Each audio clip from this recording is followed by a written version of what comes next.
What's up, everybody, and welcome to the ERCL. My co-caster's not here anymore, but that's okay. How you guys doing? We have a bunch of games lined up for you today. So before we get into them, we're going to talk more about the groups that we have set up for you, as well as some of the gameplay we're going to be seeing today. Tom, I know you're not visually here, but are you here, buddy? What's up? I'm not. Yeah, I don't know why. I'm still here. You disappeared all of a sudden, but that's okay. What's up, buddy? You want to introduce yourself? Hey guys, yeah, I'm Tomsorcer. You guys have probably known me for quite a while. I've been here since towards the end of open beta, I believe. That's when I joined and met everyone in this lovely community. But yeah, man, I'm super excited for this today. How are you guys? I'm doing great. So let's talk about more of these groups we're going to be seeing today. We're going to talk about specifically Group A, because that's what we're going to be starting with today. So Group A, do you have any thoughts on Group A in terms of like who's in it, who you think is going to get out, maybe some of the crazy picks we're going to be seeing? So I think we've been seeing ranked slots has been open for quite a while now, and people have kind of solidified what picks we expect to see from them. So I think from big names such as Prosser, we're probably going to be seeing his Razi Homecoming, probably going to be on that Yuki. He has been playing a little bit of Luke recently, so I'd be surprised if he throws that out. Bins has been on stuff like the Enad Heart. So these are all characters that have the potential to snowball the game out of control very fast. So I'm excited to see what these guys bring into these games. Yeah, I'm really excited to see that too. Like, Homecoming is a player we've seen really good results from in the past. He ended up winning the ERCS solo event, which was a massive tournament, probably the biggest tournament we've had. I don't know for sure, but I want to say in NA so far for a solo event. It was like 108 players or something, and that was the one that was sort of leading into the ERCL, leading into this event, and he ended up winning that by playing Yuki pretty much the entire time, I'm pretty sure. So yeah, I wouldn't be surprised if we saw some crazy Yuki stuff out of him. Proster has been grinding like crazy. He's super high rank at this point. He is insane on both, the Razi. He's also insane on... doesn't he plays a little bit of Sicela, doesn't he? I think I've seen him play a couple games with Sicela, but I feel like he lost his mind in the midst of that, and he was like, God, I can't play Razi anymore. I have to go Sicela. But recently, all I've seen him on is that Razi, so I'd be really surprised if he decides to actually switch over to Sicela. But you know, having a pocket pick is something that's gonna help you out in these games for sure. So we're actually going to be wasting no time before we get into these games. We're actually almost ready to get started with game number 1 on Group A. So I'm super excited to see what we end up seeing. Now, that being said, before we get going, I do want to highlight one quick thing. The ERCL is the first ever official Nimble Neuron tournament that we've had for NA. So this is a pretty big deal. All these players are going to be playing their hearts out to try and like take home that glorious championship for such a prestigious tournament. So it should be pretty big. There's also 9 groups of players, which means there's 162 players total, I think, something like that. An absolutely insane event, and all these players are gonna be bringing their best. Yeah, man, I'm very excited to get into these games. I mean, are we? I think we're ready to go, are we not? Yeah, we're currently loading in, getting ready for all that to get started. And also, just a heads up for those who are just joining us, there are 9 groups playing, but we're only going to be broadcasting 3 of them today. So we have them in chunks of 3. 2 groups per group of 3 are going to be played off stream. So if you want to know the results of those, we'll be posting that as we go over time to see who ends up qualifying out of each group. Remember, only the top 6 from each group will end up qualifying. And then once you qualify out of this qualifier stage, there's a semifinal stage afterwards, and that's going to be another cutoff point where 6 more people will qualify from there to the finals. So yeah, it's going to be pretty crazy. We got a ton of tournament return action like all weekend, and it's going to carry over to next weekend too. And we're actually just about ready to get into the game. We're currently loading into our very first match of Group A. So let's do it. Let's get into this once it finishes loading, because for some reason NAPCs take a long time to load. Yeah, no, this happened last time too. We were just sitting here like, okay, let's get into the game, and then 5 minutes later, like, it's like still loading. So please, who is it? Is there anybody on this player list that you think maybe is a little bit slept on as a player? Aetherus, 100%. You think so? My man has been around in this community I feel like not a lot of people know his name. I genuinely don't think a lot of people know his name anymore. You probably know him from the T0 events that he hosts. He's more of a tournament host than a player these days, but he's still one of the best players in the game. Absolutely. And I just don't think he's been, really too active, like within the community, like really just talking and being out there. He's not exactly the person who, like, how do I put it? He doesn't like highlight his ego. He just kind of plays the game. He does really well in whatever he plays, and he just always performs very good. So I'd be very surprised if actually rounds in these come out today. Yeah, I fully agree. Aethers is definitely a player who's been around for a very long time. He's actually really consistent too. That's one of the things that's always been really sort of a standout for me for his gameplay is his consistency. He also has a really wide character roster. Like today, he's bringing Adriana, which is not something I expected to see from him too much. And I mean, I guess I knew because he had told me in privacy that he had been planning on playing Adriana, but like that's not something that I think most people were expecting coming out of Aethers here in the first game of Group A. Yeah, no, I mean, when it comes up to Aethers, I would be expecting more of, Zero and Nadine coming out from that. That's something he's been known for a very long time, or even the Hearts. But Adriana is definitely a new pick coming out of him. Yeah, definitely. I'm looking at the current like character picks in this lobby. We're seeing a lot of repeat picks. We've got 2 Hyunwoos, we've got 2 Sylvias, 2 Yuki, no, sorry, 3 Sylvias, 2 Yukis, a couple of Dylans. Like we have a lot of like common picks here coming out of these players. I'm kind of surprised at how many. Wait, no, it's just 1 Aya. I was gonna say I thought we saw a lot of Ayas. Just 1 Aya. Looks like they're going for some sort of an elegance route. But yeah, a lot of different stuff here. But no one's really going quite on that early aggression. We don't have any early griefing quite yet. All of our players still very, very healthy. Yeah, I mean, right now, we are just kind of seeing the early stages of the game. Aethers is on, actually, yeah, that Adriana that we saw earlier. And aside from that, we are seeing the picks that we were kind of just brought up earlier. We are seeing Hoko on the Yuki. We are seeing Proster on the Razi, which looks like to be the typical 3-zoner Razi build. And Shaco, another player who's been kind of just another one-trick bin on the Cathy and Lenny on the Hyun. Well, I'm kind of surprised he isn't on the... Well, I'm kind of surprised he's still on the Hyun, because he's been kind of complaining about Hyun for quite a while now. But Hyun was a really, really strong character, very slept on recently. KR has definitely been quite the fan of him. Yeah, I was gonna say, I think Hyun was actually sort of in my top tier right now in terms of player picks. Hold on 1 second real quick. Let me get that set up for you real quick. Sorry, Tom. Boom, you see it? The chat's going off about echoing. I don't know if that's on my end. Is it? Maybe it is echoing, I'm not sure. It might be fixed already. So in all of that, Agonov did end up going to Binbins, or going down to Binbins, as he did manage to finish the wall and the Crusader armor really early, as you expected from this Heart player. So here's the thing, when it comes to wall Heart, oh no, no.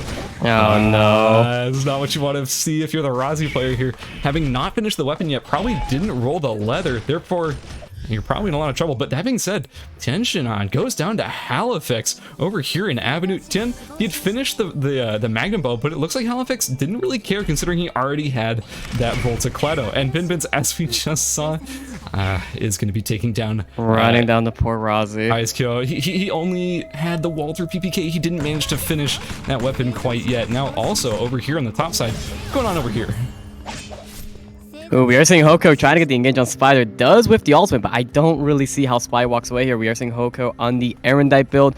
Does have his Erendites and White Rhinos online, and he's just chasing this poor Aya down, and we are just seconds away from watching the Aya drop here. Yep, and there goes Spy dropping down already in 13th. We are seeing 6 other players are dead in start of night 1. This is such an aggressive lobby. Not what we expected to see right off the bat. I think it's gonna start slowing down once we get into the future games, though.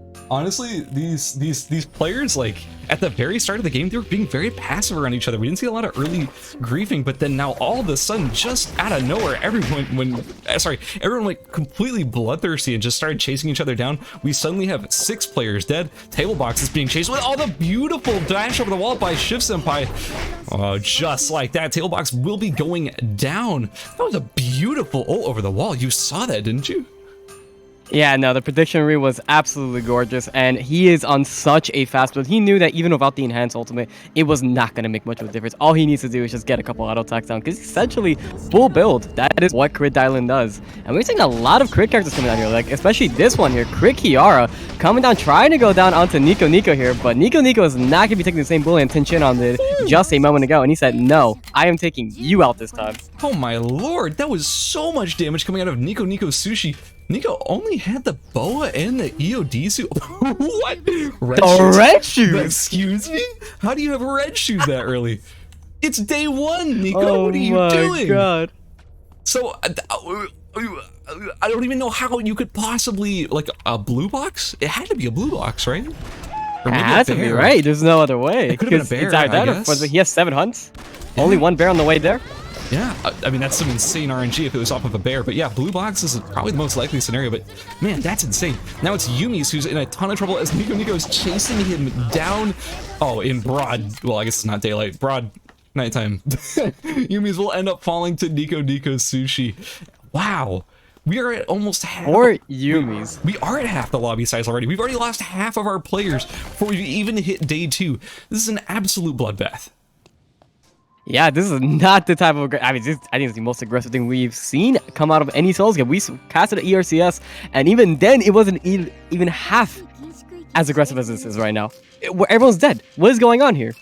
Did anyone knock out anyone else, and they're just dead? But I think this is kind of the product of ranked being out. Everyone here has been able to test out their builds hundreds and hundreds of times over. They've been able to test out exactly what their limits are. They know how aggressive they can be now. They know exactly who these players are and how good they are on those characters. So this is, I feel like this is kind of a product of that. What do you think?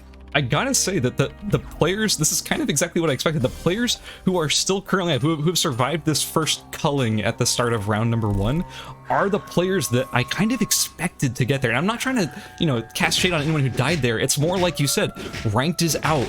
These players are used to the insane early aggression from these like higher end players, and as a result, you're seeing that they're able to weather the storm. They're able to survive that first early group of people who end up falling, and honestly, they're the ones getting the kills too. Like, these people know where their early power spikes are. They know where they can catch people early. Binbins was over here. He power spiked with the Crusader's armor and the wall finish up, and he cleared out two people from Chapel. He knows exactly what his route does and exactly where he spikes.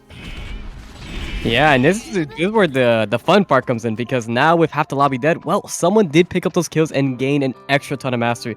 And right now it's looking like Binbins and Nico both sitting on 2 kills a pop, and they are going to be extremely, extremely strong moving forward. And they have potential to just run over this first lobby if the opportunity comes up to them. Can't get over the red shoes. I keep seeing it. It's so crazy. I keep looking at it and I'm losing it. Like, day 1 red shoes. It's mind-blowing. I'm pretty sure that Nico got the it was the blood. They probably just already had it, but the killer heals, they picked that up off of Halifax earlier. So like, what a wonderful coincidence. If you have a VF blood sample early and you just happen to run into a person, you kill them and they had killer heals for you, like, what a game so far. If I'm Nico Sushi, I am so happy going into Group A. Just starting here with 2 kills, having red shoes day 1, I feel fantastic. Oh, absolutely. There's no way you ever predict that your first game is going to go this well. But right now, we are seeing Shaco taking a fight here with the Yuki over in tempo, and the parry is not really going to hit much, but ooh, the Yuki ult will whiff Shaco with the beautiful space. He's going to try to get the chase here, but Kathy, without able to cast his ability on you, is not really going to be able to chase down very effectively. Pretty sure we are going to see the Yuki able to walk away here in just a moment. Oh no, actually going for the turnaround.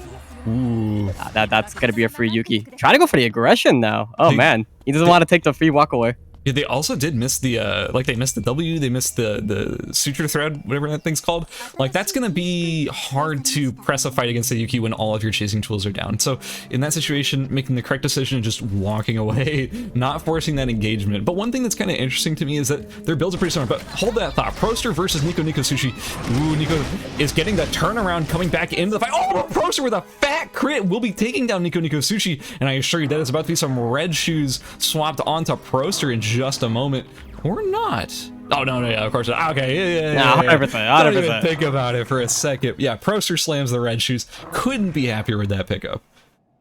Honestly, yeah, for real. If you're looking for anything, you're looking for red shoes on this character. That is one of the hardest upgrades to get, but if you get it, that is going to be one way to snowball your character really, really fast. Honestly, I kind of really just thought that was gonna be Nico's fight to take. Like, I saw, ooh, they're still fighting. Oh, parry from Yaijo. Is Shaco gonna go down here? Oh, one stun should be enough damage to take him out here. It's only about 250 HP on the side of the Kathy, and that Q can do a ton of damage from Yangjo. I don't know. Yeah, Shaco looking real low though. He wanted to try and get the re-engage when his passive proc there, but the Yuki did space out properly to where he wasn't able to come back in. And Kathy without an ultimate, it's really, really hard to secure some kills. You generally can use it to buffer through CC like that. So if the Yuki does try to stun you, you can use the ultimates to just, well, fly right through him, deal a ton of damage, and break through the stun altogether. And usually will give you a pretty free fight. But without it, you're just kind of walking around, only getting a couple auto attacks. That's really all you're doing. I gotta say, like, I want to highlight that fight between Nico and Proster. I really thought Nico was going to take that fight. Like, I saw, oh, hold that, thought Proster fighting Shubi Senpai over here.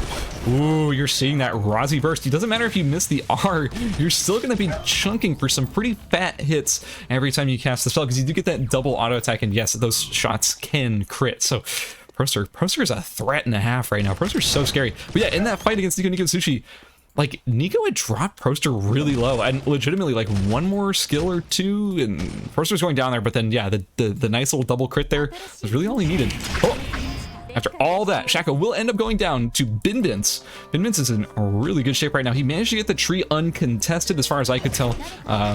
Over in Forest, the second tree, that's the one that these Enad Hearts are going to be going for pretty much every game. He managed to get it without any trouble. So that means that he is on his full power spike. Now Aethers is in a lot of trouble as Proster is applying a ton of pressure. Keep in mind that Razi did just get a movement speed buff on that W in the last patch, so it's going to be really hard to be running away from these Razis. But if anyone can do it, it's going to be Adriana. Yeah, absolutely. Especially with the Tachyon boots. They are some of the fastest boots in the game. And Adriana is such a hard character to just be able to even stick onto if they don't want to fight. And we're seeing Aethers. He's just sitting in this bush waiting. But even though this Razi is on him, he might actually be able to get out here. No. With the beautiful backflip, Aethers is on HP. He's gonna have to disengage into the red though. Gonna sack some time, but factory is open for him, so he will be able to disengage freely. But Proster now is gonna be the one having the rest in the red zone here, as the lead Dylan just zones him out, making sure that he is no longer able to fight. But the Dylan just decided to let him go. Proster's able to just come in, spending a lot of time right there though. The Dylan decided to not gatekeep there. Keep in mind, the reason why Proster had to end up resting over in the red was because he was out of mana. Like, that's not one of those things you really pay attention to that much when it comes to Razi, but Razi actually has some pretty big mana costs. Ooh, Binbins! Oh no, Binbins goes down to Yanjo. That is a beautiful combo there, taking Binbins out, who is, in my opinion, currently was the strongest player in the lobby. Enad Heart is a character that scales extremely well into the late game. Oh, Homecoming! Did you see that? Tom. Homecoming surviving with 1 HP, just barely only surviving because he got the execute. Oh my god, that was insane. So Homecoming managed to secure Wick there before Lenny could stop him. Lenny got him extremely low. I think he even had smart bombs, I believe those were smart bombs, down also to deal with Homecoming, but just barely not enough. Homecoming ended up taking that fight as Lenny does end up going down. We're down to just our final, I believe this is our final 5 players, as only, well, we have 5 zones still open, so technically they could be pretty spread out, but Shubi Senpai may have found Homecoming over here on Beach. Yeah, it looks like we're seeing, well, actually no, looks like we're seeing Senpai just walk away. Every time we see him, we think he's gonna gatekeep someone. He's just like, I don't want to take a fight today, I'm good, I'm just gonna walk away. But Hoko is just going to secure Peach. But now since we only have 5 players left in the game, the acceleration is going to speed up quite a bit. Ooh. And we're actually going to see the Yuki dance-off happening at Beach. It's going to be some ring around the rosy going on here. Homecoming is clearly the stronger of the 2 Yuki, especially since he does have a Wick line to his name right now. And this is the place on the cameras. No one is allowed to A-click anymore. You must right-click your target properly. We're seeing the double parry come out from both these players. Oh, beautiful ultimate from Homecoming. The perfect prediction as Yanjo just walks right into it. And it's going to be the end of his Yuki brethren over here. But now it's Shuvi versus Homecoming. Keep in mind, Homecoming's ult is down, but man, he has the right build for the late game. And also keep in mind that he does have that Wick buff, so he's going to be dealing that true damage bleed on all damage dealt. Man, Dobok Tac Ops.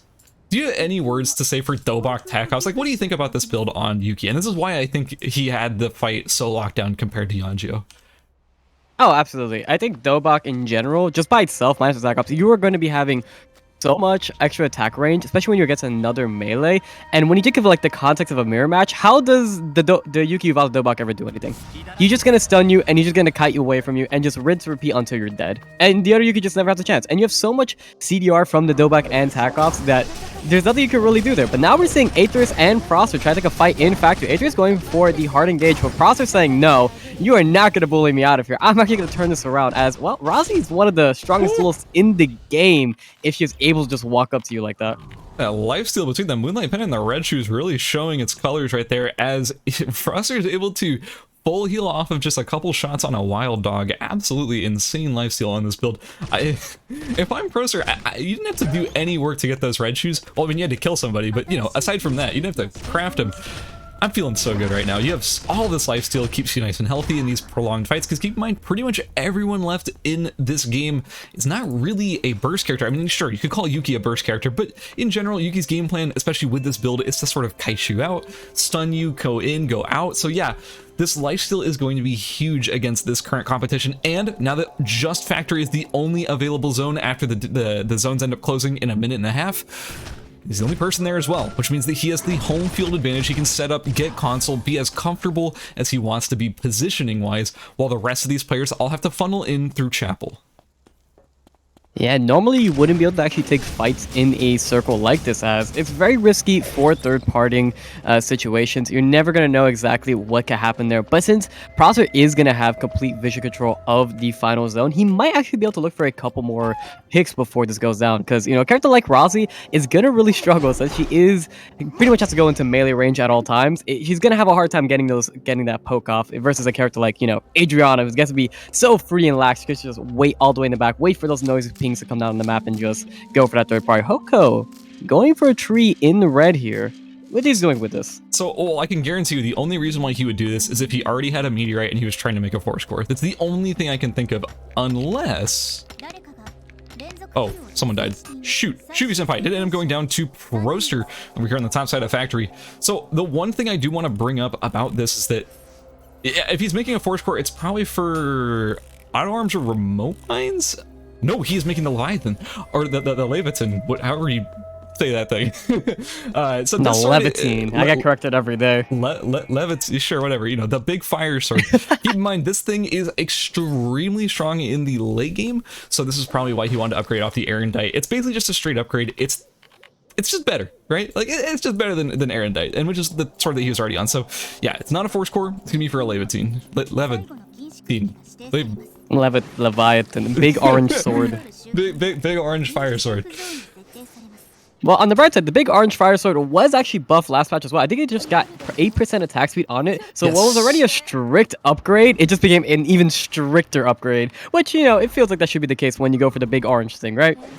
Ooh, we are seeing 8 gonna be checking this bush now. He is the wiser man here, using the oil slick to make sure no one is there. So, unfortunately, okay, one thing I want to bring up, there is a box here in the middle. Now, this may not seem that important, and it kind of isn't really that important, but this thing has collision, which means that if you want to get past it, you have to path around it, which means that it's a tool that these range characters could potentially kite around. Ooh, Homecoming baiting Proster into the bush with the ultimate as well. He hit the trap, hit the pendulum max. Proster dropping incredibly low, will end up dropping to Homecoming as that bleed is ticking from Wick Buff. It's almost out, but it's still ticking. Homecoming is putting a ton of aggression on the Aethers. He puts down the smart bomb. It does a bunch of damage to Aethers, but Aethers dashes out to try and reset the fight. Yeah, we are going to see that Aethers will be at a slight advantage here. Adriana's late game is absolutely insane, but the big problem here is Aethers has yet to get any transitional pieces. Normally at this stage of the game, Adriana is going to be a character with a ton of CDR. Ooh, and we are going to see Homecoming going on Aethers. Aethers did take the damage there from the remote mine. He just wants to get those mines out of the circle before it closes off. Now Aethers is going to try to get some poke off, but the damage just isn't there right now. He needs to get those bombs out as soon as possible. But when you're seeing Hoka with 2 stacks of remote mines right now and the pendulum axis, he is in such a favorable position. Wickland did just stop ticking right now, so this could maybe potentially swing in Aethers' favor, but right now this is not looking too hot for him. He did just get the EOD suit, so a little more CDR to his name. He's just barely capped out now, so let's see what he could do with this. So, Homecoming is going to end up going in here. Keep in mind, Aethers has to go and tank these remote mines in just a second.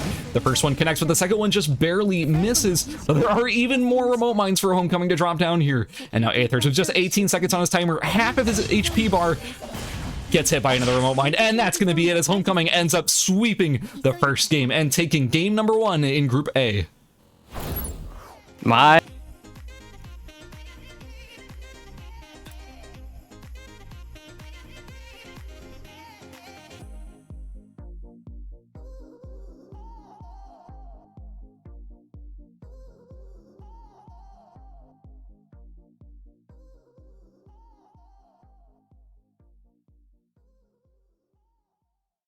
He just played so well. Well, I was going to say, I was gonna say, one of the funniest things to me is that most people, they say like, oh yeah, there's only one main neutral objective, like neutral, boss monster you can kill to get materials, which is Wickeline, right? And you get the buff as well. There's another one roaming around in this group that most people don't know about, which is named Lenny. Now, Lenny, as a objective, when you kill him, he drops a ton of traps, and when you pick those up, you're going to be really strong in the late game. So that's one more thing that we have to bring up. Lenny, as a player, he's kind of well known for making a lot of traps, right, Tom? Like, he makes a ton of traps. So I can assure you that when Homecoming killed Lenny, he probably looted up. He had like, what, 6 remote mines and smart bombs and all sorts of shit. Like, I can assure you that mostly came from Lenny. I don't know Homecoming as much of a trap maker. I'm pretty sure that mostly came from Lenny, if I had to guess. Oh. Yeah, no, I'd be very, very surprised if that came from anywhere else. Lenny is just typically a person to just carry a million traps with him at all times. He typically plays more of a defensive play. As we saw, he's on the pure tanky on here. Like, literally every item in his kit, aside from that feather boots, is just defensive stats. He doesn't really like going for the aggression plays, but he will try to sneak out the end game with those traps. Okay, so real quick, let's go over the scoreboard. The scores have been updated already. So, you ready to check those out, Tom? Yeah, absolutely. Okay, cool. So currently in first place, we have Homecoming with 31 points. In second place, we have Proster with 19 points. And in third place, we have Aethers with 15. Just behind him currently is Binbins TTV with 14 points in fourth. We also have Yanjo with 11 in fifth, and Shuvi Senpai with 11 in sixth. Keep in mind, the top 6 are the players who do end up qualifying for the semifinals, which are going to be played tomorrow, same time, same place. So currently, those are our 6 that are in the safe zone. Now, right behind them, we do have Nico Sushi with 9 points, Halifax with 6, and Lenny with 5. And it goes down from there. But the point is that those are currently our top 6. How do you feel about this group coming out of the first game? I'm actually kind of surprised. I mean, I'm not surprised seeing certain people being in the top 3 spots. I mean, I think we mentioned earlier, these exact 3 names, Homecoming, Proster, and Aetherus, are people that have been performing very, very well on the solo queue ladder and have just been around for an extremely long time. These are very experienced players. Homecoming, the person who did win the ERCS solos events, absolutely insane player, so no surprise there. But some other players that did drop a little earlier into the game. I mean, one of the first ones, Ten Shinhan, is another player who's been spamming ranked ladder a ton, a very, very strong player in solos right now, and I think we're going to be seeing a much stronger performance coming out of him in the future games. I don't think anyone really ever expects the random crit Kiara over in Avenue that can catch anyone off guard, but I think now that that's out in the air, we should definitely see players respect that a little more. Okay, 1 second. We're currently trying to fix the scoreboard on the stream. Just give us 1 second. We're going to fix that in just a sec.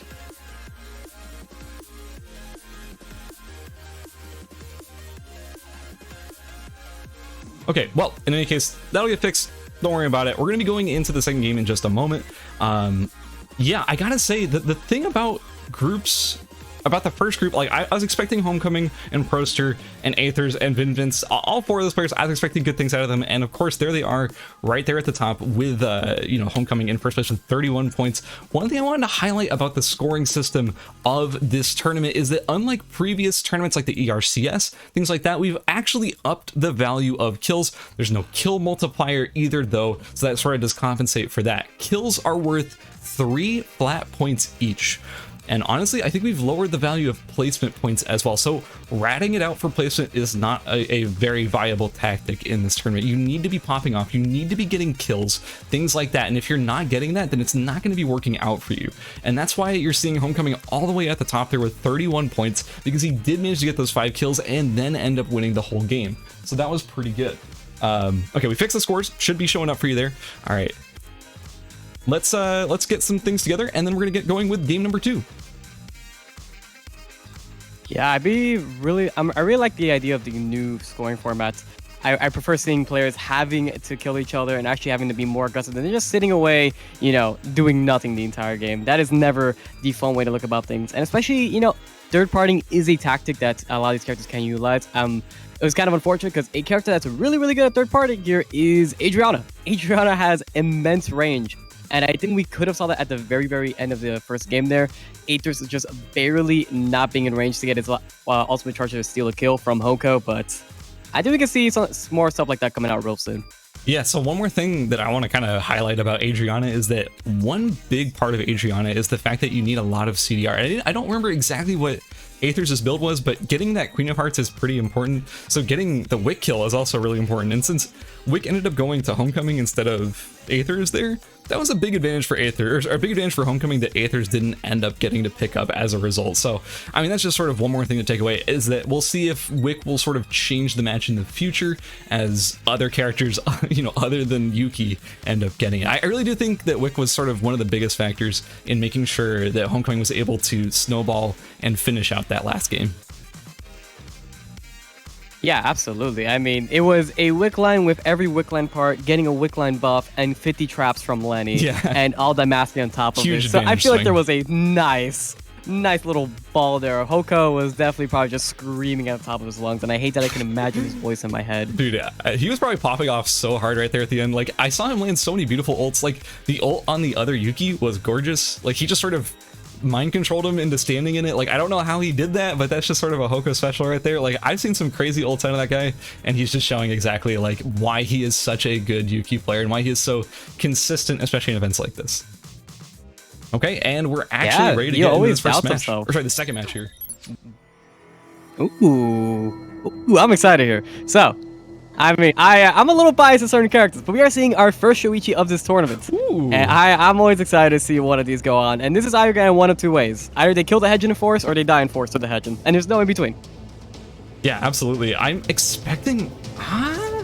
I don't know, Tablebox did manage to get online pretty early last game, but did end up falling to, I believe it was Shui-senpai. To the Dial-In. Yeah, who's still playing Dial-In. So, I mean, if that was a rough matchup for them earlier, then maybe it might end up happening again. One more thing that's kind of interesting to me is that we're seeing Homecoming, Binbins, and Lenny all starting in Factory. Does Lenny normally start in Factory? Do you know much about Lenny's routes? I actually don't know much about his solo routes. He's mostly a team player, and his solo secrets are gone to me. But one thing I think I've learned from the KR server is that they will build whatever the heck they want on Hyunwoo. They will build anything and everything. If you look at the top guys on Hyun, they will go any weapon, any Hanfa glove, any item, and they will be perfectly happy with it. So I would be really surprised if he opted to go Factory with this many people starting there, unless he's really confident in this build. Yeah, I mean, I can't say I've ever seen a Hyun build that starts in Factory and then goes over to Cemetery, but like, I'm super curious as to what he has. Maybe he knows something that we don't. Maybe he's picking up something for traps.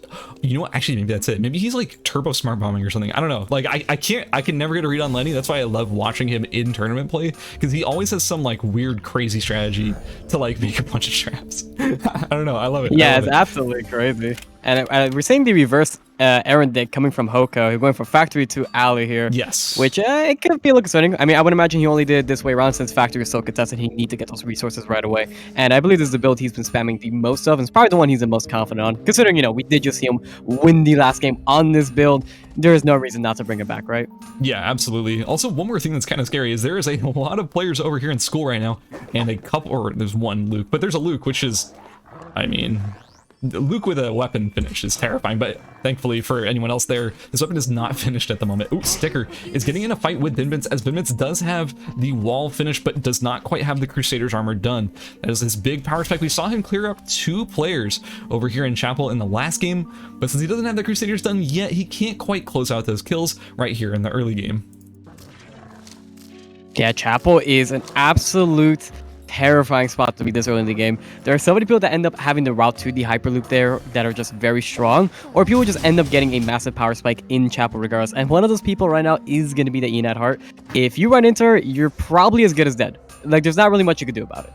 Yeah, and we might actually see this with the Dial-In here. The Dial-In is not looking very strong, and they are currently slowed from having sheet metal armor. If Binbins does lock eyes with his Dial-In here, this could spell their doom. Yeah, this is double movement speed reduction on Aganov's items, and is very close to a like full early power spike Binbins. if a single Q lands, I am terrified for Agonon, but it looks like he's going to be able to get away. Not going to be a person going down quite yet. We do have Tablebox being chased into the red over here and forced by Icekyo. That being said, though, keep in mind, Halifax not far away, but does not quite have the full Mistleton finish, is only on the Sword of Justice, and there's a huge power spike that they haven't hit quite yet. Proster is getting into a fight over here. Ooh, getting a little close to Binbins. Proster, be careful, my friend. That is a dangerous, dangerous fight to take. I think both these players know that if they fully commit to each other, that is a bad place to be. Is Binbins going to turn on Agonov? No.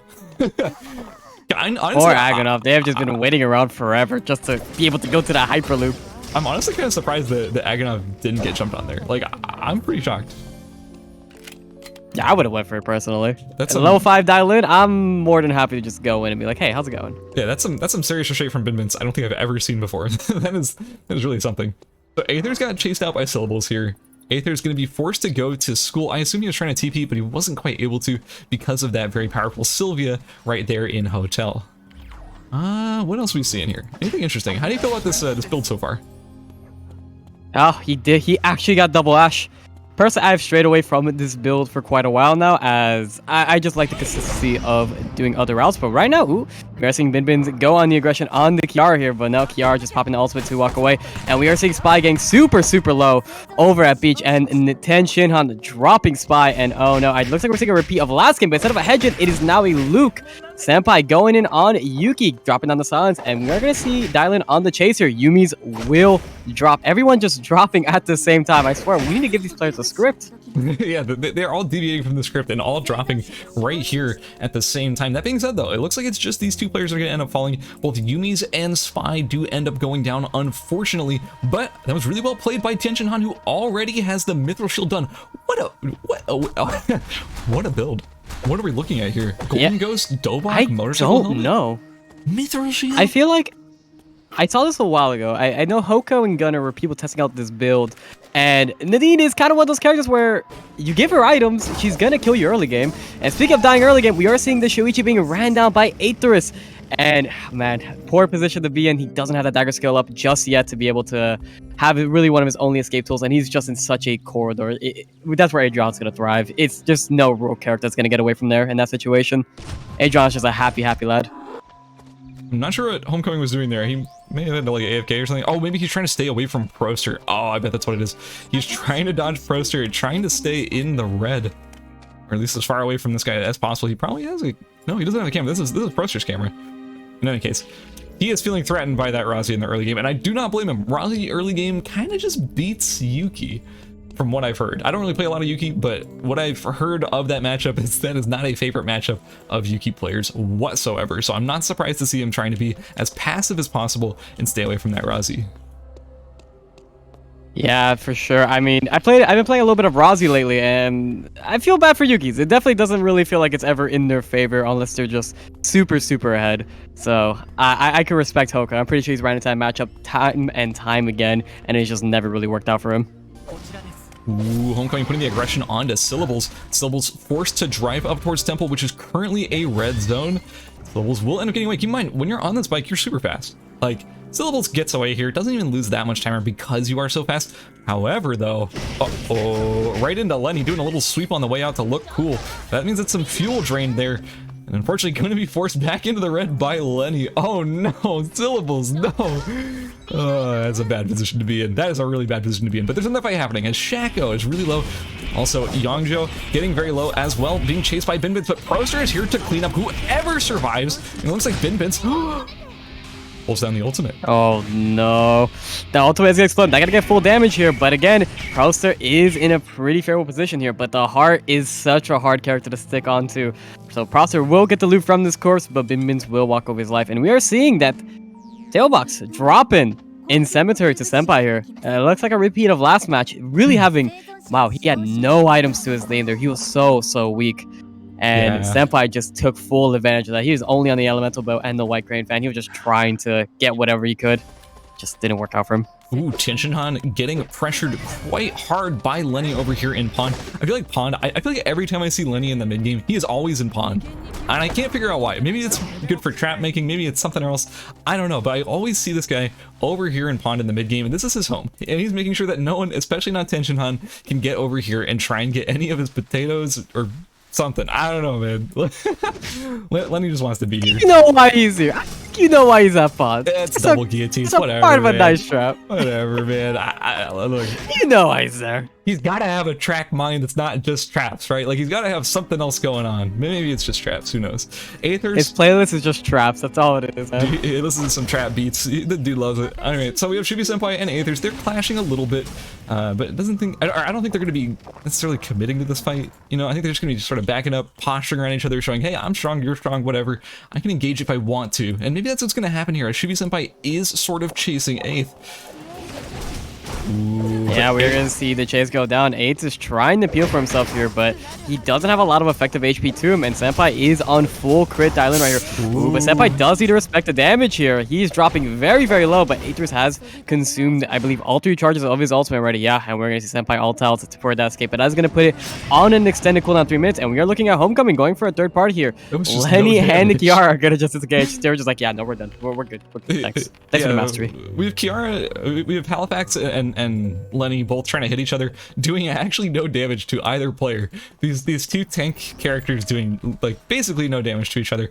Homecoming managed to get a kill during all of that, but we were sort of busy watching another fight, so we couldn't actually see what happened.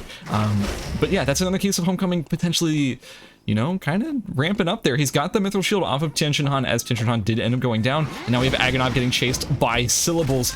Syllables in very good shape, doesn't have to finish Shah Jahan, but Agonov has even less finished with just a regular watch and a feather. Those are 2 white items, but the ultimate to come out will potentially give him the space he needs to get out, but this is a Sylvia! So Sylvia has a really good chase, but the Sylvia is out of fuel, so they can't chase, unfortunately. Yeah, Sylvia, no fuel. It's not going to be much. Oh, goodness. It's not going to be able to chase very well, but Bin said, thank you for the free kill. I happily appreciate it. You can go away now. But we're seeing Shaq in the backline here. It's Katsy just waiting for a third party, but I don't know. He really hasn't done a whole lot of fighting in this game as of yet. He's still in the 0 kill mark. Only 15 hunts. And he is, while being full build, it is going to be pretty scary to try and find anyone here. You are very successful 2 third parties on that character. Nico Nuko Sushi dropping the process over to hospital, which is his home, as we all know very well from Razi's.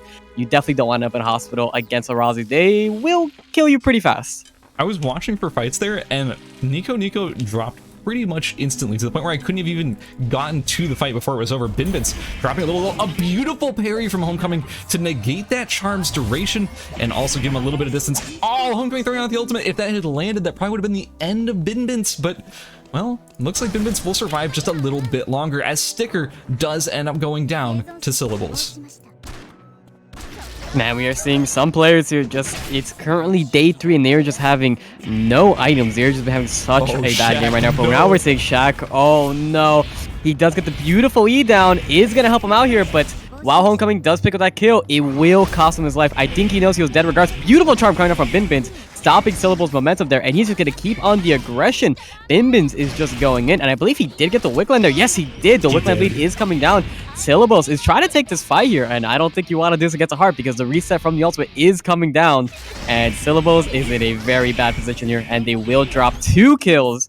Going to Binbins there, a free Wick line, and man, Binbins is looking to be snowballing out of his mind right now. I could not be happier if I were Binbins right now. Like, sure, okay, maybe you could have also gotten the kill on Shaq. That would have been a nice triple plus Wick, but a double kill and Wick for free and Homecoming's out of the game. I couldn't be happier if I was Binbins right now. He is in prime position to snowball for the endgame and potentially take this entire match. But remember, there are still some other players who have been doing quite well so far. We have Shubi Senpai with 2 kills. We saw, where was it? We saw Aethers. He has a kill, but maybe, you know, maybe not the most mastery in the world, but he is Adriana. Adriana does scale quite well. Shubi Senpai now in a lot of trouble as Aeth has been putting the pressure onto him, but this is Dylin we're talking about. Dylin can try to just get away from pretty much anything and generally succeed with that gigantic dash on her ultimate, but Aether is putting a ton of pressure right now, but doesn't quite have the finished Tyndall band, so maybe that won't necessarily be enough CDR to make sure that this chase goes in his favor. Yeah, I don't think Aether's really minds this chase per se. I don't think he really expects to get this kill, but he just wants to try to farm with some mastery for the late game. He sees no real reason to not go for it. Wickline is off the map right now. He knows he's not really in any danger since he is playing Adriano, such a safe character. And especially after the Senpai did use their ultimate to escape, it's not going to be up for another 3 minutes. So Aether's is perfectly fine chasing that down. And right now, we're just seeing only 6 players left in this game right now. Again, a very, very fast game. Not as crazy as the last game, but 6 players left in this game right now. We are seeing Binbins with the 4 kill, Kiara with 0, Aetherus with 1, Senpai with 2 kills, Lenny with 0, probably 500 traps, and Froster with the 1 kill to his name. Who do you think is in favor to take this game right now? Well, aside from Binbins. I was gonna say Binbins, but the next best, I would say it's probably between, honestly, you can't count out Halifax, even though he has no kills at the moment. You can't count out a Kiara ever. That's just, if you ever for a second are counting on a Kiara in the late game, you're kind of making a huge mistake, and you're just not evaluating the character properly. Kiara has the ability to just sort of pop off in the end game and end up winning the whole thing. However, if you do die to Proster right now, then you cannot win the late game. That's just how that works. Proster doing an insane job dancing all around Halifax and will end up securing the kill, as Halifax does end up going down to a very well-fed Proster so far. He already has 2 kills. He's got the Moonlight Pendant. He's got the Mithril Helm. He is in great shape at the moment. But if I'm Shubi Senpai, I am very concerned because Binbins is very close to me. He has that Wick buff, and he has a lot of mastery to end up getting this kill. But it looks like, wait, we got out the bleed. No way. I thought for sure Proster was going to get that kill. But no, it's Binbins. Absolutely. 5 kills to his name. We have now seen 5 kills for Binbins. We have seen the first form of commentary curse come down from Skaz just a moment ago. We are now seeing Aetherus being ran down by Binbins. And he is just not afraid to take any fight right now. He's just so strong. The Charm coming down, and Hate is going to absolutely melt. Oh my god, Enad Heart. Enad Heart is so powerful if you can get it online.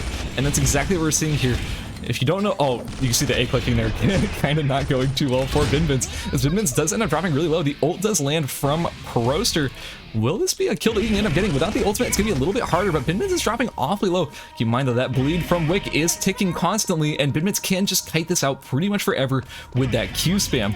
Binbins is looking to try and turn it here. He goes for a couple of dashes, tries to get the good positioning. The charm lands, and just like that, Proster will go down to Binbins, and it's a final 1v1 between Binbins and Lenny. Man, 7 kills so far for Binbins. Man, it looks like this fight's going to be starting right away. Lenny's not going to give him any time, but I don't know. This fight's starting real fast. Those bombs may be dropping, but Binbins doesn't have any reason to stay. He has no reason to stay here. He could just walk away. He has more than enough time. This is going to be the final zone, but not for some time here. We have a very long time before the zone closes. So either Lenny's going to need to figure out how to run away for the next 5 years until the zone gets too small to where Binbins can't really just dance around him, or this is looking to be game secured for Binbins here. That is a lot of potatoes. So, okay, well, we know why he was getting all those potatoes early, because he was making 6 billion baked potatoes over here on the right side of, or I guess on the right side of beach. It's going to be over, though. Lenny doing his best. It's not going to matter. The hyper carry Binbins has ended up winning the entire game, and that's going to conclude game number 2 for Group A. Man. Shout out to Binbins. Every single time Proster dropped an ultimate on him and is stuck, he immediately ulted without letting that ult even get a single tick off. Every single time. He was such so a clean. Big chunk of Proster's damage was mitigated. He was so clean. He was so clean. He had 8 kills. The dude went absolutely insane there at the end.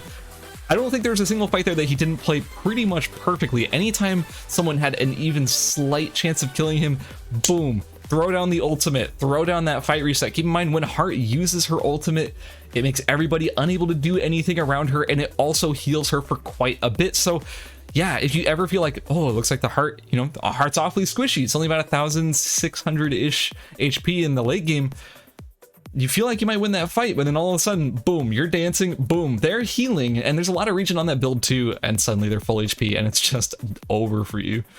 Man, what an insane game. Like, I knew Binbins would eventually pop off. He did well in the first game, but he didn't quite go this hard. But after that, I wouldn't be surprised if Binbins ended up in first place in the scoring. What do you think? Oh, absolutely no. I don't think there's any way that Binbins doesn't end up first place of scoring here. The previous first place holder, Homecoming, did drop in 8th place this time around with only 2 kills, and even from his previous performance. And this one, it doesn't even add up to what Binbins just had in this one match alone. So I think we're going to see Binbins in first place here. I do think Homecoming, on the other hand, will still be holding his 2nd place spot, but it might have been overtaken by Prosser. I'm not too sure here. Prosser has been very consistent this whole time. I don't remember exactly what his placement was in the last game. I know he still had a decent amount of points because he had kills. He had some decent placement, but yeah, I think Homecoming, he had 2 kills. He was in 8th place. That's still pretty good. So I wouldn't be surprised if we ended up seeing him maintaining that high level spot, though we do have the scores updated right now. So let's check those out. In first place, overtaking Homecoming, we have Binbins TTV with 54 points. In second place, we have Homecoming with 42 points. Wow, Binbins with a 12-point lead over Homecoming. Tom, how do you feel about third place? Third place is Prosser at 35 points. Yeah, no, I'm not surprised seeing Prosser up, but he really hasn't had any insane pop-off games, but both games he's been very, very consistent. And I would be very, very surprised to see him not come out of these groups. It's just one of those players that, man, he's just been so clean. He's one of an NA's top performers right now. I believe he's like top 5 on the ladder. He's absolutely insane, just been spamming that Rousey nonstop. But the one that is somewhat surprising because they haven't really gotten too many kills yet is 4th place, Aethers. Sitting at 26 points right now on that Adriana, playing a very slow passive game. But like we mentioned in the beginning, Aethers is such a consistent player. You're never really going to see Aethers die early, but you may see them pop off pretty hard. They're just easily one of the most consistent players in the game by far. What do you think about 5th place, guys? So Shubi Senpai was not necessarily on my radar too much coming into this tournament, and already with 25 points, 5th place, they have been a force to be reckoned with in every single one of these matches so far. That Nunchuck Dylan, that like crit auto attack Nunchuck Dylan has been doing so much work in these games. I love seeing their play. Like every time I see a good Nunchuck Dylan, I get really excited when I'm like commentating. Like it makes me really happy to see it because they get to pull off some really crazy combos. Their early game presence is insane. They're making it to the mid to late game. Love seeing their work so far. And Lenny, of course, in 6th place with 17 points. Very consistent, always making it to like the top 5. Both him and Aethers have been super consistent on their placement. Aethers being 2nd and 3rd so far in placement, which is crazy consistent. And Lenny, who's been at least, I think, top 5 in both of these games. So both these players doing extremely well. Not far behind, though, we do have Yanjio with 12 points, Nico Sushi with 12 as well, and Halifax with 11. And again, just a quick reminder for the players who are just now tuning into the stream, if you are in the top 6, you do get to qualify for the semifinals tomorrow. However, if you're underneath the top 6, that is the end of your tournament run here in the ERCL, and there's only one game left in this group, so it's still pretty much anyone's game to qualify, as our top 6 is not too far from 7th, 8th, and 9th.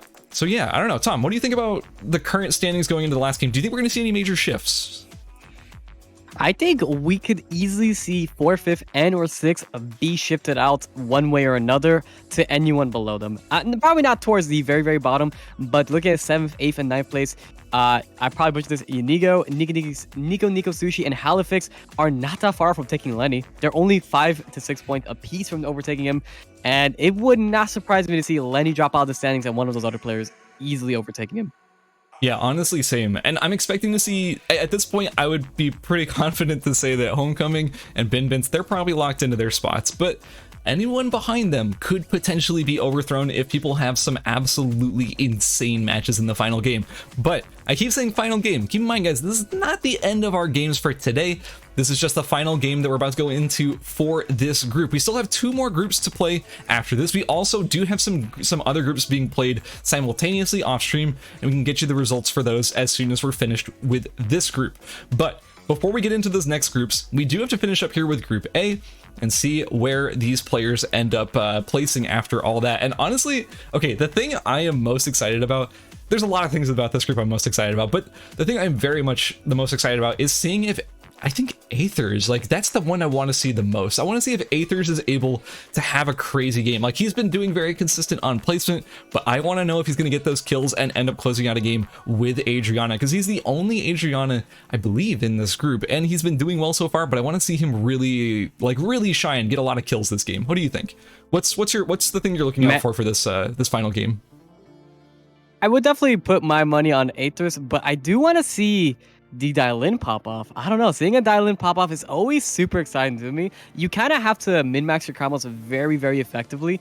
And especially since now, as a recent patch, the silence is when you are tipsied. So it is a lot harder to get that damage off than it was, you know, just a couple patches ago. But it's still an extremely, extremely strong character. But we keep seeing it time and time again. I mean, just the last match, Aether's bullied both our Dialins out to having used their ultimates 3 to 4 times. They were just running around the entire game with no ultimate because it's on such a long cooldown.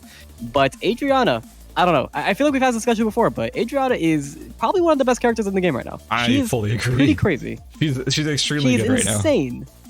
So one more thing. I feel like she's being slept on extremely hard. One more thing, like one more player I kind of want to highlight who may not even be the highest on the rankings right now, but to me has actually been a major threat in all of these games. Has actually been Nico Sushi.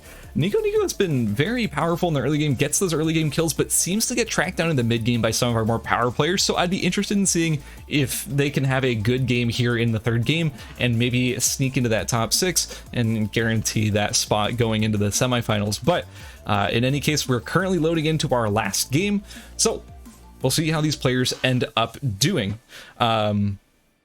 Honestly, I wouldn't be surprised if it ended up being the Hoko and Bin show again, though. That being said, like, I really want to see everybody who maybe hasn't had a chance to shine yet show some good games, but I wouldn't be surprised to see these 2 players in particular show up again and play extremely well. What do you think? I would not be surprised in the slightest to see this top performers keep performing well, just as well as they have been. I mean, again, these are, I think right now, if we're looking at ranking, you're looking at prospect like top 5. I think Homecoming's just about to break Diamond right now. Pretty much only Yuki, which is pretty crazy coming out from, you know, a very, well, perceived strong range, but I think even Homecoming doesn't think Yuki's all too strong right now. But wait a second. Are you looking at his pick right now? I feel like this is going to get you excited. I'm very excited. This is the first Sissela we've seen in this entire tournament so far. Homecoming playing Sissela. He's known for being... he is known for picking Sissela sometimes. You cannot say this in a nice way, Ken. He is known for selecting the character occasionally, which means that he can pick the character, which is really impressive. Yeah, well, I'm sure we'll see a game from him. Anyways, let's talk about Lenny. He's very good at throwing cues. He might get somewhere. He usually loses his mind while at Sissela. Poor Wilson, he doesn't deserve this. No, I'm just kidding. I love you, Hoko. Anyway, so we're seeing Bin still on heart. He's not gonna have any fun with this final game. He's not saying like, oh, I'm secured in my spot, so I'm gonna go play a fun pocket pick or something. No. He is slamming the tried and true, the guaranteed Enad heart. Enad, by the way, stands for extra normal attack damage, which is basically auto attack heart. Yeah, he's just slamming that. He doesn't care. He's just playing what he knows works. Yeah, I mean, I don't blame him. You might as well just try and secure your final placement. And, you know, hey, it always feels good to be the guy who ended up first place in the groups and in third place. So, you know, I think at this point, both Hoko and Bin don't really have too much to worry about. I don't really think there's a way where both of them could be overtaken, or even one of them, to be quite honest. It would have to be something absolutely insane. I actually don't even think it's possible. So at this point, they can kind of just do whatever they want, and they're good to go. But, you know, why is Bin going to stop putting on the show he's been putting on so far? Hoko has been kind of known for just switching off last second and having fun with it. And right now, yep, we are seeing the Zone 2 Grief, the Incendiary Bomb coming down. Shaco just dropping into the Sissela. Oh, no. This feels so bad. So yeah, this is a build that has been kind of popular lately with Sissela, is just rushing an Incendiary Bomb and killing somebody. And basically the whole game plan. You just get a kill super early, because getting that Incendiary Bomb online, it's just a 2-zone. It's really powerful with like 70 attack power. I think they nerfed it actually. 66 attack power, 60% attack speed, and some CDR. Like, the weapon is pretty stacked. It just doesn't scale super well, but it's really strong in the early game. And it, yeah, showing you there. If you get on top of one person, they're dead. There's nothing they can do about it, pretty much. Yeah, and especially Sissela's early game is, you really can't contest it. Her passive, it makes her one of the best early game duelists in the game. If you try to contest her, you're going to realize very quickly, you're like, oh my god, I'm winning. And then suddenly her passive just regens her back to full up. You're like, wait, why is it not working anymore? Why am I dying? And that's pretty much been a very common style tactic. The alternative is normally going up to hyper scaling the late game. A build I believe you popularized. You know, I want to bring some insights to that. What was the, sorry, what did you just say? I totally blanked out. The alternative Sissela build with the Ruthemia Marble, EOD suits, TAC Ops, Oh yeah, so I mean, that wasn't just me. That's like all the Sicela players have been running EOD suit plus Ruthenium lately. Funny enough, me personally, I actually kind of think it's a little overrated lately. I think there's a couple of alternative builds that have been emerging that have been actually quite good on Sicela lately, but it's still a good build. CDR is one of, if not the best stat on Sicela.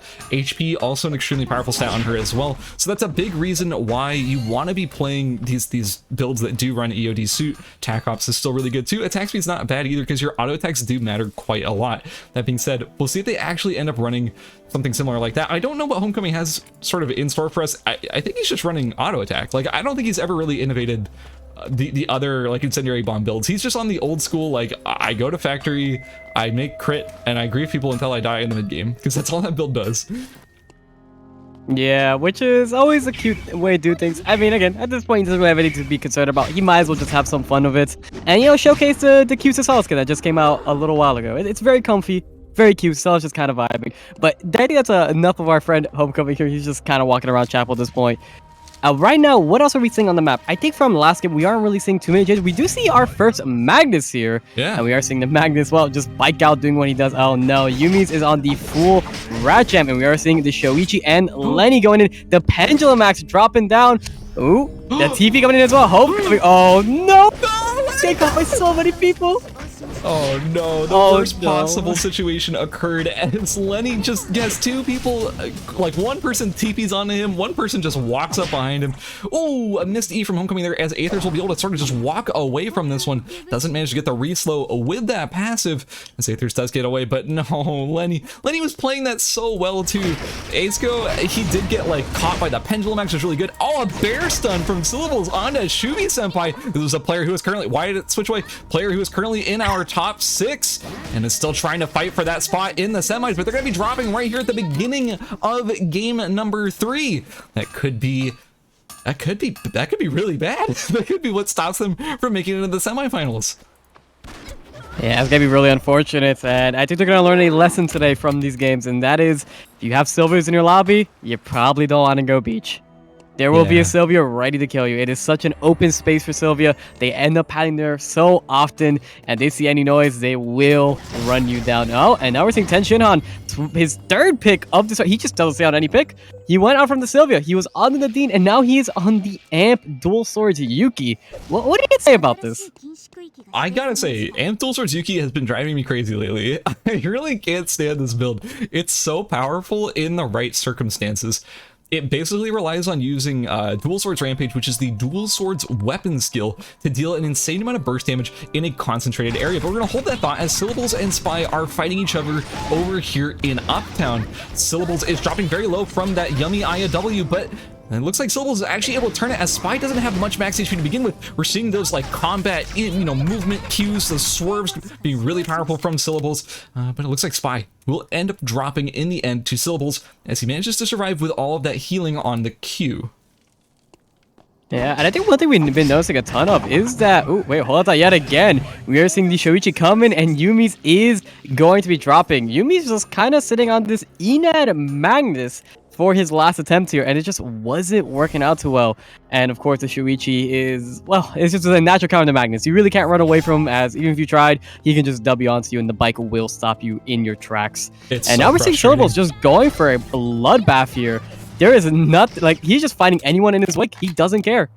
Anyone that walks into him, he's like, give me your mastery. I want your life. Yeah, Syllables is actually kind of popping off right now. This is one of those games where, like, if you do have a really, really solid performance right here, you can suddenly shoot up from, the mid to lower tiers currently and just jump right into that top 6 and end up qualifying. So Syllables in a good position with 2 kills already and good items to maybe make it into the semis. A beautiful jump over the wall by Nico Sushi as Aethers is trying to get the chase and catch on to Nico Sushi, but with just one ultimate, this would be the end of Nico. Oh, he gets away though!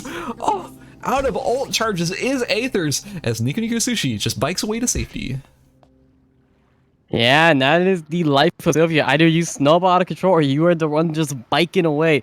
But Sylvia is one of those characters you really just can't count out just yet. Another character with insane third-party potential in the right circumstance. Ooh, and we are seeing Minbins versus Shoichi here. And, well, we are seeing the... That is kind of normally how the matchup goes, to be quite fair. With the camera, too. Like, Minbins was completely ready for that fight. Really well played by Binbins, and just like that, it looks like our only Shoichi player will end up going down. But now we do have Halifax and Sticker trying to fight each other over here in Temple. We also do have Table Box not far behind, so this could be a third-party situation in just a second. Sticker is very low. Ooh, Halifax doesn't have his burst potential up to maybe secure this, but the E does land as Halifax is attempting to secure this kill. Sticker with just 43 HP, but he's healing. He's healing 13 per tick, and somehow that feels like so much more. Oh, beautiful thing, the Table Box! Sticker goes down to Table Box with no items finishing it. Doesn't matter. He gets the kill anyways. Congratulations. Good kill, Table Box. Yanshio goes down to Homecoming. Homecoming just, oh no, that poor Shuka had nothing. He was sitting on the Rose Life, and we are seeing Binbins versus Frost here. The ultimate coming from Heart is going to reset the fight. Doesn't have the anti-healing down from the Rousey here, so it is going to heal him up pretty much to full. Frost just trying to do what he can and dance around the Heart here, but you can't dance around those auto attacks, and that is going to spell Proster's doom there. Actually, one thing to know here, but Lenny did drop early.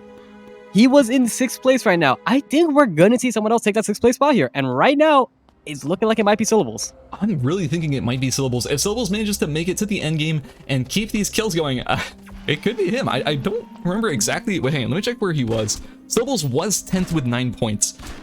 Lenny was 6th with 17. Syllables already on 2 kills, and his placement's not terrible. So yeah, at the very least, he will be surpassing Lenny in points, I'm fairly sure, but will that be enough to maybe beat someone else out who's also trying to get in? And also, if you're running into Binbits right now, that's really bad. But a huge amount of burst coming out of Syllables right here at the beginning of the fight. Keep in mind, Binbits does get the charm onto Syllables, so Syllables is fairly vulnerable. But I think Binbits' ult is still down, so if Syllables gets this kill, that is absolutely huge for Syllables. Syllables is healing quite a bit, and Binbits is still low and unable to quite match that healing. If he jumps on the bike, this could be a really bad for Binbits. The long range E does not end up landing as Binbits does get over the wall, and just like that, Binbits appears to get away. That was absolutely beautiful play from Binbits at the very end there. Just sitting in the bush waiting for the bike to come over because he knows it's going to be really, really hard for him to continue the chase. He knows that Sylvia can't really just turn around for free there as you're going to lose a ton of momentum. And without having the W up, there's no way they could go over the wall. So that was just beautiful heads up play from Binbits. Ooh, looks like he's waiting on the upgrade there. We did see him just drop the guitar. Ooh, Syllables is still going for the aggression here. Binbins, though, now with his ultimate back up, could look to try and turn this, but this Sylvia right now, ton of mastery to the name, all the amp items they could ever want. They deal an absolute ton of damage, and Heart doesn't have a lot of effective HP to work with. Yeah, absolutely. And one more thing that you have to be sort of aware of right now is that Wick just spawned 30 seconds ago. It looks like it's Aethers. Ooh, Agonov is being chased into the red by Homecoming. There's fights kind of happening all the time. It's hard to keep track of which ones are which. It looks like Syllables, unfortunately, ends up fighting against Binbits and loses this time around, as Binbits will end up picking up another kill, and Syllables, he was very close to getting into the top 6. Will he still be able to make it? Hard to say for sure. Anyways, Aethers does end up getting Wick, which is absolutely enormous for our Adriana player.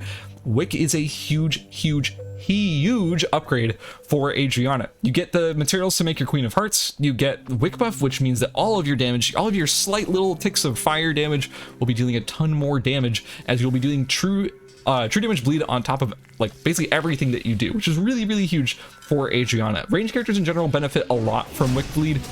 Adriana in particular benefits even more than most range characters, which is pretty crazy.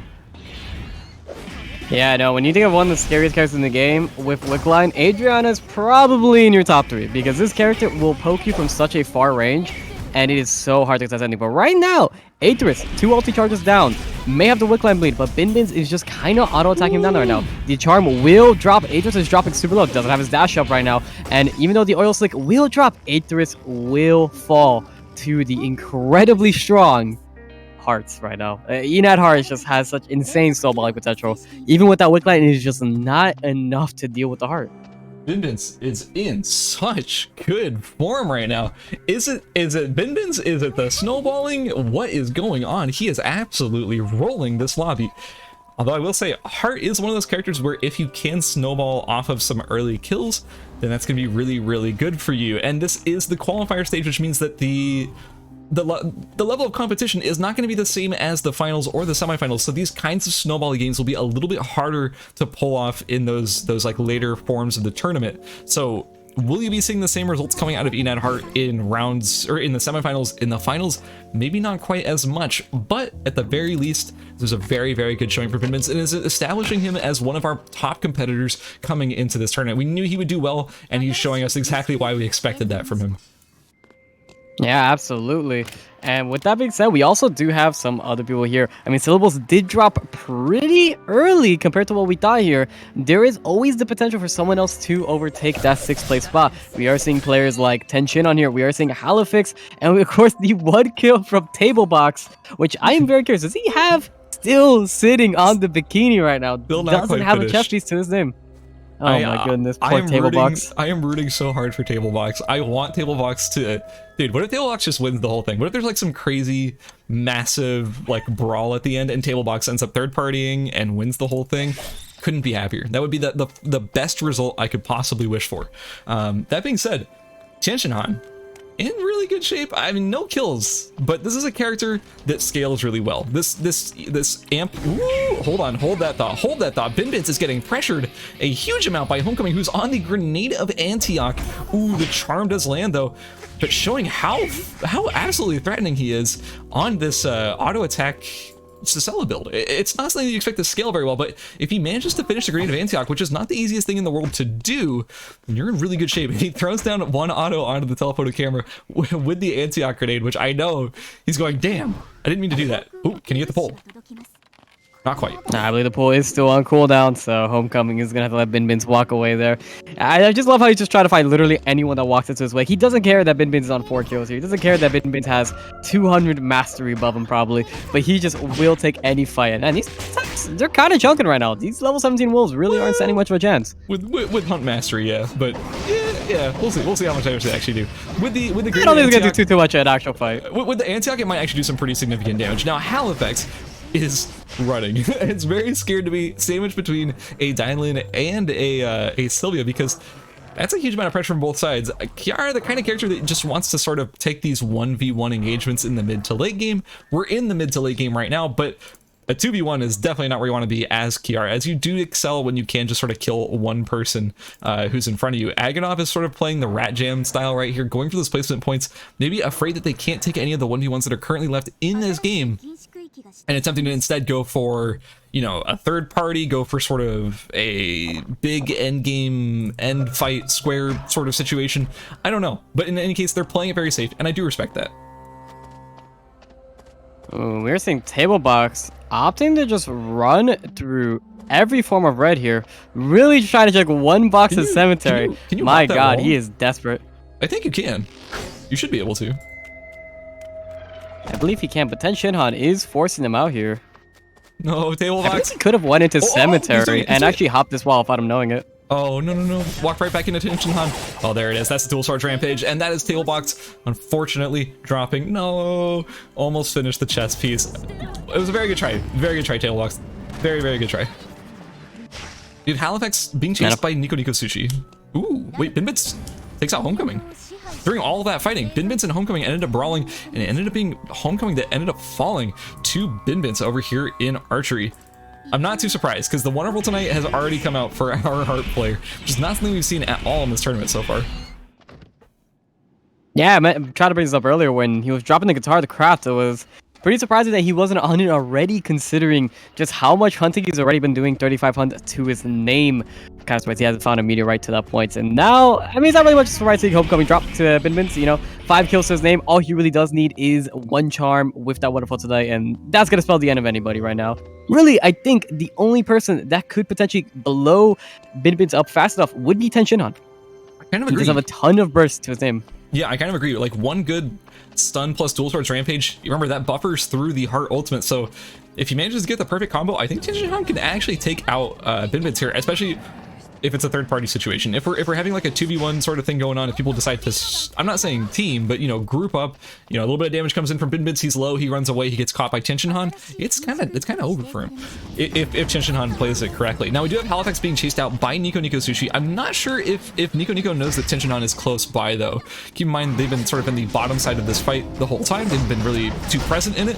Halifax drops the ultimate. Nico Sushi dropping the slow wall to try and catch Halifax. The reactivation from that ultimate, the Judgment comes down, dealing a lot of true damage to Nico Sushi, and Halifax is healed all the way back up to full HP, despite everything that has happened, everything that's been thrown his way by Nico Sushi. Yeah, we're seeing that the absolute power that is Kiara, just a ton of true damage in their kit, so it doesn't really matter like if they ever build the damage items because they don't really need it. They're just gonna spam you with Rapier skill and that true damage ultimate, and it's just gonna blow you up if you're too low to deal with it. Ooh, and we are seeing Binbin's locking eye with the next opponent here, the Lee Dai Lin, just gonna be forced to ult out right away. The charm is gonna whiff, trying to go for a prediction there, and the Lee Dai Lin will walk away there at the very end. So we're in a final zone situation. There's just a minute left until Temple and Forest both close. This orange indicator on these zones means that they are about to be closing next, whereas everything that is currently marked red is off limits. You cannot enter it without losing some of your timer. Now, if you're in Temple, you're in bad shape because you're probably gonna get gatekept by Binbins over here on this entrance. That being said, you could go all the way up to the top side and try and sneak around this corner right here to try to make it back in. But Agonov, in any case, is just trying to get away from Binbins, is just trying to not get caught here. Everyone in this final zone genuinely is scared of Binbins, and for good reasons too. He's fully transitioned into a wonderful tonight. He's not on the wall anymore. He's on 5 kills, 45 farm. Let's check his mastery. 20. He's capped on weapon mastery right now. Oh Binbins is a raid boss and a half, and no one wants to fight him 1v1. So everyone is just trying to, you know, get away. That be like Nico Sushi is already getting obliterated right now by Binbins. Although he is not afraid. He's going right in. Oh my goodness, wait, he should be dead. He jumped right over that charm. Hey, there's no right being alive right now. And yep. Tension on going with the rampage, going down to half health. Well, wait, Nico Sushi is gonna see the opportunity to try and go in here.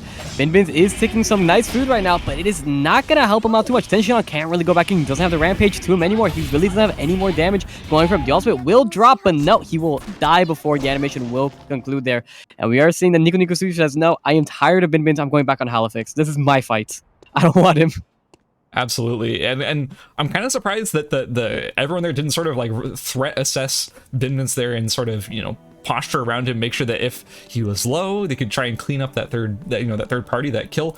But in the end, it looks like Binbins will be getting another kill. Now Nico Sushi is in a ton of trouble as Binbins, with his full mastery and his 6 kills to his name, is going to be claiming his 7th soul in this final round of Group A.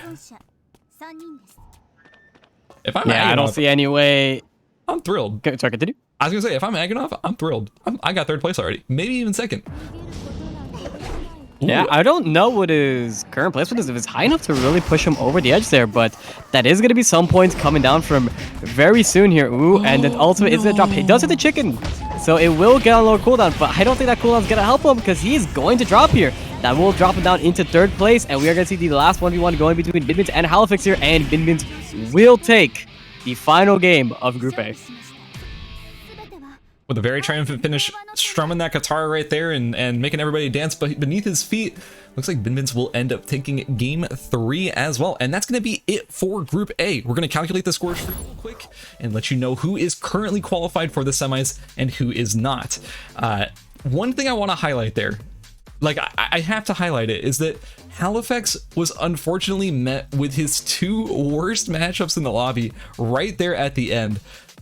Kiara does not do well against Enad. Enad stands for extra normal attack damage, and it's a stat that basically ignores defense. It's not quite true damage, but it ignores defense because it's calculated after it. And he's up against an Enad Heart, which is just stacking Enad. Halifax himself, he's stacking defense, so he's pretty much in terrible shape there in that fight, especially since Enad Heart, Binbins is already so stacked up on mastery, up to 20 mastery already. And even Agonov, who didn't have a lot of kills, he didn't have a lot of mastery either. He was running Enad as well, with the Divine Fist and the Crusader's Armor, all, you know, giving him a ton of Enad. Like, that's really rough for a Kiara player. But I think Halifax, he ended up getting 2nd place. He ended up getting a kill. Maybe that's enough to get him in the top 6. And we do have the scores. So do you want to see them? Do you want to go over them, Tom? Oh, absolutely. So it looks like in 1st place, unsurprisingly, is going to be Binbins at 94 points. And guys, the discrepancy between 1st and 2nd is actually massive. 2nd place is Homecoming, securing that 2nd place spot with 53 points.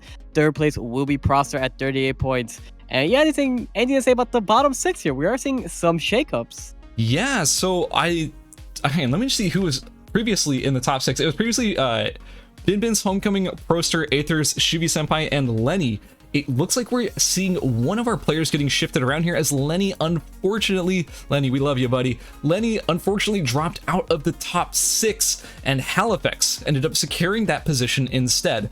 In fourth place, we have Aethers with 34 points. We also have Halifax with 26 points, 5th place. And in 6th place, we have Shuvi Senpai managing to secure that final spot in the top 6 with 26 points as well. Unfortunately, just barely below that threshold, we had Nico Sushi with 20 points in 7th, and Syllables with 18 points, and Lenny with 17 points. Man, what an absolutely crazy first group. Man, this was such an aggressive first group too. I'm going to be really surprised if any of the other groups can match this group's form of aggression. I don't think it's going to be humanly possible, but I'm excited to see what we have in our next contestants. Yeah, so we're going to be taking a very slight break. It's going to be about a 5-minute break. When we get back, we are going to be starting with group, I believe it's group E, and we're going to see, we're going to sort of go over the groups that have finished while we were that were off stream, because groups B and group C played off stream, and we're going to go over the results of those to see which 18 players have already qualified for the semifinals tomorrow. But until then, we're going to be taking a slight break. So with that being said, we will be right back. Thank you. We'll see you guys in just about 5 minutes, so sit tight. We got plenty more action for you for the rest of the day.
Welcome back, everybody, and we are getting ready for Group E.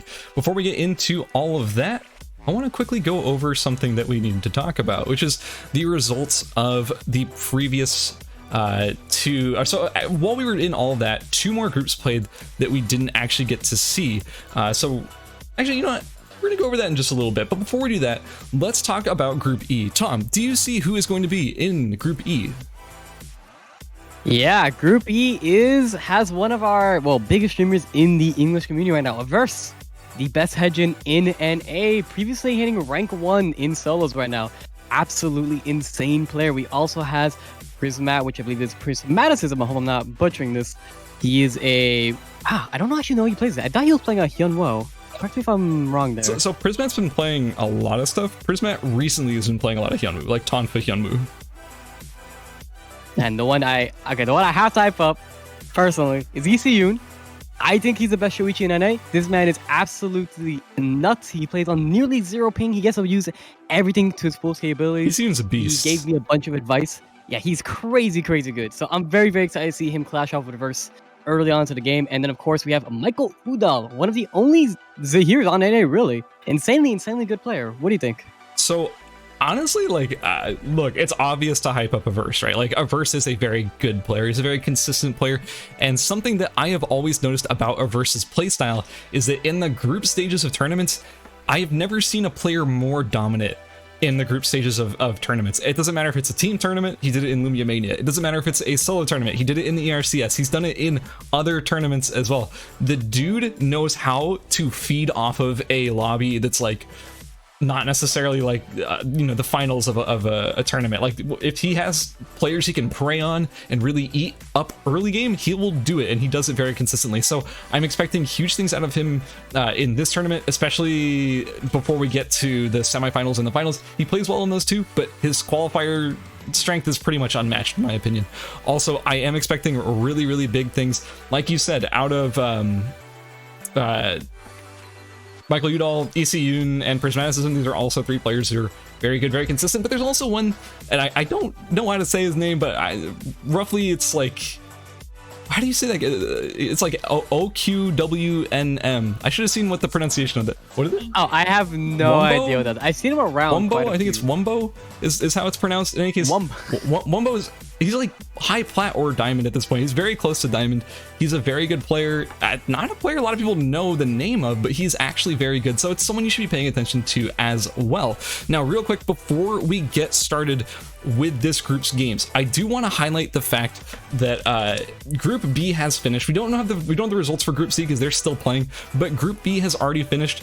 And I can tell you right now, the players who ended up qualifying the top 6 from Group B were Burning Z, Piemaster 7, Depraved Lunatic, Shizzy69, aka SHZY69, Deus XM, and Bright Eyes. So that is a pretty interesting result. There's a lot of players there that I think were a little bit slept on compared to the rest of their group, but congratulations to those top 6. They have made it to the semifinals, and they will be playing tomorrow right here, same time, same place. Yeah, I don't think there's any real surprise coming down from Group B, to be quite honest. Again, these are top performers right now in solos ranked. Burning Z, Piemaster, incredibly consistent players on their characters. Deus is another one going into 5th place, another very consistent player. Personally, I am not too familiar with our 3rd, 4th, and 6th place contestants from Group B. I've actually never seen these names before. Yeah, so they're players, like I said, they're players that are kind of slept on, and I'm very excited to see them qualifying. There's even some pretty good names that didn't end up qualifying, so they must have done some pretty crazy stuff to end up beating out those sort of more well-established players and make it into the semifinals. But we are about to get started once we are finished loading here with Group E's Game 1, and we'll get you the results of Group C as soon as they're finished, as soon as those scores are calculated.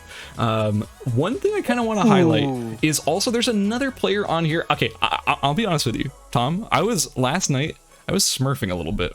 I kind of felt like smurfing, so I was playing on a second account, just having some fun because I didn't really feel like solo queuing on my main, and duos had just gone offline. By the way, ranked duos, I love it. I'm having so much fun with ranked duos. But anyway, I was smurfing on my other account, and there was a player in that lobby that was actually destroying me, like consistently. And they're playing here in Group E, and I'm very very curious to see how they're going to play, because I haven't seen them pretty much at all, and they're really sort of showing me that they're potentially a very good player and we should be paying attention to them. And that is I think it's Pink Doge or something. Have you seen Pink Doge at all in your games? Doge? Yeah. No, truthfully, I've never seen that name once. So, Truthfully, I've been playing too much ranked solos recently. I've been doing the same thing as you. Don't tell Ace Up. I've been playing a little bit, trying out some Rozzy, having a really good time with that. But no, I haven't personally ran into him. So yeah, right there, Pink Doge, he plays Lennox. He's not a character that you'd expect to be very good, but he is actually quite consistent, so you should keep an eye on this guy as well. There's a lot of good players in here. 200 MS, pretty good player as well. Kind of slept on. NA Language, pretty good player as well. Kind of slept on.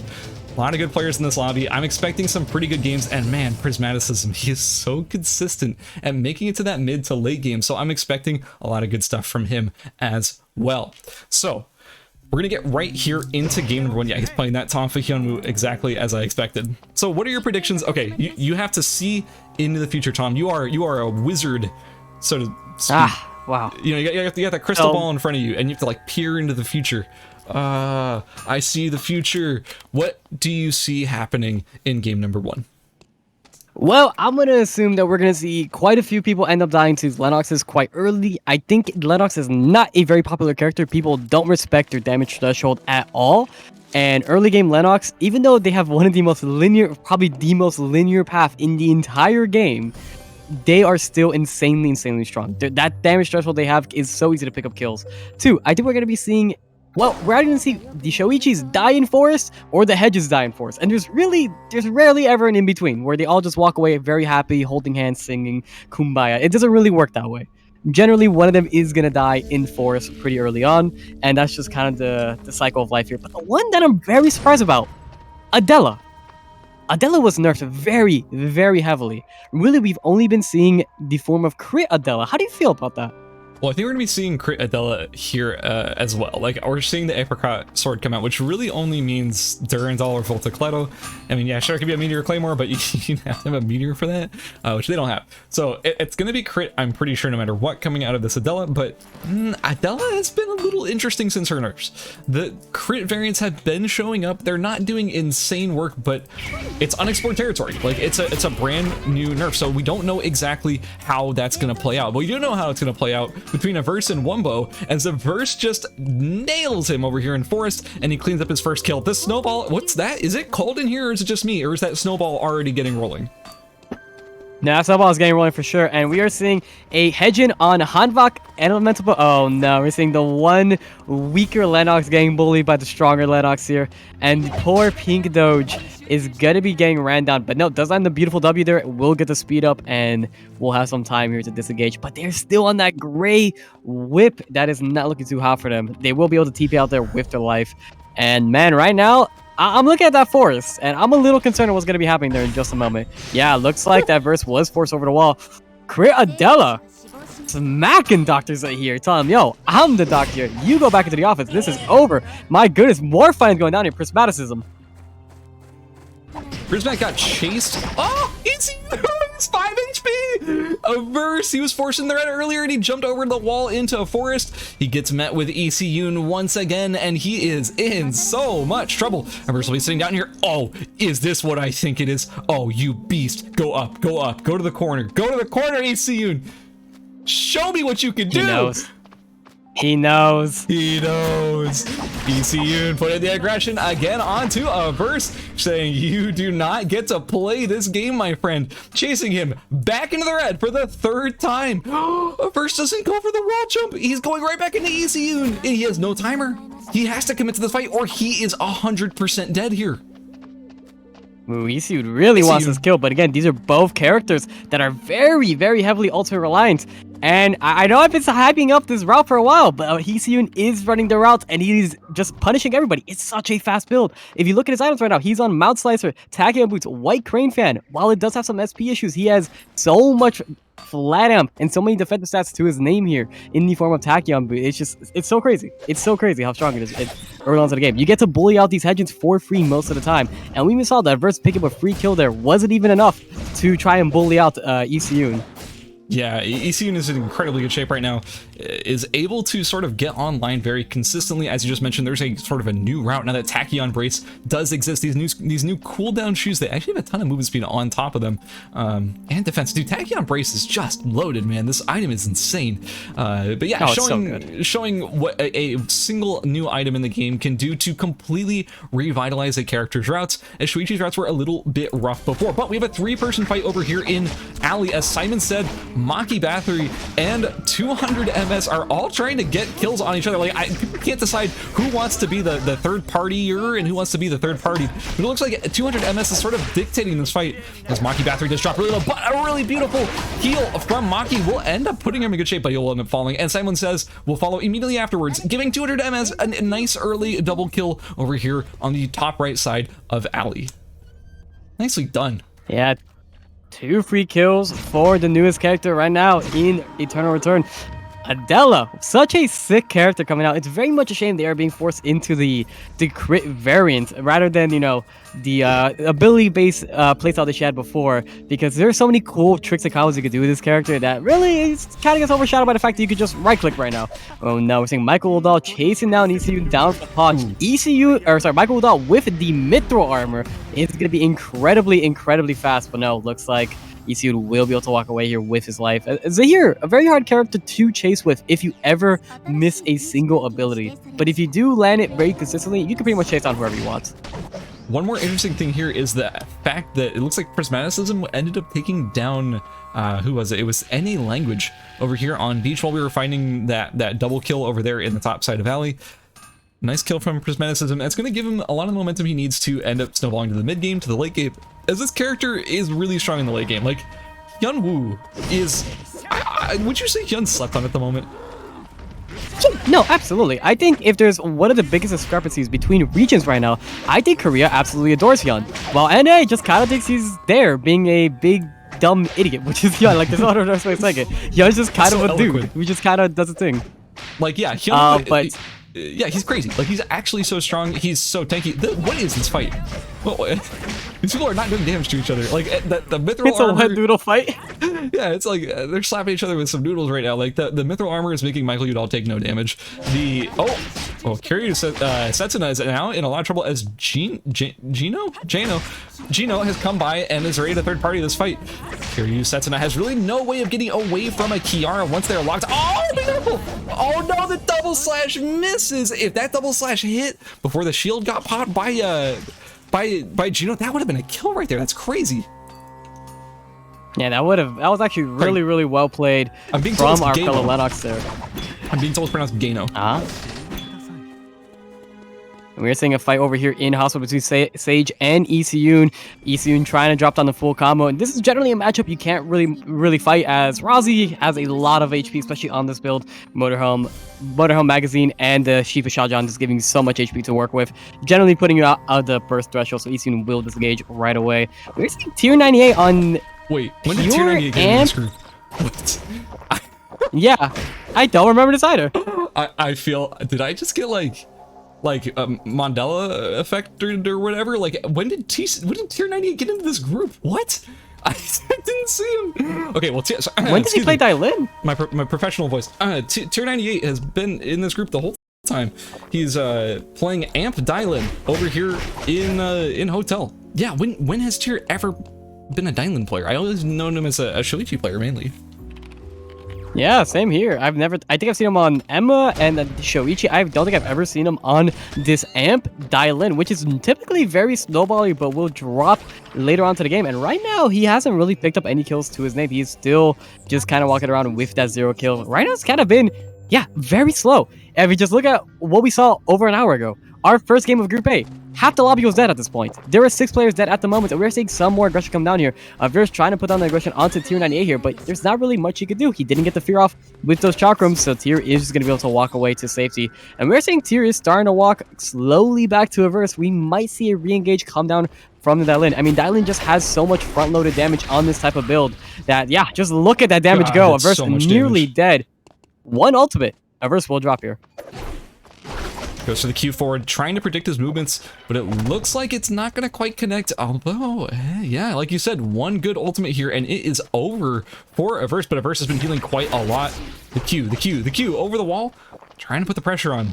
Man, okay, this is a personal thing. I'm just gonna say it because I want to say it. Anti-Lin has been a massive thorn in my side lately. I cannot stand it. It drives me crazy. It's so much burst. Really? Yeah, it's been obliterating my builds lately. It's just so frustrating. So I can see why ERBS is so hesitant to take this fight, because out of nowhere that ultimate can come down and deal easily half your health bar. It's very, very powerful. Sage Zac trying to kite out Lavalk, but keep in mind the Kiara is not far away. Gano is ready to third party this fight, as both these players have dropped super low. The kill will end up going down to Sage Zac though, as he tries to get away, but it will not be enough, as Gano will end up reactivating the judgment. Gonna be judging Sage Zac here, and he's gonna end up going down to Gano. A nice killer. Ooh, he's even takes out we mentioned in the last bracket, which was, you know, Kiara is such a good character at third partying. You want to commit all in that 1v1, great for it. Go for it. You're gonna have a great time. But Kiara's gonna walk in and say, hi, one of those kills are mine now, or both of them. You're both gonna die for it. You really have to be aware of your surroundings when there's a Kiara in your lobby, just because it's so easy for them to just walk in with rapier skill and throw down an ultimate, and whoever just got dropped half health in that fight, it will drop. Prismatism trying to throw down some damage here, but really doesn't do that much damage right now. And I'm noticing a pretty nice trend here. A lot of Tachyon Brace coming down on these new routes, which is something really nice to see. Always love when a new item lets builds for. I mean, just look at this. In overtime since early access launch, we have 3 new items on this Hyun Will here. We have Tindalus Man, we have Tachyon Brace, and we have the Revenge of Gojin. Yeah. A lot of these new items come down. And Tactical Tonfa. No, not really. But like, that's an item that just basically... if you think about it. I don't think I'd ever seen a Tactical Tonfa built before early access, because it was terrible, and they just have slowly buffed it over time. But yeah, like you said, these new items, as they add more items to the game, we're seeing more and more build routes opening up, more build possibilities. A beautiful snipe E from ECU means Renee Descartes is going to end up dropping here to ECU. A very nice play right there from ECU. Ha! God, ECU is making me so happy right now. 200 MS did get, I believe, 2v1 by Tier 98 and Prismatism. They tried to trade some damage back and forth on each other, but both of them are pretty tanky at this point. Prismat doesn't want to necessarily chase a Dial-In, and the Dial-In doesn't necessarily want to get in a long engagement with that Hyunwoo. But now, Tier 98 is being chased by ERBS over here on the bottom side of Avenue, peeling into Pond to just try and get away. Our final 5... final 6, 7. Wait, oh, Pink Doge is over there. Yeah, honestly, I'm not too surprised to see these 7 players here in the final, but also Prismatism versus Gano. This is not a fight that's ever going to end. We have Auto Arms, Boots of Hermes, Mithril Armor on Gano. Prismatism is playing Tonfa Hyun. There's no way he actually deals damage to Gano here, right? No, there's no way. Look at that Q drop. He dealt, I think he healed him. I think the food ticked more than how much he dealt there. There's no damage here. ERBS is gonna look for a third party, and well, I mean, he's not gonna be a third party anything. These guys are just absolute walls right now. Ooh, it looks like ERBS is gonna put his eyes onto Gano here, and that is, yeah, that's not gonna happen. Kiara's just so fast with those EOD boots and that mid chest. My God, it just can't chase him down at all. There's no way. What's his movement speed? It's got to be pretty high. What is it? 4.56. Jeez. I mean, even Pink Doge is pretty. I mean, like that's Pink Doge is lower even with Glacial Shoes out of combat active. Like that's Jesus. The Kiara is so and that's about the passive proc, man. The passive proc from Kiara. Good luck. She's gonna be zooming, doing a Sylvia Grand Prix without the Sylvia. Oh my lord, that is so much movement speed. Okay, we have Prismat. Wait, where did ERBS go? ERBS teleported over to Pond. Ooh, Wick is over here, and no one is basically in the area to stop ERBS from taking this. But you know, I don't think Hedgen's Wick take is. It's not bad actually. I was gonna say it's not the most amazing in the world, but it's not terrible. There's definitely worse characters for taking Wick. Like I don't think Shoichi's Wick take is that amazing. Honestly, he can at least kite it out and not take too much damage. Though we do have Tier 98 waiting in the wings, ready to third party this. If Wick ends up like wandering it's very too safe. Oh, he drops the ultimate for it too. Yeah, he is really trying to take this. Tier 98 is not necessarily going to try and stop it. Tier 98 is here to, however, try and clean it up because the ultimate is down for ERBS. This is sort of the shields down moment, and Tier 98 sees this. He smells this, and he wants to take the kill. The ultimate comes down. It does connect, but it's not going to do enough damage to really warrant being in this fight any longer. He's going to disengage. Yeah, I'm really curious what you think about this final group. Like, oh, never mind. Wait, we're seeing ECU and Prismatism. The fight will be going in. ECU getting a full rotation down.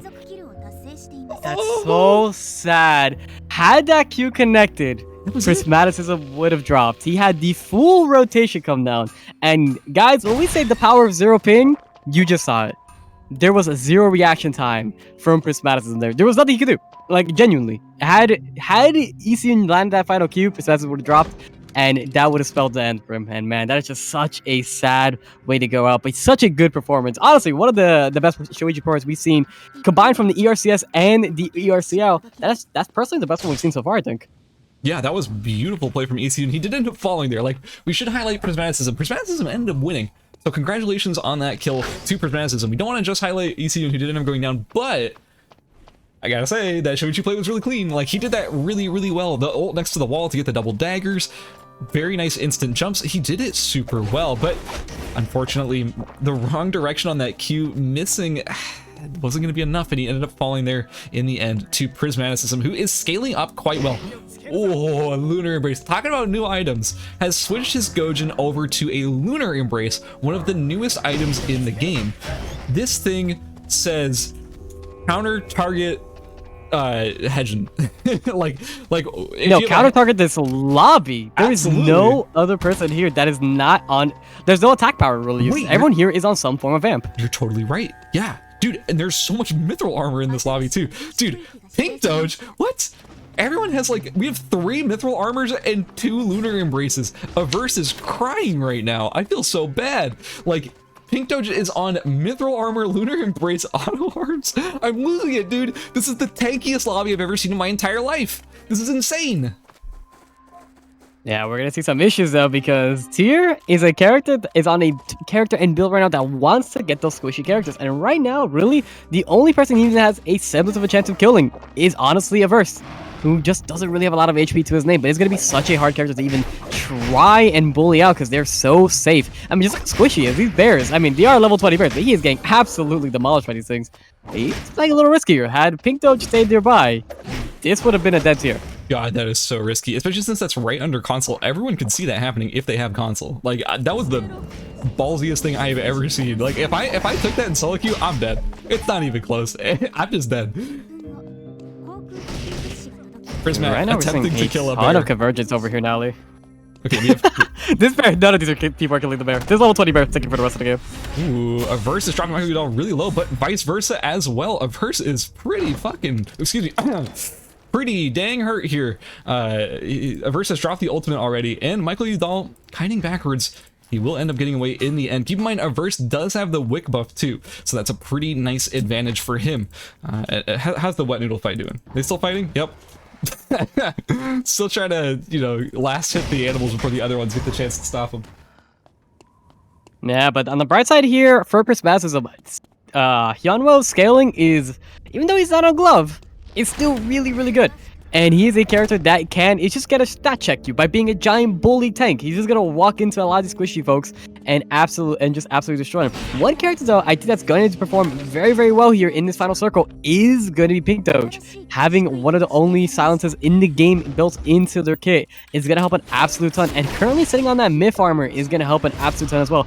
ERBS is just trying to pick up whatever kill he can here. But again, everybody's just so dang tanky. They're all out of his burst range.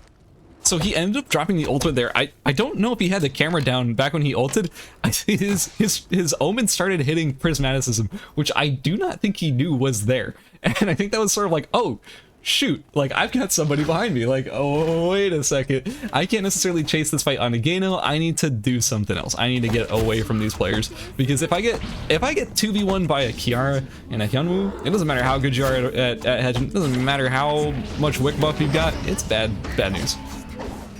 Oh no, ERBS going in with the E there. Very risky because, again, he's not very tanky looking into this, and the damage just isn't enough to burst on the Kiara. But Kiara did throw down the ultimate, not really getting any use out of it whatsoever. But I don't think it's going to be much of an issue for them as long as they're able to avoid a fight for a little while now. And with how much move speed they do have right now, I don't think it's going to be much of an issue. And we're seeing 3 people over at Temple, Prismaticism, Pink Doge, and Michael Udall just all kind of just chilling here. I can't get over this lobby. It's cracking me up. Like, the absolute stacking of mithril armor and lunar embrace, and everyone's playing amp. It's cracking me up so much. The Prismat. Oh, this is going to the final zone, 100%. Oh, 100%. You're seeing there's just mithril armor just laying around. Like, what is happening? Why is there so much mithril armor in this lobby? Yeah, is he not going to take it? I guess he just really values the HP and the CDR. I would love to see, what is that? Would that be our fourth? Yes, our fourth mithril armor. It's all EODs and mithril at the moment. Will he switch to it? Please, please, please, guys, please, shocking please, news. please. I know it's going to be very crazy, but mithril armor is a pretty dang good item right now. Ooh, Michael Udall with the double guillotine there to try and zone out Prismat. He's got more double guillotines to work with as well. He's trying to just bait him into the bush. Yep, there's the slam. That's going to give him the space he needs because it stopped Prismaticism in his dash. Although, even with that, God, Prismat's just taking no damage. He's got the Lunar Embrace. He's got everything. Michael Udall's sitting on his ultimate now. This is going to give him a little bit of time to work with, but it may not be enough. He's not healing enough. His ultimate's down. There's one double guillotine, but the camera's there. Prismat can just auto-attack it. It's gone. He's forced to go in the red. Yeah, it's very painful because you know that no matter how long this fight does go, that you're just going to be out to damage here. Like, Zahir is definitely one of the most, I mean, that's his role. He's a consistent DPS. If he's able to land his stuff, he's going to do an absolute ton of damage. But again, Prismatism has a ton of MS to his name right now. It's going to be really hard to fight. Oh my goodness. And Michael Big Doge getting copied to a rock and a hard place. You do not expect a random Zahir to be popping out of red right behind you. Out of the red. Why was he there? Like, he's probably like, what is happening in this lobby? I do not understand. ERBS is chunking Michael Udall quite significantly. He's going to be forced to go back in the red, but he only has 7 seconds on his timer, so he has to commit to this fight. Now, Pink Doge is the one coming out of the red, so he might be securing this kill instead. No, it's going to be ERBS who picks it up. I'm fairly sure. Yes, it is. Now, Pink Doge he gets no timer back for that, but ERBS, he didn't have much to begin with. He is down to just 6 seconds on his timer as Prismat is here for the third party, and so is tier 98. The whole lobby, aside from Kiara, is right here, and ERBS with one fat ultimate will go down to tier 98. Prismat is here to vulture the body and take whatever he wants.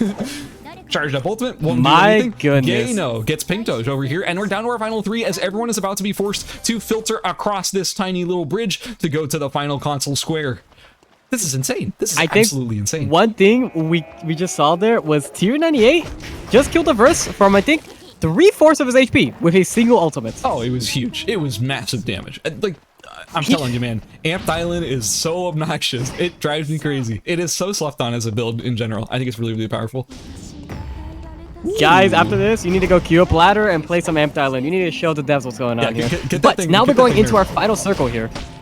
We are seeing Gano drawing onto Prismatism here, throwing on the ultimate very early on into his engagement. He is going to be able to get the execute on the bat, which, for those who don't know, that is going to drop the cooldown very, very low for Kiara here. And we are seeing tier 98 trying to throw some pressure, but taking a lot of time here, down to 10 seconds. Prismatism also pretty low on timer, trying to get his own little corner of the map here. Pawn final circle is pretty volatile. There's not really a lot of places where you can, oh my god, he just went flying. That bomb Prismatism no just damage. tried. What? How is that possible? Like, these bombs... Okay, that one actually hit tier and did significant damage. So we're in this situation. Tier 98 has the lowest timer of everybody here. Everyone is just trying to posture and get their safe positioning. It looks like, unfortunately, tier 98 with the weakest position in that fight is caught between these two players. They are still going to be trying to beat up each other to try and get some pressure in, but it looks like in the end, tier 98, he has no timer to work with. He is going to be dropping super low, and Gano is going to go for the kill and secure it in the end. Now it's Prismatism versus Gano. I believe Gano has way more timer considering he also just got that kill. These players are not doing damage to each other pretty much at all. Even with the traps, even with the true damage, you're seeing a Q does like 160, the slam does like 240. Gano dropping kind of low, but is it going to be enough? I don't know, man.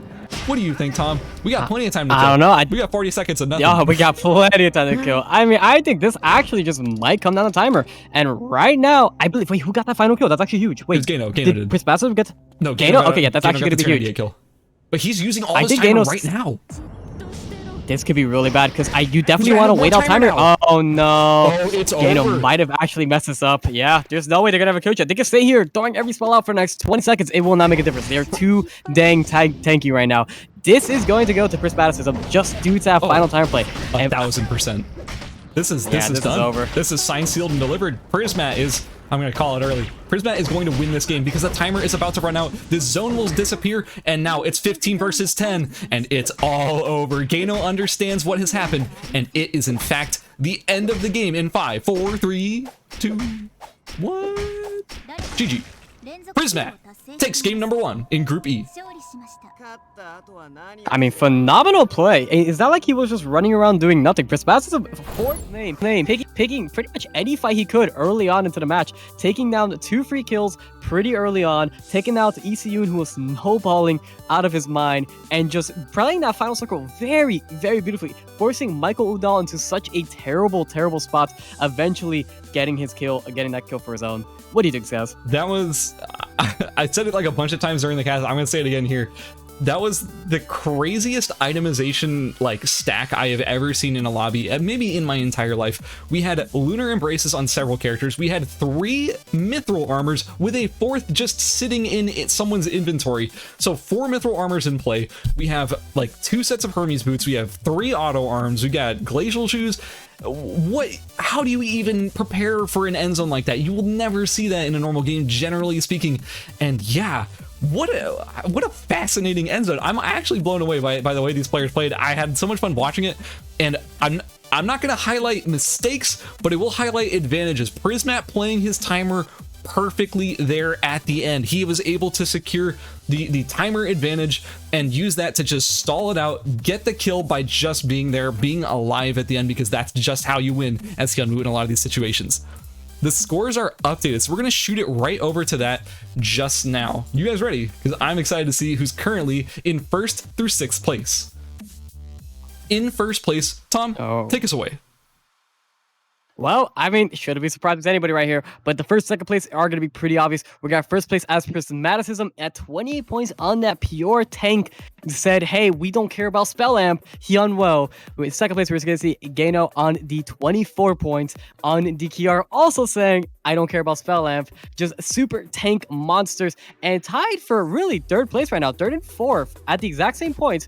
14 each, a verse, and 200 MS. Really? 200 MS dropping pretty early. Yeah. Very surprised to be seeing that one. 200 MS ended up dropping in 8th, but he had 3 kills, and that alone is enough to propel him all the way up there. You should be rewarded for getting kills. 3 kills is a significant result. That's the 3rd most kills in the lobby. So yeah, he gets paid off for it. 8th place, 3 kills gets you all the way up there in 4th, tied for 3rd. And of course, we also have in 5th place Tier 98 with 13 points, and ECU, also kind of a player who dropped pretty early. Wait, hold on. When did ECU drop? ECU dropped in... He dropped the Prismaticism. Yeah, oh no, he dropped in 7th. But he had a bunch of kills too, so that's going to propel him all the way up there into that top 6. We had Pink Doge, got that placement, kind of got pretty far in the round, but didn't end up securing any kills, so as a result he is just barely outside of that cutoff at 8 points. And Sage Zek in 8th with 6 points, and Michael Udall in 9th with 5 points. So that's the current standings for this group. Honestly, kind of fascinating. Like, those were not the results I was expecting going into this.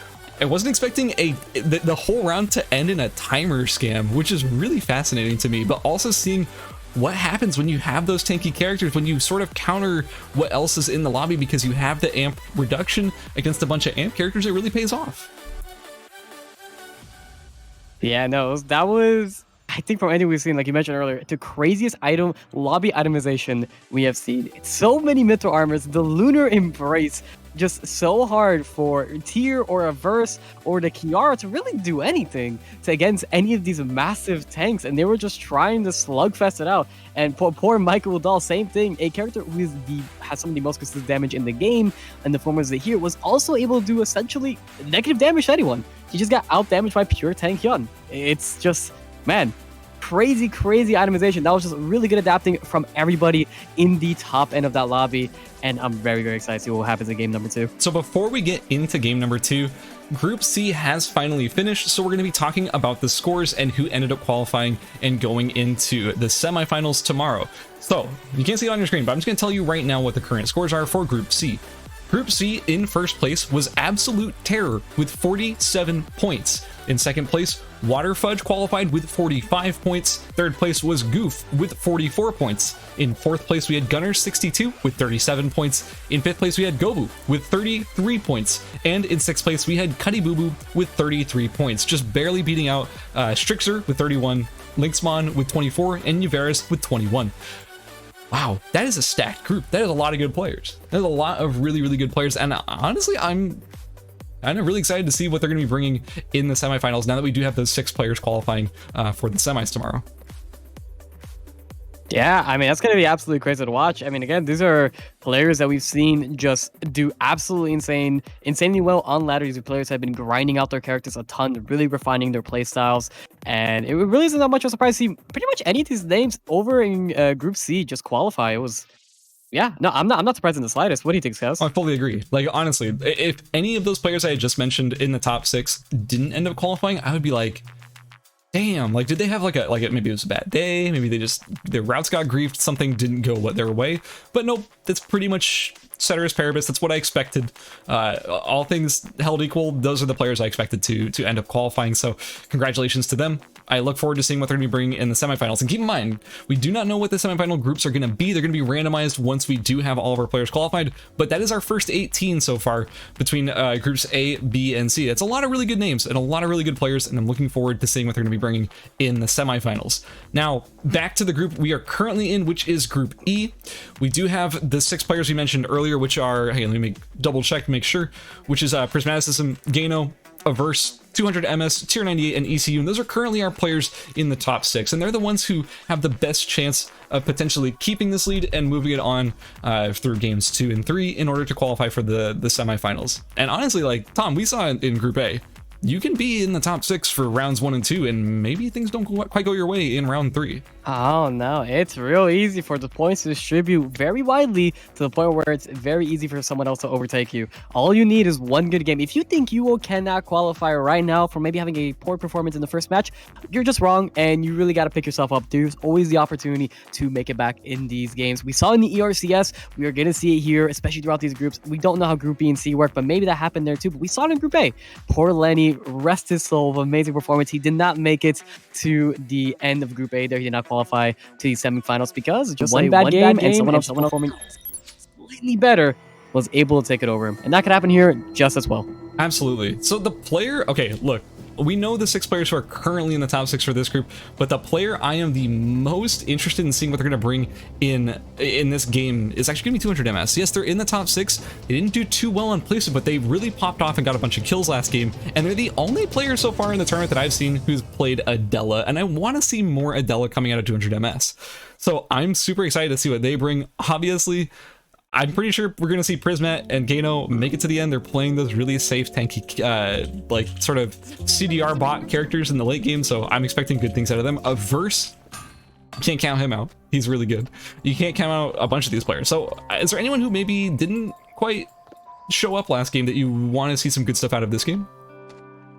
So, in terms of the players, I feel like the guys that have been performing very well from the first game, I'm not exactly too surprised there. I do think there's one player that did make it to the top circle that didn't really get to put on as good of a performance as we would expect, and that's Michael Udall on the Zahir. He has been spamming that Zahir an absolute ton, and the man is actually really, really good on him. Like, no joke, this man is actually a beast on that Zahir, and I would not be surprised to see him just get one insane pop-up game. Zahir does have a hard time picking up kills, especially later on to the match, but he's very consistent at landing Zahir's, well, pretty narrow skill shots to be quite fair, and just getting that damage off, especially early on, and very consistently landing and keeping the movement speed bonus from that passive rolling, you can pick up kills very, very easily. And I've seen Udall do it before, and it would not surprise me to see him do it yet again.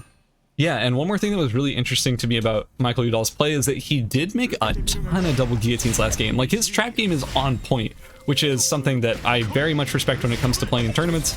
Knowing how to make traps, using those to secure yourself like a zoning advantage is huge. But as you saw, it didn't matter how many double guillotines he had, it wasn't actually enough for him to end up surviving in that like late game situation. We had Prismaticism walking up, eating a double guillotine, didn't care. Didn't even slightly care. He would use it almost to his advantage. Like, he'd just slam into it, didn't care.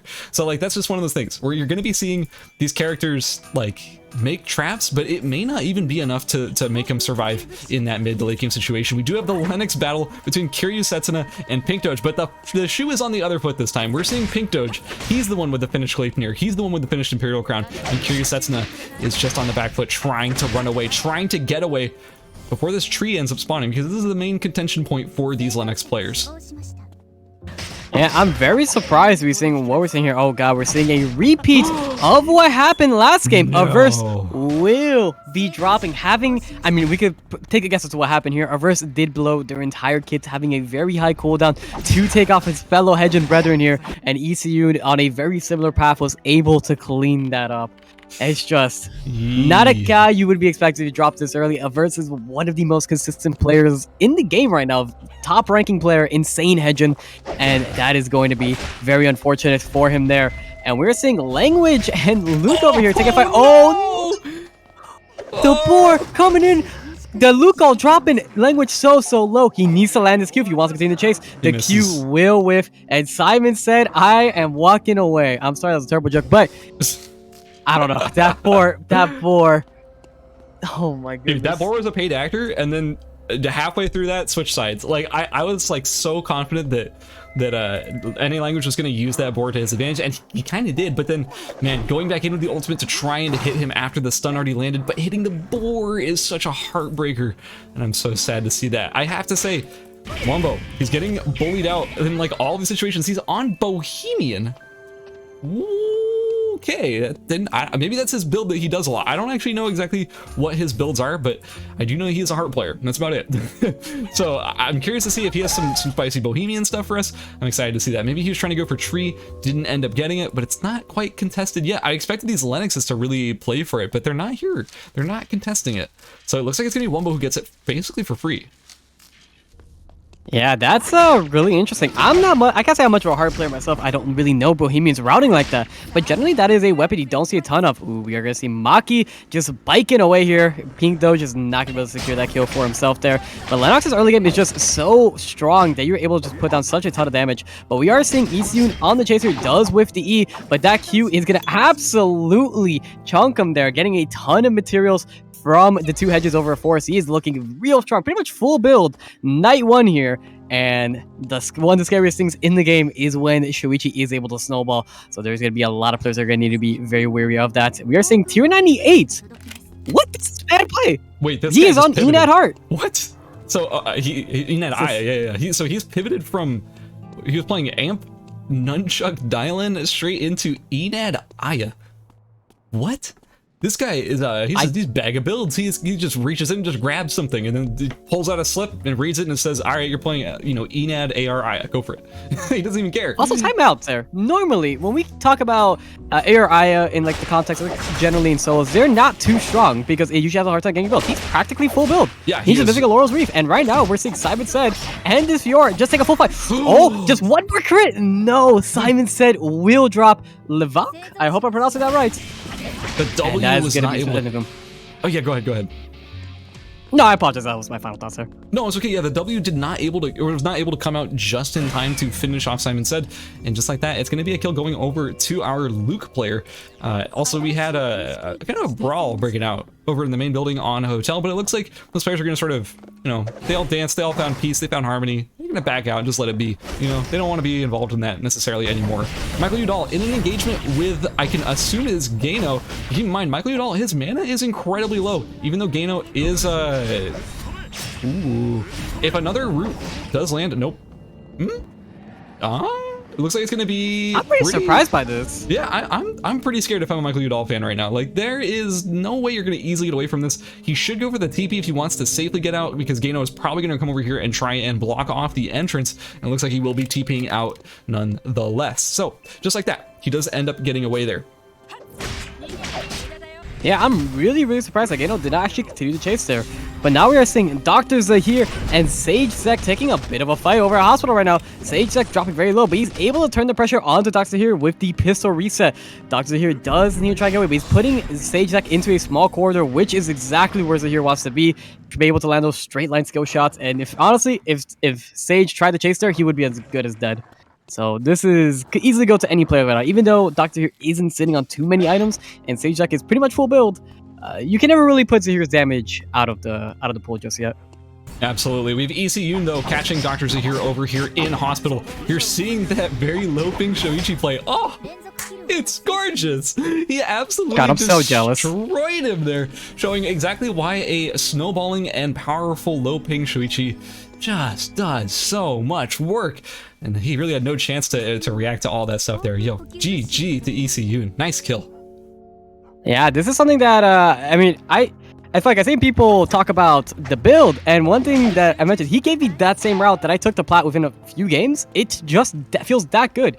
He genuinely thinks that Shuichi was like an A-tier character. I laughed when he told me this, and then I spammed that build a bunch. I'm like, yeah, no, I can see it again. This character feels so crazy when you consistently get your items online and not dying to random looks in school. Feels pretty nice. Absolutely. We have Tier 98 or Prismat. One of these two players just TP'd down over here to Doc, throwing some blows back and forth. Don't think it's going to end up being a major fight between these two players because I don't think Prismat wants to be fighting right now. And Tier 98, he did get the lore wreath, so maybe he wants to be forcing these engagements because he's kind of on a power spike right now. Keep in mind, that laurel wreath means in basically like fully blown, we're scaling all the way to the end game. Like, there's no way it's anything but, you know, uphill from here. Or downhill. Is that downhill? Probably downhill. Wait, no, uphill. It just gets stronger. No, uphill would mean it's harder for him. Downhill means it's like clear sailing, right? Wait, in what context? He's on a level street, but he is getting there is money. I don't forget it, man. Whatever. 200 MS. He gets stronger. The game's getting easier for him. Yeah, ARI are good. Yeah. Casters are learning the game. What is this? What is this? League of Legends? No, this is. So that's Malphite. Oriana Karthus. Whatever. Anyway, we have Simon Says fighting 200 MS over here in, what is this, Summoner Drift? No, excuse me, at a hotel. So Adela's trying to get away on full crit right now. Simon said he's got the Moonlight Pendant, so he's in pretty good shape at the moment. I would say Prismat and Tyr, they're still in dock and they're still fighting each other. What? Who wins this fight? To be fair, if I'm A or Aya right now, I'm taking any fight I get. Because right now, Prismat system has no chance to ever kill you.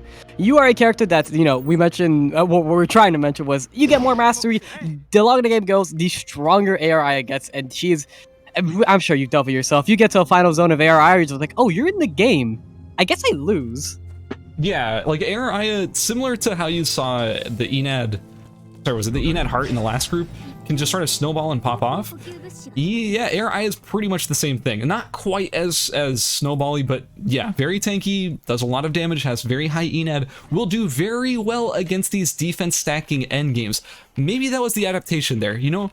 Maybe Tier 98 read that the lobby was too amp focused and that people were stacking amp reduction too much defense, too much mithril. So hey, let's go to something that ignores that defense, doesn't care about that amp reduction, and boom, Enad, AR Aya, perfect choice. Yeah, it's working out really well for him. And I think even in the routing seemed to be very clean for him because, again, night one, no kills, didn't do anything yet. He's full build.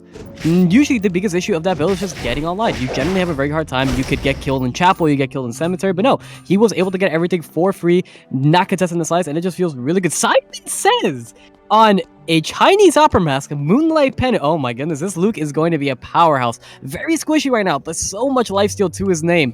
As long as he's not against someone with a ton of front-loaded burst, if he's able to take a bit of a consistent fight here, I don't think a lot of people can kill him that easy. Ooh, we have Wumbo, Gano, and Tier 98 all fighting down here in Uptown. It looks like the charm's gonna miss from Wumbo. Wait, he pivoted to Stairway to Heaven? What? I have no idea. He knows something that I don't. He's got some spicy build and I love it. He started out on a Bohemian and he ended up on a Stairway to Heaven with like CDR items. I love it. Like, that's so cool.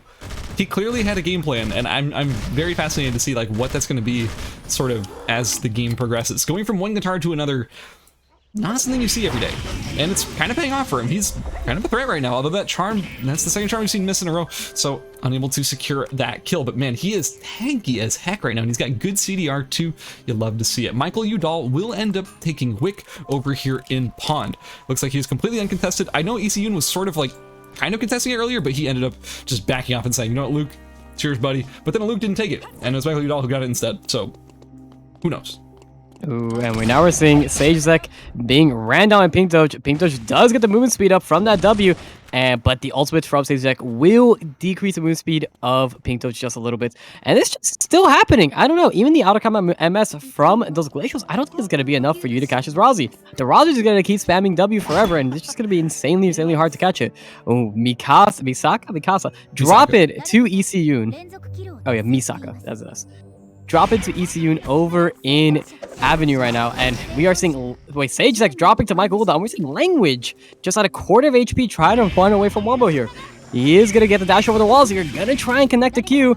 Yeah, Language is gonna be having to run away here, but Dylan is just a very hard character to catch. Dude, Michael Udall is popping off over here in Alley, taking out Pinktoad. Looks like NA Language is still trying to get away. I think this fight is eventually going to fizzle out as Wombo decides, it's a Dylan. It's not worth it. I'm going to move on with my life. Gano dropping incredibly low to Michael Udall and Prismaticism. Looks like Prismat is here to third party Michael Udall. That beautiful slam into the bridge and the follow-up. Oh, nice reflect from Prismat is going to put Michael Udall incredibly low. One more dash plus a Q should be enough to take out Michael Udall, but it's not going to come out. Prismat backs out, says, I'm going to loot Gano instead. I don't want to fight you. I don't want to chase Zahir. It's not worth it, man. It's just not. Yeah.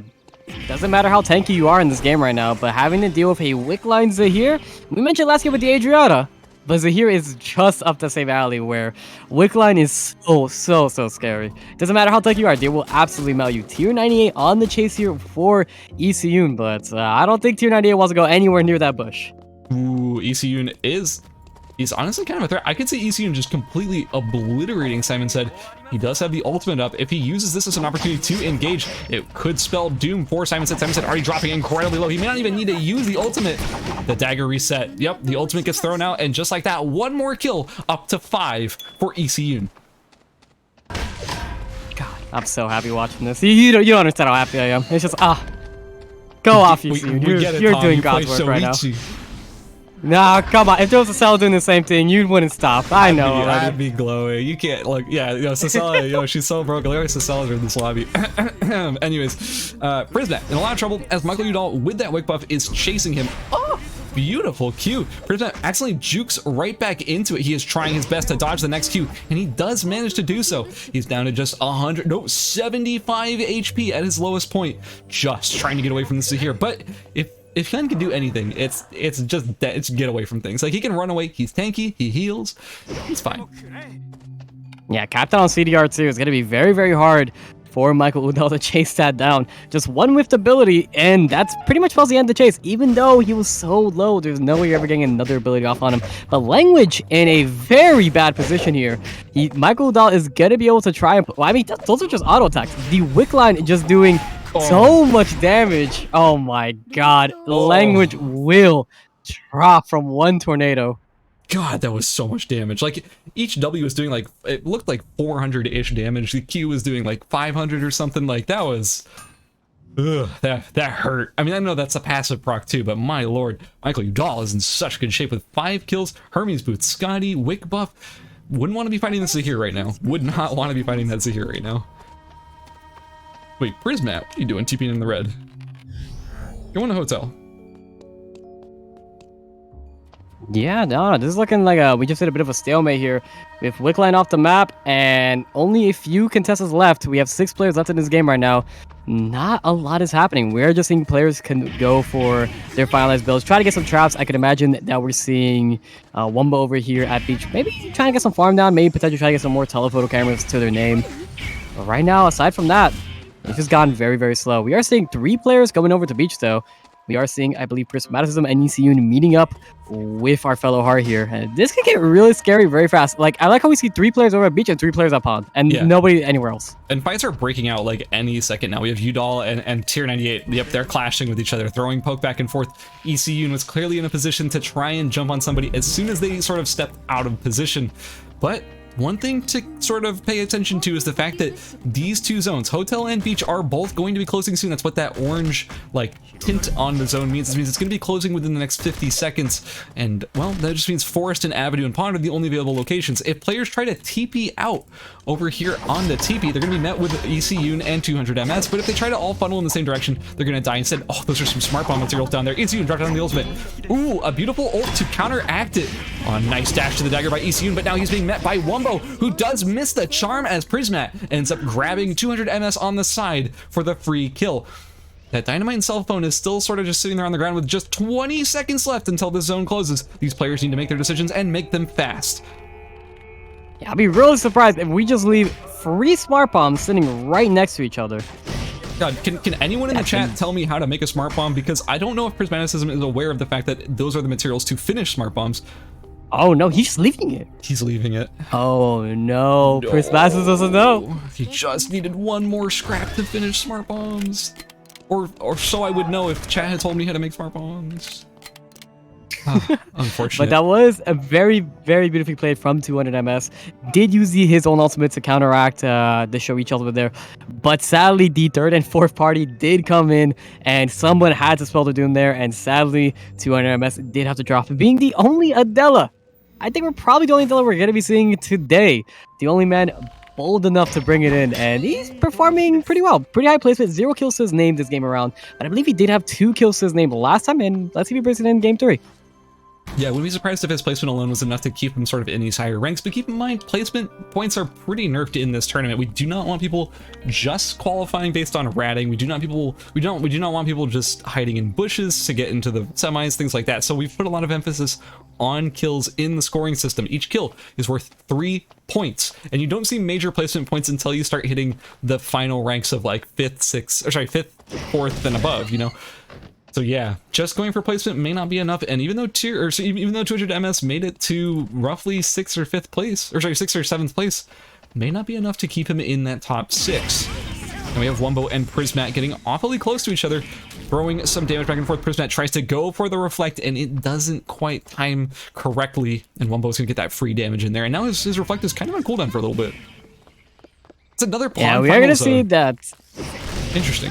Yeah, it really is, huh? I mean, we are going to see again that Prismaticism is just kind of not taking any damage. Ooh, we are seeing ECU just drop in, whip the ultimate lineup against the wall, going to be doing an absolute ton of damage. Prismaticism is going to be stopping ECU from taking another kill. No, ECU will secure it yet again with the dagger resets and walking away. Everybody trying to take Tier's life there. And this, if I'm Prismaticism, I'm real happy about seeing Tier 98 drop there. And Tyr didn't even get any kills either. Like, he felt like such a force to be reckoned with, but he, with 57 farm and 0 kills, he only got 5th place with zero like kill points too. That's not that insane of a placement, which despite the fact that he looked so strong, it's not gonna be a lot of points in the long run. ECU showing he is just so absolutely insanely powerful right now.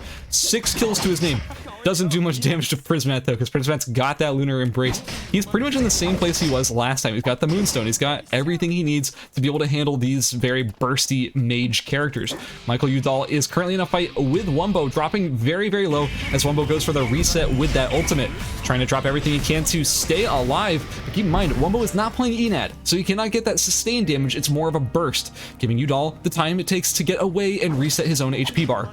But he's getting way too close to ECU. Oh, this is not where you want to be. You do not want to be a squishy, low HP caster against a very built Shoichi. Yeah, looking like the moon speed bonus is coming out and trying to help out. Smokescreen will drop. Beautiful tornado coming out. That is going to spell Michael Udall's doom though, but we are seeing Prismatism here is going to be here for the third party. The healing from the kill is going to help out a ton. Prismatism trying to throw down the reflex, but no, giving ECU a ton of space here. Prismatism decide to let out the pressure. ECU will survive here. Man, the only reason he is alive here is because of that change that happened a few patches ago, where you get a massive heal when you execute somebody, and ECU is actually going to be surviving because of it. I was gonna say that was so clutch. He was down to like 100, 200 HP. He dashes in, he gets the kill, and just like that, boom, he's healed like 600 HP. He can no longer get bursted immediately by that Hyunwoo like burst that doesn't have the ultimate available.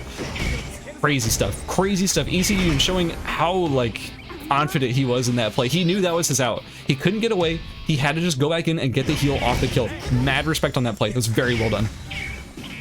And now we're seeing Wumbo having to get out of the fight because the beautiful reflect from Prismatism just took him down to like 20 HP. That was just so bad. Now Heart's ultimate is on cooldown for his engagement, and that is gonna hurt really, really bad here. ECU taking a ton of damage from these smart bombs. Prismatism is making sure that nobody is able to come in. Oh my god. And ECU is gonna have to try and get out of here. He doesn't have any damage to his name. And of course, Wumbo does know. I don't think he could actually take out Prismatism here. So he does try to take the kill off for ECU, and they're just kind of standing next to each other. Yeah, I think Wumbo was trying to loot ECU in there, and I think Prismat was, I don't know what he was doing. He was dropping a hammer out of his inventory or something. He's dropping the hammer. Who knows? I think he was trying to place mines and couldn't. But in this situation, it looks like Wumbo will be taking a ton of damage from Prismat. Doesn't seem to be able to be doing any damage through this Lunar Embrace, through these Boots of Hermes. Like, the defense stack. This man's at 183 defense, and he's sitting on the fattest stack of remote mines. He just drops his guitar. He knows what's going to happen. He's done. It's over. This is another game that is going to be going in favor of Prismaticism, taking first place. I don't think that's a running animation anyone's ever actually seen in this No. game. That's the first time I've ever seen it. It looks so funny. I've never seen it either, and I love it. And that's going to be it for game number 2 for this group. So, Tom, what'd you think of that second game? With that second game, I mean, I think we saw the power of a very snowball Shoichi, starting off from the 4 snowball, just pretty much having full build night 1. Absolutely insane. Again, we're seeing Prismaticism taking another game. Not a lot of kills this time around, only 2 kills under his belt, but he's just such a powerhouse to kill. How do you kill this man? He's just so tanky, and every time we end up in an end zone, yet again, we are seeing amp user after amp user after amp user, and this man is just sitting on that Lunar Embrace, the newest item here, to just absolutely destroys or counteracts anyone that's using any form of vamp items whatsoever. Tier 98, unfortunately, despite being on that AR Aya, wasn't really able to snowball that to his own lead. Would have been insane in this final circle, but wasn't able to survive till then. One more thing I want to focus on is the fact that ECU, he didn't end up winning the game. He got 3rd place, but he had 7 kills. Like, that's an insane number of kills. If you get 7 kills, I'm not saying you're locked into the semifinals, but you probably are, let's be honest. 7 kills, 3rd place, crazy placement and result from ECU. And Michael Udall, we should focus on him a bit too. 5 kills and 4th place, that's a lot of points. That's a lot of placement. Wouldn't be surprised if that was alone enough to qualify him for the semifinals. But we do actually have the scores updated, so let's switch on over to that. So, in 1st place, we currently have Prismaticism with 50 points. In 2nd place, we have ECU with 42 points. And Tom, how do you feel about 3rd place? With 3rd place, we do have Michael Udall on 28 points. Not very surprising. Have very good placements both games. And again, in this match, he actually did pick up a lot of kills post wick line.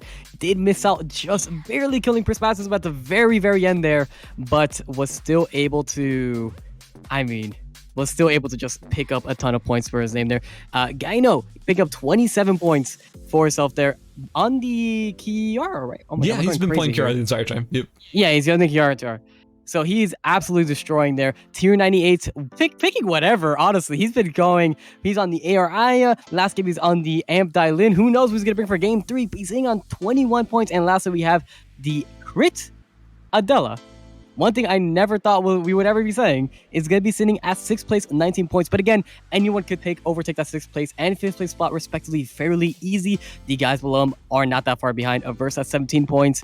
Wabo at 15 in 8th place. And 9th place is Pink Doge on that Lennox at 11 points. It will be very, very easy for any of these guys to overtake those final spots. What do you think? I absolutely agree. Honestly, the 3 right below the top 6, Averse, Wumbo, and Pink Doge, they have been pretty, they've been showing some good results in at least some of these games. Averse, unfortunately, did drop early in that 2nd game, but we know he did well in the 1st game. We know that he can do well in the 3rd game.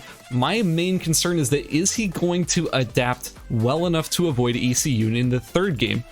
That's something that's been something he's been struggling with, is that ECU on Shoichi kind of counters his current routes, right? Like if you go to Forest 3rd, if you go to Forest, kind of 2nd-ish, you might run into that very, very powerful mid-game Shoichi, early mid-game Shoichi, and that's really been holding him down. So if Averse can sort of adapt to that, change his routing, he probably will do fine in the 3rd game, maybe have enough to get into the semifinals. Also, we have Wumbo, who's been very consistently making it to the final square. He's not been getting a lot of kills though. So if he didn't make it consistently in the 3rd game. He actually dropped pretty low early in the 1st game, so that's why he didn't have a lot of points despite getting 2nd in that last game. And Pink Doge has been doing pretty well as well. I wouldn't be surprised if they were able to make it as well. Tom, question. Our top 6, is it going to change? Is our top 6 going to change? Yeah, absolutely. I don't think this top 6 is going to stick. Again, from in 5th, 6th, onwards, we look at 7th, 8th, and 9th place right now. It is very, very easy for that to swap around within this final game. I think versus playing a character that he can snowball very easily is a character that I don't think we're going to see him go to Forest again. I really don't. I think we're going to be seeing him play a lot more passive time around. The same thing has happened twice in a row now. He's going to be putting more respect into running into Shoichi. So either he's going to avoid Forest altogether, or he is going to make sure to, well, just make sure to be a lot more safe around the Shoichi that early on to the game. Aside from that, I do think that Wombo while only on 15 points, he could very easily have a good game and overtake that 5th or 6th place spot. I wouldn't be surprised at all if a verse. I'm crystal balling right now. I don't know for sure what his special routes are to avoid Shoichi, but I know he has them. I don't know if he's going to be starting Forest or going there second. Whatever he's going to be doing, he's going to be trying to avoid going there third. Unless he just drops the ball. Like, I mean, there's no way he doesn't try to avoid that, right? Because he knows he can't win that fight. He knows it's going to prey on him, so he needs to adjust his game plan. Additionally, we're still seeing that back and forth between, I'm forgetting, hang on, let me check the name. Kiryu Setsuna and Pink Doge. These are our 2 Lennox players. They're competing for the same resources, and we've seen them consistently fighting each other in that early game. They both spawn Avenue, they both go to Beach second, and they both end up having one chasing the other. It's switched places both times, but we're going to see if that is thing that's going to happen to them again, because honestly, it's kind of frustrating when your character really only has one viable route, and they both have to run it. It is very, very frustrating. I mean, there is always some alternatives, but as we know, it's not very good in comparison. So I do think we are probably going to see him try and brute force it, but just playing a lot more safer than he has been recently. Last game, he did, well, almost die very early on. The fact that he was having to be... Oh, no, sorry. He did die early on. In the first game, he almost died in the exact same way from burning all his cooldowns and being forced into the red zone multiple times there. So let's see exactly what goes on in game number 3 here. But aside from that, we aren't really seeing too many changes here. We are seeing ECU still in the Shoichi. We are now seeing a second Shoichi with Tyr. So Tyr actually decided to go back to the character that he has been spamming a ton. He just doesn't feel like sticking on any one character. He's like, I'll do it all, whatever. I love it. I respect it. There's a lot of these players who will just show up to a tournament and play 3 different things. They just come so prepared. They've been labbing stuff. They've done their homework, and they say, hey, didn't get the exact result I wanted out of those last 2 games. I'm not afraid to switch in the 3rd game because maybe that's what I need. Maybe that's that X factor that I didn't have, and I can get those points that I need. That being said, Tyr is currently in the top 6. Like, he is qualified. I wouldn't be surprised if he ended up, you know, staying in that top 6, but hey, if he goes to Forest 3rd and he ends up dying to ECU, that could spell, you know, bad news for him getting into the top 6, qualifying for the semis tomorrow. Oh no, absolutely. This is going to be a very, very volatile looking Forest in probably just a few months. We are seeing a verse over an Avenue. I don't know if this is very typical for him. Does he normally go Avenue into Forest? I'm very concerned that he's going to go Forest right now, right as ECU gets there, and he's going to die. I'm very concerned for him. Third zone Forest is... It's scary, man, but ECU, he's TPing in. There it is. That's probably ECU right there. It's not. Just kidding. Oh, no. It was Gano, which means it might be a kill. Wait a second. Averse did a lot of crafting there. That does look like... No, it's a White Crane fan, not the Elemental Bow just yet, but that is going to buy ECU some time here. Also, it looks like Averse is on the crafting spree. That could be the Elemental Bow. If it is, this could look really bad for ECU, and he's still just on the Army Knife. He needs to spend a lot of time crafting here to get those weapons online, and... Well, this fight could go very easily one way or another. Ooh, Averse is on the Elemental Bow. It looks like this might be a situation where ECU might be the one forced into red here. I am terrified for both of these players. These are both players that want to just make it to the end game. They do not want to go out early because, well, I mean, ECU's pretty much secured his spot. He's got 42 points. He's in pretty good shape. But man, Averse does not have the points to make it in right now, and if he gets caught out by ECU, it is over for him, and that is the end of his tournament run. And so, well, if I'm him, I'm concerned. Tier 98 is putting a ton of pressure onto Gano right now. Gano trying to get away. He's only on a white weapon, but Tier 98 is on the finished Mount Slicer. ECU is here to try and prove that he is the superior Shoichi, having both Tachyon done and White Crane Fan, and Tier 98, with almost no pushback, will go down to ECU. That is a very, very unfortunate placement for Tier 98, as he is currently at 21 points, which is only 4 points above 7th right now. So he could end up getting knocked out here right before it's time for him to make it to the semis. Yeah, that is a very unfortunate. He did run into, well, someone just built faster than him, and sadly, with the way that matchup goes, it's really just whoever locks high first, and the other one will drop. Very unfortunate for 298 there. There is a good chance he will not be making it to the semifinals. But with that being said, Dr. Zahir and Sage taking a fight in the little house here in Uptown. And Dr. Zahir on David Sling. That's something we have seen for quite a while here. And we're saying, oh no, Language with the whiff ults, averse super low. Sage dropping Dr. Zahir. Jeez, everyone's just fighting at once. Language being dropped onto a quarter health here. The Chakrav's just barely whiffing Language. Oh, the one will connect here. Averse just dropping on the auto attacks. The E activation will drop down Language. Bro, all of this fighting just happening at once. Guys, wait, Pink Doge on Fiora.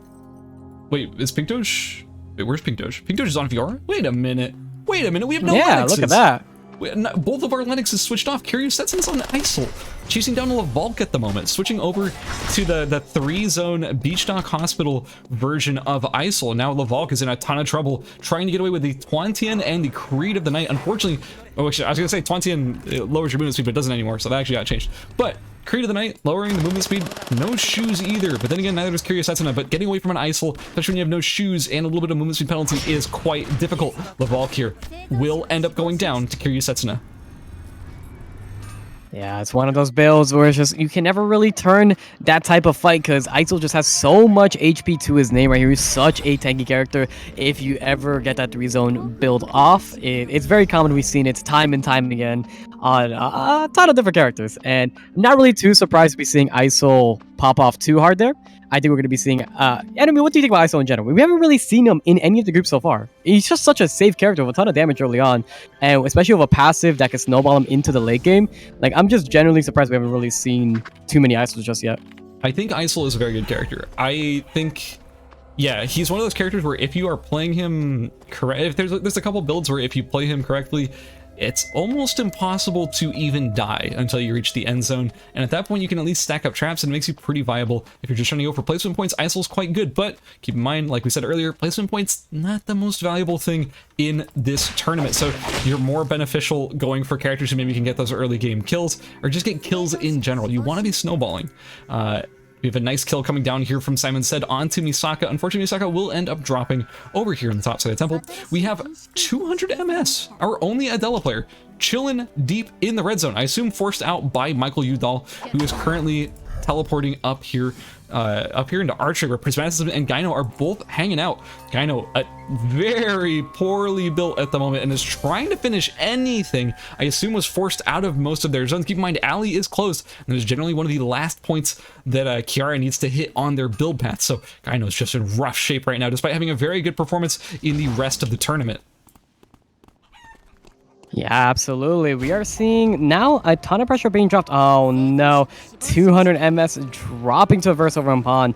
We saw that Averse definitely tried to avoid anyone else in his path pretty early, but now that he's full built, does have the Burgonet, Sunset, Tindalus band, he is more than happy to take those fights. And well, the build that the Adela was going is very, very squishy, so it was not much of a surprise to be seeing Averse taking him out, especially pretty early on to the game where Hedge's damage is at an absolute peak.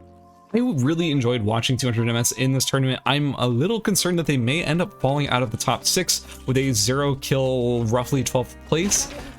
Pretty close, but in any case, it was a good performance. I enjoyed seeing the Adela nonetheless. Adela, a character we have not seen much of, especially after the nerfs that just came down after her release. She's the newest character in the game and just had her gameplay changed. Her gameplay style changed pretty significantly after this last patch. So people are still sort of feeling her out. Some people, like 200 MS, have really come out and said, hey, yeah, I've got some strats. I've got some game plans. And it's been pretty okay. Like, I've seen some pretty good things from Adela's, but maybe a little bit more work to do in order to solidify those game plans. Ooh, we have a Zahir battle. Yeah, we're starting to see some what a fight going on over Beach. Here, as always, a very funny one to watch because it is a pure skill shot game. You do have to respect your opponent at all times. And Michael Udall just proving that he is going to land everything. And he's going to be able to take off Dr. Zahir like it is nothing. My man is super, super tanky. Yeah, that's the main difference between, like, Dr. Zahir, he only had 4 items finished. He's on the David Sling, which is not necessarily the weapon you've been seeing the most on Zahir these days. Whereas Michael Udall, he's full build. He's got tons of stuff under his belt. He's got, he had 10 farm, wasn't a ton, but he pretty strong, you know, but in that situation, the build difference really showed its strength there. Now, Kiryosetsuna is getting chased out by Averse. Ooh, Averse whipping the W as Kiryosetsuna rolls forward to avoid getting rooted, but now that the Omens are circling around, it is just over for Kiryosetsuna, as Kiryosetsuna will end up falling over here in Temple, and one more kill for Averse. Averse solidifying his position in this top 6. I would be shocked at this point if the kills he's already gotten doesn't propel him up into that top 6 ranking, and again, to get into the semifinals, you do need to reach the top 6, and he was just barely outside by about 2 points previously. Ooh, ECU in a fight with Wumbo. We are going to see the ultimate drop down, but Hartalt is a natural counter to this type of playstyle where he's going to be able to time out those daggers very effectively. The Q will drop down from Wumbo. ECU just at a sliver of health here, but it looks like it will spell the end for him. Wumbo will drop ECU at 7th place here. And man, that is just unfortunate, but still 2 kills to his name. A very good performance on that Shoichi. And right now we are going to be top 6 looking at, well, we do have 2 Hedgens to our name, 1 Zahir, a Fiora, a Heart, and a Kiar. Pretty diverse lineup here. I gotta say, Michael Udall has been so consistent in all of these games, showing his strength, showing his proficiency on Zahir. Pink Doge will end up falling in a nice combo, you know. It wasn't a drawn-out fight. It wasn't like there's any damage really being traded back onto Michael Udall. It was just Michael showing up and taking Pink Doge out of this match in a swift blow. That was a really good kill. Nicely done, Michael. We also have Gano over here. Oh, no. No! This is not where you want to be. This is not. He needs to find a corpse ASAP. This is very, very unfortunate. But the one thing he does have to he's able to throw from Averse here. Averse just waiting out in the zone. Gano trying to look for the TP, but I don't think Averse is going to allow this. He does have 9 seconds on his timer here, and one way or another, Gano is going to drop here. Yeah, one beautiful combo as Gano is trying to TP out in the red, and just like that, Gano will go down, unfortunately unable to finish his weapon in the end. Unfortunate. Averse picking up his 4th kill of the game. Now we're down to just our final 4. We're only in day 2, by the way. It doesn't feel like the most aggressive game, but this is day 2, and we're down to only 4 players. We've already got zone acceleration going from the last set of zones closing, and now we're going to have even more zone acceleration as 4 zones are going to be closing all at once. It's going to be coming down to just School, Forest, and Uptown within just a minute or 2. And at that point, it's going to be up to Averse, Rene Descartes, Michael Udall, and Wumbo in order to see who comes out on top. I would say if I had to just, you know, crystal ball it up, my bet goes to Averse right now. Averse in incredibly good shape. 4 kills, and he also has good farm as well. That being said, Michael Udall did just pick up Wick, but he is about to get pressured by Wumbo and forced to go into the red. He is dropping incredibly low, but the Q... Oh, the Q missed from Wumbo, but the charm sure didn't. Michael Udall, one of the strongest players still in the match, goes down to Wumbo. Man, that is the problem when you do go all in on the Wick line. You're so susceptible to just getting third-partied. It's just so easy for someone to walk in and clean you up. And we've been seeing this, I think, pretty much almost every single game. No one's really walked away with that Wick line for free. They always get very close to death or just end up dying right after. And again, we are seeing that happen. Poor Michael Udall wanted to try and run to the red zone, but that is one of the few characters that could just... Well, even though he did dodge the AQ there, he wasn't able to avoid the charm at the end, which with this type of build for Heart, that charm is going to deal an absolute ton of damage. Absolutely. Now we have Averse picking up some stones. He's dropping some bake carp, dropping some cold noodles, so he is making even more food, despite the fact that he already has a lot of food. But he's guaranteeing his spot in this final 3 because he has tons and tons of food. He can't get pushed out. He can't get screwed over and like forced to rest in a zone with no food. Nah, he's got tons of it. That being said, I don't know exactly how Rene Descartes is doing at the moment. This is a Shuriken Hedgen with unfinished boots. We got combat boots over here on this Hedgen. Gojin, Imperial Crown, Dropnir, Commander's Armor, and Wind and Fire Wheels. Not something you see a ton in solo at the moment. How do you feel about this? This is definitely a very... It's an interesting build because you don't really see this a lot. Generally with Shuriken, it is tend to be like a rerouting when you have to... When you know that you're going to be too contested early on into a game, when you go bow, so you just go for Shuriken instead. It doesn't deal the most amount of damage. You do have access to Caltraps, but you really never want to get rid of that bow skill. Bow skill is going to be something that can combo into your main kit. It's something that lets you be very safe, especially later on to the game, to scout out those bushes and not having to waste those cameras. but it is still hedging. It is a lot of damage if the opportunity presents itself. And right now, everyone is pretty squishy. We are seeing that Wombo here does have a lot of HP and does have the ultimate to reset fights. So I don't really see how you ever kill him, but he definitely does have the potential to try and blow up a verse. Ooh, so Renee Descartes did manage to finish some shoes on the straitjackets, but Wombo has smelled blood and is going to chase it. A huge chunk of damage with that Q. It's over for Renee Descartes. Yep. That's it. I was gonna come up with a joke about Renee Descartes' name, but I can't do it. I don't even remember what Renee Descartes did. Did he make maps? He was a cartographer, wasn't he? Not the actual, like the actual person, not the raw person. he's a mathematician or cartographer or something. I don't know, whatever. He's wiped off of this map anyways. So Wombo versus a verse. It's going to be our final two. Wombo has been consistently, at least in the last match, making it here to the final two or so. But last time he dropped his weapon and conceded the match to Prismaticism. Will that be the case here against a verse? I kind of don't think so. I think Wombo, with 5 whole freaking kills, has a very strong shot of taking out a verse here. A verse, although on the other side of things, has 4 kills himself, has 35 farm, a lot of which are bears. So that's a lot of experience. Let's check a mastery difference. 15 weapon mastery versus 15 for Wombo. Okay, well that doesn't tell us anything. They're exactly the same when it comes to weapon mastery. By the way, this number right here, this is your weapon mastery. The higher your weapon mastery, the better scaling your damage is. Each character gains more and more power based on their weapon mastery. The amount that you gain differs based on the weapon type, but it also gives you your weapon skill at ranks 7 and 14. Now, right here at the start of this fight, a verse puts some poke onto Wombo, but Wombo gets to walk away from it. I don't know. This is a tough fight. Who do you think has the advantage here? In this fight, it's always gonna be hard to tell. I think when it comes down to it, I feel like a versus definitely does have the lead here. They are both very high in mastery right now, and just one combo, yeah, that we see right there, is gonna push Wombo super low, but the ultimate is gonna reset the fight, and is gonna be able to time all the chakrams. But with all the CDR that a verse has, his combo is gonna be up sooner than later. He is gonna be able to claim zone for himself, and with, you know, the hard ulti being on cooldown, he can no longer reset the fight through another fear, so it is going to be pretty scary. It does look like Wombo does have some traps to say, oh yeah, mental string isn't going to be exactly enough to help you out here. What do you think, Skaz? Ooh, a missed Q there. A nice dodge from Wombo against Verse, making sure he didn't actually get feared. The middle string drops. He's got double guillotine. No, sorry, it's a verse that's got the double guillotines. Yeah, this is honestly an interesting situation between these two players. Both of them have the opportunity to do some insane burst if they get the CC to land. A verse is fishing for a nice fear or root on top of a arrow rain D skill, whereas Wombo is looking for a nice charm into a fat Q after charging up both of those E charges. So really, it could go either way. Both of these characters can burst quite a lot. We have 2 stacks onto Wombo, whereas Wombo is able to charge up his... Oh, no. This is the big engagement from a verse as he drops the ultimate. But can Wombo get away to try and reset this fight? Ooh, more double guillotines. Like Wombo is going to try and reset this. We have 40 seconds on timer here, so he has more than enough time to just wait this out. His ultimate is back up. A verse probably will not have his ultimate back up for the following engagement. And, well, Heart does outrange us. Does need to be very careful. He is a little bit overextending.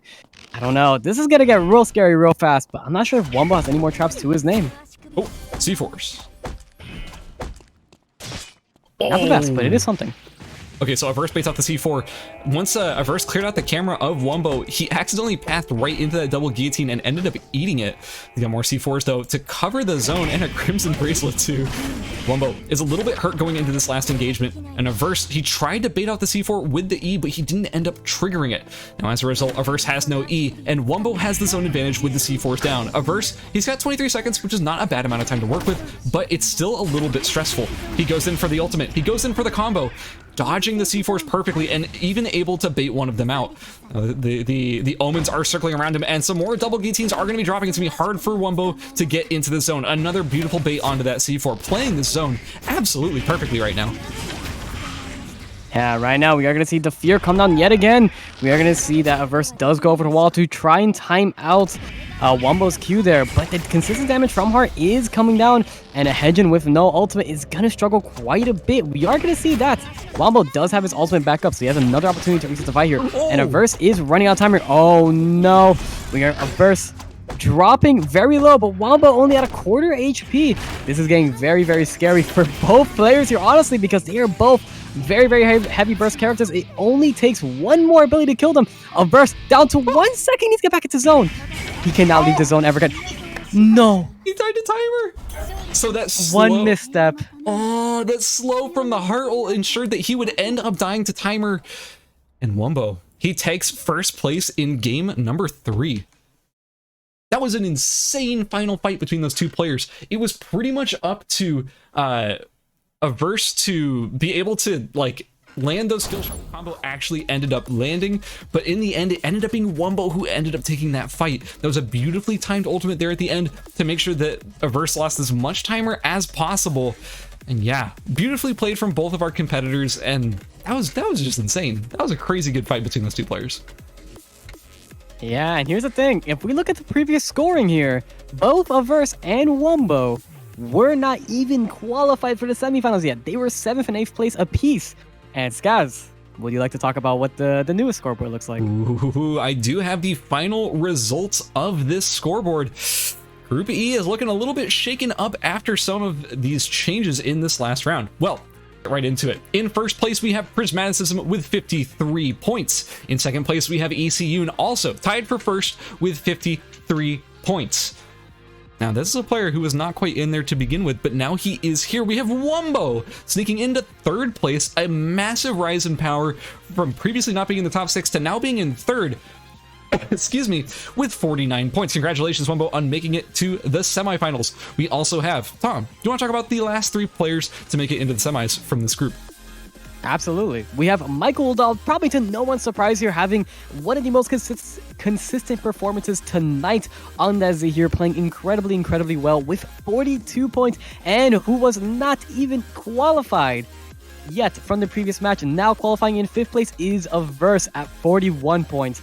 And lastly, we have Gano on that Kiara, despite having the roughest game of his career, is going to be qualifying in 6th place with 35 points with an amazing game 1 and 2. Guys, and sadly, 200 MS and tier 98 both dropped out of the semis. Yeah. Fantastic matches coming down from everybody. Like we mentioned last time, anybody could take those slots, and sadly dropping early into the game, 200 MS and tier 98 will not make it. Yeah, so that is going to be the end result of this group. Group E, unfortunately, 200 MS, tier 98, and Pink Doge, they did end up falling out of the top 6, but congratulations to our top 6 that did make it. Prismaticism, ECU, Wombo, Michael Udall, ERBS, and Gano. Absolutely insane result from all of these players. Honestly, every single person in this group, Simon Said, Rene Descartes, Curious Setsuna, Sage Zek, Misaka, NA Language, Dr. Zahir, Lavalk, and Maki Bathany, everyone played so well. I don't think there was a single person in this group that didn't at least show up in some capacity and assert themselves on the map and say, you know what, maybe I had a chance of making that top 6. A tough group for everybody. If you didn't make it, it's okay. Like, that's one of the hardest groups I've ever seen in a tournament setting like this. But anyways, we're gonna go to a brief 5-minute break or so. So sit tight. We're gonna be back with, I believe, Group G, and we're gonna tell you the results of the other 2 groups that are playing simultaneously along with this Group E. But yes, guys, we'll be right back in about 5 minutes. So, you know, go get a snack, get something to drink, go to the bathroom, something like that. We'll be right back. Don't go anywhere.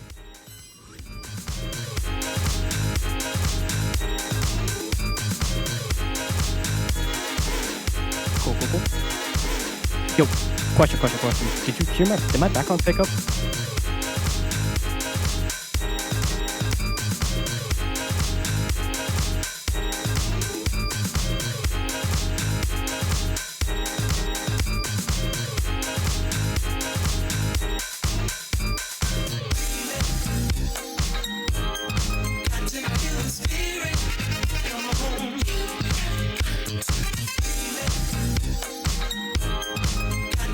Spirit, come on home.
Welcome back, everybody. We are back with, I believe this is a Group G. About to get started over here on our final group of the day that we're going to be broadcasting. Keep in mind, there are 6 groups that are going to be played. I can't speak today. There's 6 groups that are going to be played off stream. We already have the results of the first 2. We talked about those earlier. We're going to have the results of Group D and Group F as soon as those groups are done. And while we're here doing Group G, we have Group H and I believe, playing while we're going to be doing this. I'll be getting you the results of Group D and F once they are finished, but for now, we don't have the results quite yet.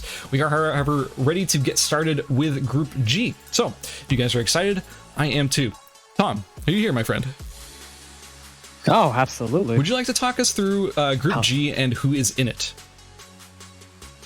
Well, for Group G, we do have, again, top ladder contenders.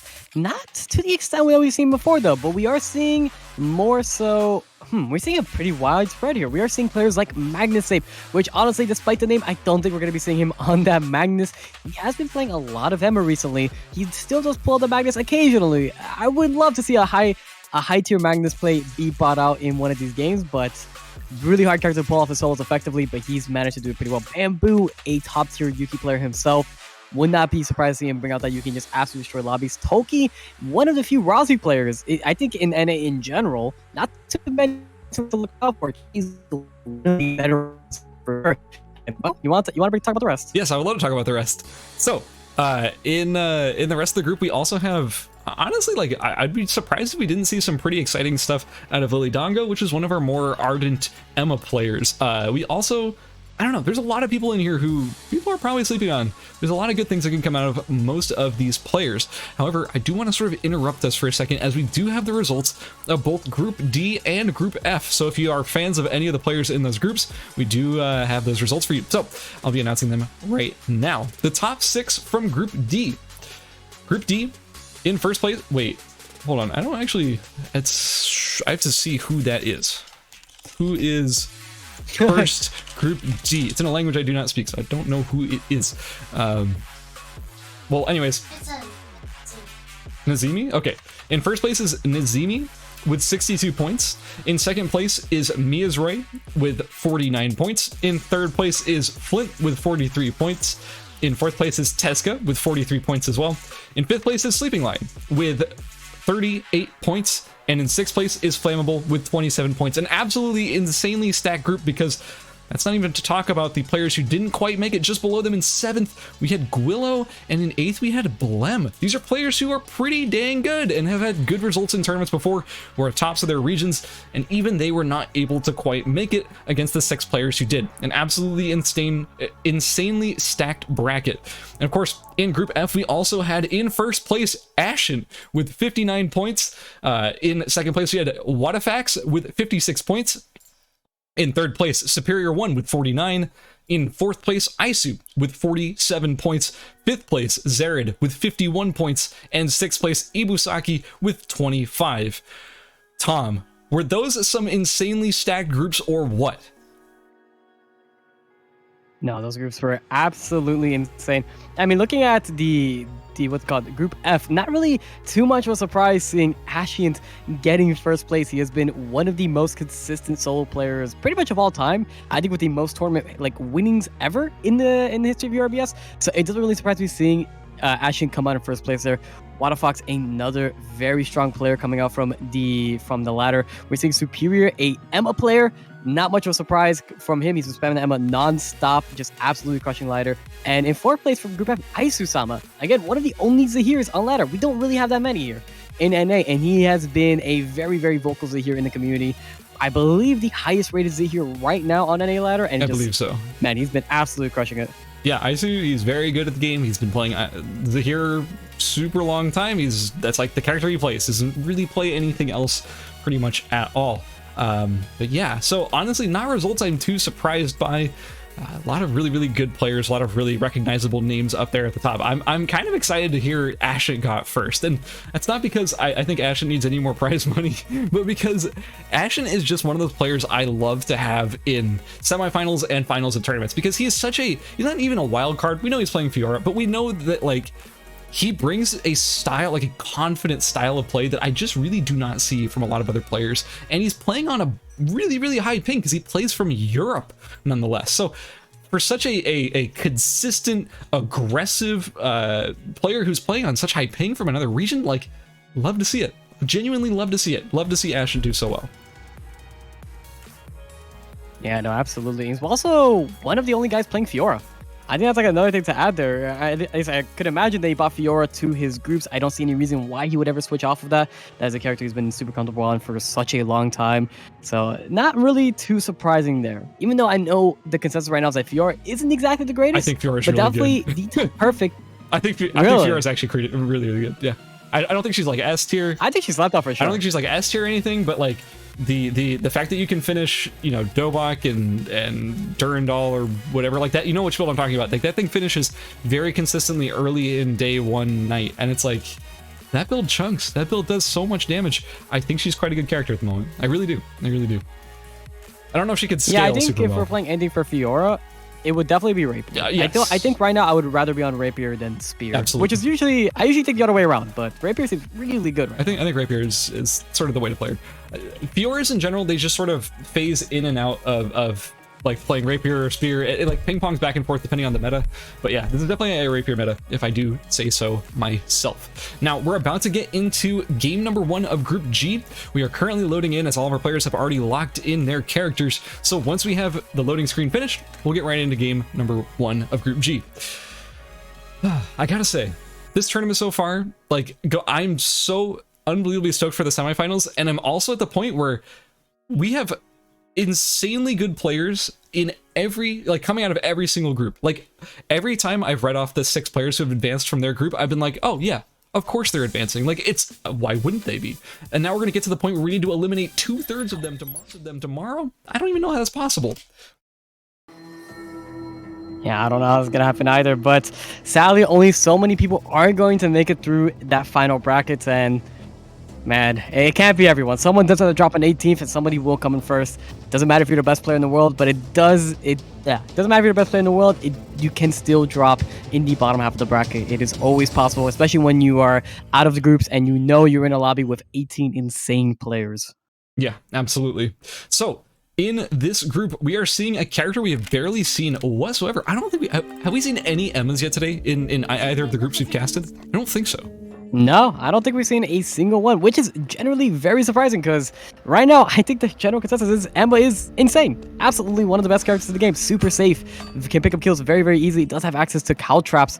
One of the best weapon skills in the game right now. And is just such a good character when put in the right hands. So I'm very surprised that we haven't really seen any. It definitely could be just a group thing. And because right now we're seeing 3 Emmas when we've seen a cumulative total of 0 before this. So it's very interesting.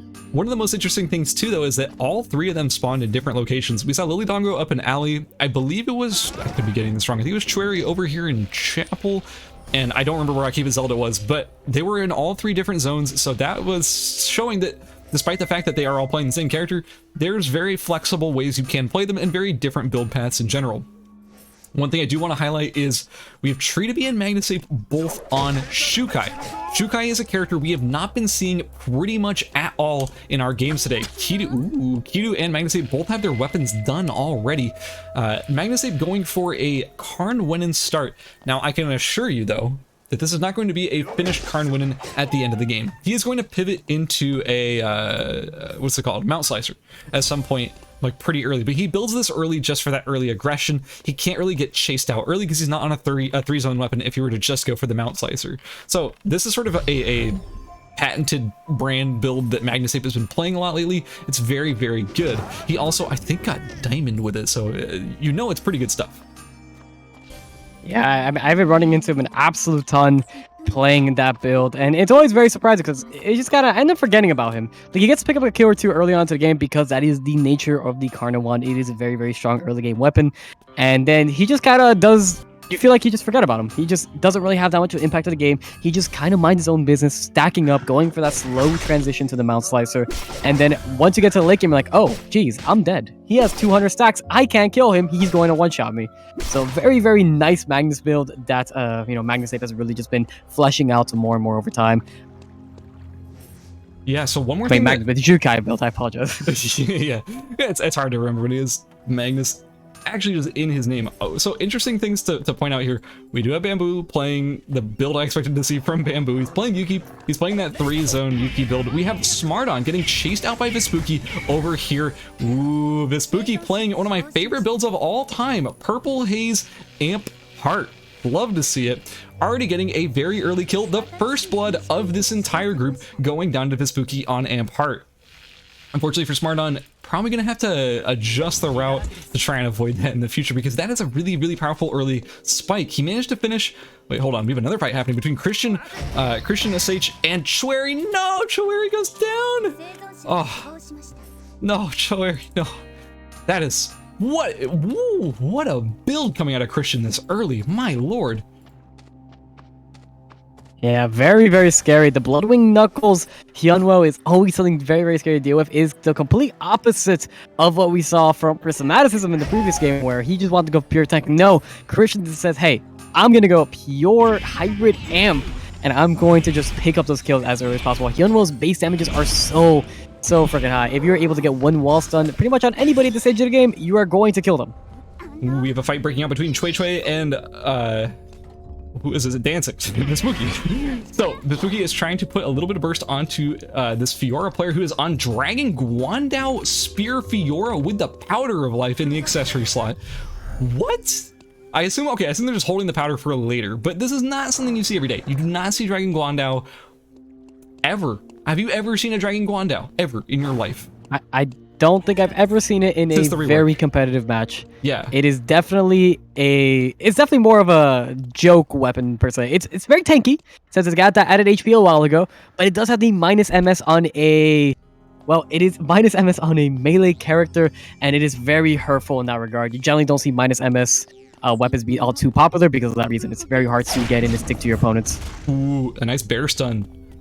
Bamboo is putting a ton of pressure onto Occupant of Space. This might be a kill going over. Oh, the ultimate drops, and that is going to be it for Occupant. Occupant ends up dropping. The Spooky picking up a second kill as well, showing just how powerful this build is in the early game. And unfortunately, Navi Fairy Child will end up going down, being the second victim to this Amp Heart.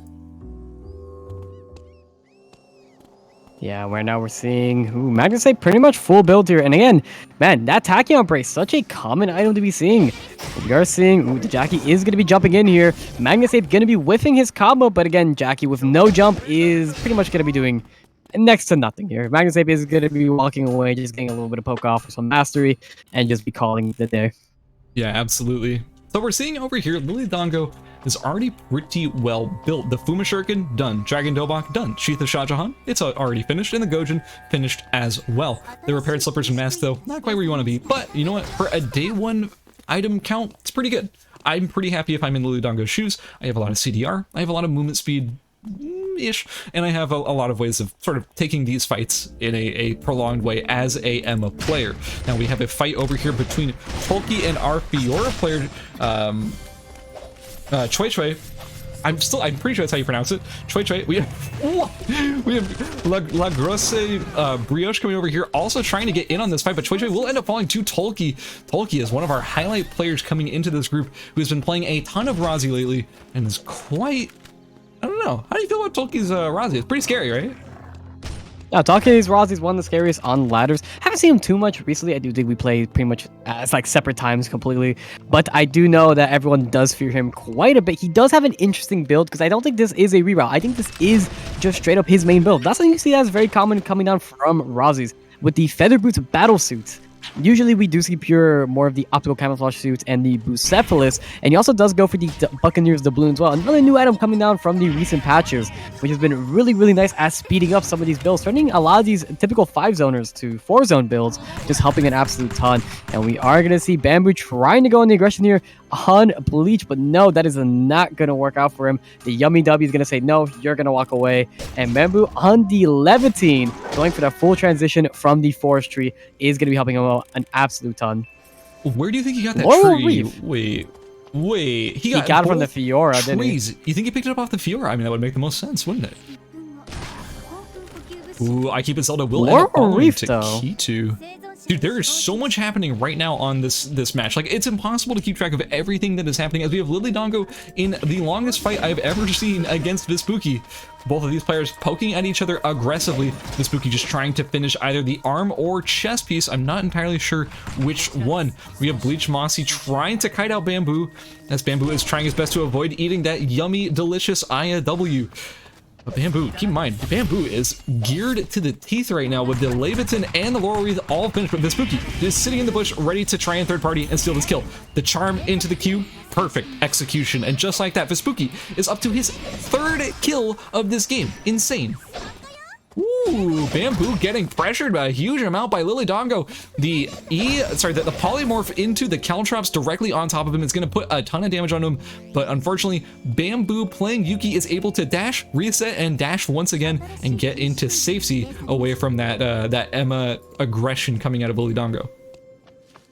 Yeah, one thing we're going to be seeing coming down from Bamboo is that despite not having a lot of CDR, well, any CDR built into him right now, it doesn't really matter. Just having the reset on the dash is going to be usually enough distance to get away from anybody, as long as you didn't use it aggressively in the first place. Now, Magnus, on the other hand, it does have a ton of CDR. He is a pure tank statue of Soteria Magnus. Not something we have seen in a very long time. Well, since pretty much Luke's release. Normally this type of build you would see on Luke, because Luke is kind of built for this. Why do you think we're on Magnus today? I think he just likes Magnus. I think that's what it comes down to. I think Mini Brioche just really likes to play Magnus. So in this case, this is what he wants to play. I respect it. It's tanky. It gets you placement points because you can just bike away from any real dangers. But keep in mind, they've been nerfing the cooldown on Magnus bike if you don't hit a target, so it's gonna be harder to just run away from things. But he's got the CDR, he's got the tankiness, he can just get away from things he doesn't want to be a part of. And we have Seikin getting pressured quite a lot by a Fridge, who also has a Laurel Wreath. Did they just hand these things out for free? Why are there so many Laurel Wreaths in this game? I've seen so many trees. Seikin will end up falling to a Fridge. I'm sorry, I could not laugh there. It just sounds so funny. But a Fridge. Yes, to a Fridge. He just dropped the Fridge on him. He said, no, yes. Your life is over. But yes, that will be the 2nd Laurel Wreath we saw in this match. All 3 cheats taken. I don't know, man. Laurel Wreath is generally not a very common item. I'm more surprised seeing it come out from Bamboo of all characters. I don't think Yuki's generally the character you want to see with a Laurel Wreath, but hey, it's doing fine for him. He does have 1 kill to his name, and he does now have a box as well. He's just kind of sitting there pretty tanky, have a lot of crit damage to his name, and he's generally pretty scary. I mean, one thing I want to sort of point out is the fact that Enad is a good stat on... Ooh, we have Lily Dongo in a lot of trouble against a Fridge, as a Fridge has done a ton of damage so far. Lily Dongo dropping down to just about 150 HP or so, but with a nice blink over the wall, she'll be able to get away just in time. A Fridge now being pressured by Kidu. Kidu putting on a ton of aggression, trying to maybe get a third party in this fight, because, maybe the ults are down. Maybe the cooldowns are on cooldown. We don't know for sure whether or not the charm is on cooldown for a Fridge still, but the cooldown isn't very long. The stun doesn't quite land against a Fridge. It doesn't get the stun, it just gets the slight root. Now Kidu is going to end up falling. A huge amount of damage coming out of this Enad heart. We saw Binbins in the first group doing so much damage and clearing the lobby with this Enad heart, and now a Fridge is sort of in the same position to try and do the exact same thing. Yeah, now we're seeing a Fridge with 2 kills and his Heart companion over there with another 3 kills to boot. And man, this Enad Heart is such a scary character. But again, the one big weakness of it is that you don't have a lot of effective HP to work with. And 1 combo for Lily Dongo, despite not looking too strong right now, really hasn't picked up a lot of kills under her belt, is going to drop a Fridge down to half health. And if he decides to make one misstep against that, well, he will die. Kristen taking off Wickline. That is going to be one scary Hyun. Not exactly the best character or the best build to make full use of it, but he is fairly tanky now. He seems to be transitioning to more route. He does have the Burnish AK's Tachyon Embrace and the Lunar Embrace, and that's going to be one real scary looking Hyun Wo coming out with the Wickline buff. And oh boy, we're seeing Lagros just running away from Bamboo. He just doesn't really have a lot of damage here, but he can pick up a ton of mastery just from, just fighting this off, duking it off a bit with the Yuki, playing Ring Around the Rosie, making sure Yuki can't really touch him too much. So it's a good thing that Mini Brioche decided to get away from that fight, because just going around this direction, around this wall, means you're never going to get the stun. You're always going to be knocking them in the wrong direction. So by just choosing to disengage once he threw down the parry, that's your chance to just get away. So good heads up play, moving on, just getting away from that Yuki, because honestly, there's no way Magnus really ever wins that fight against the Yuki. Although he is running right into this Spooky though, who is pretty dang built, like full build with the 3 kills under his belt. I'm terrified if I'm anybody near Vespucci now. Oh no, Mini Brioche using this chance to try and leave, but that's the worst time to try and get out of there. Well, vroom vroom, Monkasteer, I am no longer in this fight, says Magnus. Yeah, they did try to... They didn't nerf the cooldown of Magnus' ultimate just a bit to make sure that this isn't a thing that's happening too often now. But of course, what it is available to him, well, you know what's gonna exactly happen. He's gonna run away. He's gonna just get out of a fight for free. You can't CC him through that, so Magnus will pretty much walk away from any fights. And that's really the big powerhouse here, especially if you're talking about like between Luke and Magnus. It is gonna be very easy for Magnus to walk away at any stage of the game. Whereas for Luke, he just kind of take any fight that's given to him.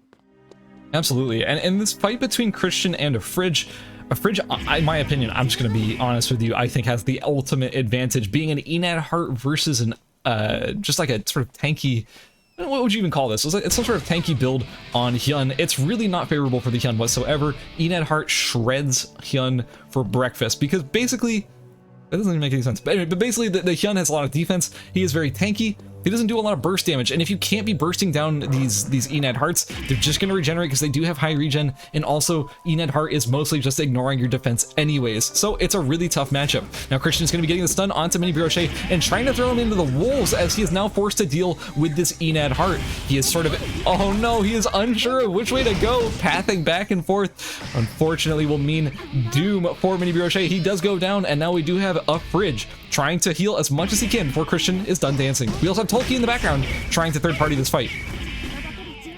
My goodness, despite of Fridge's ulti resetting him pretty much nearly full health, Christian nearly got the full one-shot here, but now we're seeing Toki dropping down the ultimate to Christian here, and Christian's just stuck between a rock and a hard place right now, because he is just getting chunked by both people here. Toki, I believe, picking up the kill of Christian, yep, and getting his second kill for himself on a Fridge. Toki with the beautiful Rousey play, picking up a second 2 kills for himself after really just having a very slow game for himself here. Now we're seeing Tree being forced into the red zone here, as again, Yuki cannot dash over walls, but is such a strong nose. We're seeing Bamboo on the chase here, trying to get the cutoff over an avenue, but there is no way he's going to be fast enough. Ooh, I don't know. It's looking like the pathing's lining up pretty nice here. He is pretty speedy, and Tree is maybe not. Oh, just barely sneaking by him with the night vision. Giving him the slight advantage there. Just barely solid, snaking right past Bamboo and making it to safety and teleporting out. Man, that was stressful. That was so terrifying. Oh, can't believe we got away from that. Ooh, look at the items on very, Tolkien, very though. stressful. Ooh. Sitting on full transitional items. Toki, if I'm Toki right now, I'm really happy. Nearly 40 hunts, 3 kills, mid. Ooh,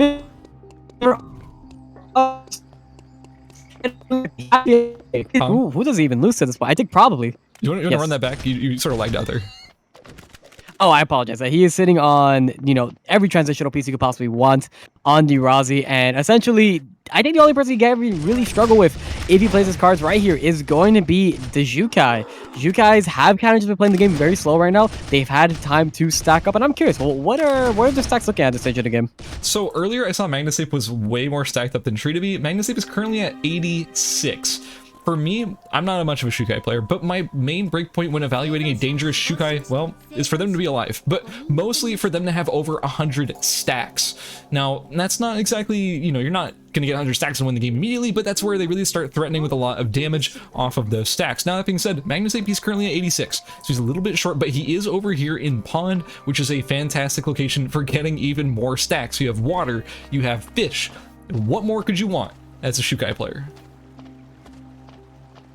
Well, apparently a lot more stacks. Probably another 100 or so stacks. Just walk up and press R and just end up murdering everybody. But right now that he is sitting on, well, essentially everything he would want. Max CDR, has the healing reduction coming from the White Crane fan, ton of flat amp to his name, and we know the longer this game goes, this is, man, The longer the game goes, the stronger the Shukai is going to be. And I've personally dealt with it one too many times. He will absolutely murder you in the late game if you give him any opportunity. Yeah, absolutely. And the thing is that like, if you get a Shukai with enough stacks, it doesn't even matter. Like you just, it's almost a free win button. Like it's not quite that, but it's pretty, it's good. It's pretty, oh, the Spooky TPing right on top of Magnus as he is trying to open his own restaurant. But unfortunately, he is going to keep cooking. He doesn't actually care. And neither does the Spooky. Didn't actually turn into anything. Yeah, guys. Yeah, that was a crazy fight. Nice done. So anyways, Tolki over here on the bridge is trying to walk to Avenue. Pretty crazy stuff, man. It's beautiful right clicks, showing off a disappear. You know, no, see, that's not just moving. You know he's trying to get movement mastered. Resting. Come on, guys. You know Showing exactly what he's doing. What you're seeing here is actually one of the most complex. Oh, another very great mechanical skill here as Lilydongo has both sat down and then stood up after evaluating that their max HP was equal to their current HP. What is a talent that you don't often see in a lot of players. Ooh, actually that's crazy though. Bamboo with a huge chunk of damage in that first Q, dealing almost 800 damage in just one fat crit. We're seeing Bamboo putting a ton of pressure on Lilydongo. Will Lilydongo be able to actually do enough damage to dissuade Bamboo? It doesn't quite look like it. Now Magnus Ape is here to try and get in on this fight, dealing a ton of damage to Bamboo already. Ooh, the E just barely does not land. And it looks like Bamboo is going to be able to get away from this fight if he so chose. Tom, we have another pawn final zone. Why is it only pawn? I don't understand. I have no idea, and this is going to be a zone that's going to be probably scary. And man, we are seeing Bamboo being roasted by the Jukai here, and he will drop. We mentioned earlier, we're going to mention again, you let Jukai stack up. It doesn't look like he's doing a whole lot this game, but he just became an absolute tank bursting monster. That is Jukai. I mean, you just saw, poor Bamboo was looking so strong there, but with all of these stacks that coming from the Jukai, well, I mean, just look at it again. Lilydongo being taken down to half HP here. She is being forced into a very rough spot because she's gonna have to run back all the way around. Emma is a character that can run away very effectively, but these slows are coming down. It will barely connect, and Lilydongo is out. Man, that was crazy. That was like a bowling ball, just wham right into Lilydongo, and she in fact fell over. And that is going to be it for both Lilydongo and Bamboo, as we are down to just our final three players, Tolki, the Spooky, and Magnus Ape. Magnus Ape has crossed the 100 stacks threshold, and he is now at 128. He's quite powerful at the moment, and those are some cute high heels next to him. Will he decide to wear them? Probably not. Dude, Shukai could probably pull it off. I feel like honestly, I can see it. I can see it. I can see it. I think he's got the confidence, you know? 130 stacks, he's looking pretty good right now. This is why we have quite a large audience here, guys. I'm sure one of you is an artist. We need to see Jukai in high heels. Yeah, make it happen. And Amazonas armor. Thank you. Yeah, can I see that? That'd be pretty great. Maybe I don't want to see that. I can actually decide. Anyways, I kind of want to see it. I kind of want to see it too. We have a fight happening between Spooky and Tolki over here on the bridge in our final zone here at Pond. If another... Ooh, the ult lands from Tolki. That's going to slow down Spooky enough for him to get away. Keep in mind, this camera belongs to Tolki. It's not Magnus Ape. So Magnus Ape is not quite aware that this fight is even happening between these two players. Tolki, by getting away, he's able to reset this fight, and it's not going to be another kill going over to Vespucci. But right now, all these players here in the final zone are really securing a ton of points. We have 2 kills on Magnus Ape, 3 kills on Vespucci, 3 kills on Tolki. Most of the kills in this lobby have gone to these 3 players. We also have Bamboo with 2, but you know what? He's not alive right now. It's not the point. The point is that we have these 3 players with 8 kills between them. So, really, all 3 of these players are feeling pretty good about themselves. If they fall here, it's not a wasted round. They have a lot of points. Oh, that charm somehow landed. Oh my god. Babuski doing a ton of damage with the initial burst there. But again, that's going to go on cooldown. This Shukai is going to have enhanced food. He has plenty of time to just walk away here and just wait. Still has 10 seconds on the timer before the zone will officially close, so you can take a knee here. And Vespucci's gonna have that charm up relatively soon, but he's already taking the fight on Tolki. Tolki and Vespucci are gonna drop a little low here. Magnus Ape does have prime opportunity to get third party. Beautiful interruption. Vespucci is going to drop here, and now we are gonna see Magnus Ape trying to go in for Tolki. What we're seeing right here is Magnus Ape now being able to put the pressure back onto Tolki, but he is dancing around this double guillotine. It is extremely hard for Magnus Ape to get into this without getting bursted by that trap damage. Ooh, Tolki with the vault over, but now he has put himself in a rough position. That was insane. Tolki Last hit scenario. will take game number 1 for Group G. An absolutely breathtaking final fight between these players. Lee Cow Holy Shukai, my man. Like, how on earth? How on earth is it even possible for that win to, or for that fight to go to Tolkien? I thought for sure as soon as he vaulted over into the Shukai, I was like, it's over, it's done. Shukai wins this. But no, in that situation, like, the kill still went over to Tolkien. Like, I cannot wrap my head around that. Break that down for me, my man. Yeah, man. I mean, we thought it was a last hit scenario. It looked like Tolkien was going to drop after the vault, but no, the last auto attack just barely connecting, and Tolkien will take game number 1. Generally, that does look like it would be a Jukai favor, but after having to blow his ultimates to get Vespucci pretty early on into that fight, it did start looking more into Tolkien's favor. But again, the Jukai being such a hyperscaler, you never know exactly what's going to happen there. But beautiful play from the top 3 there.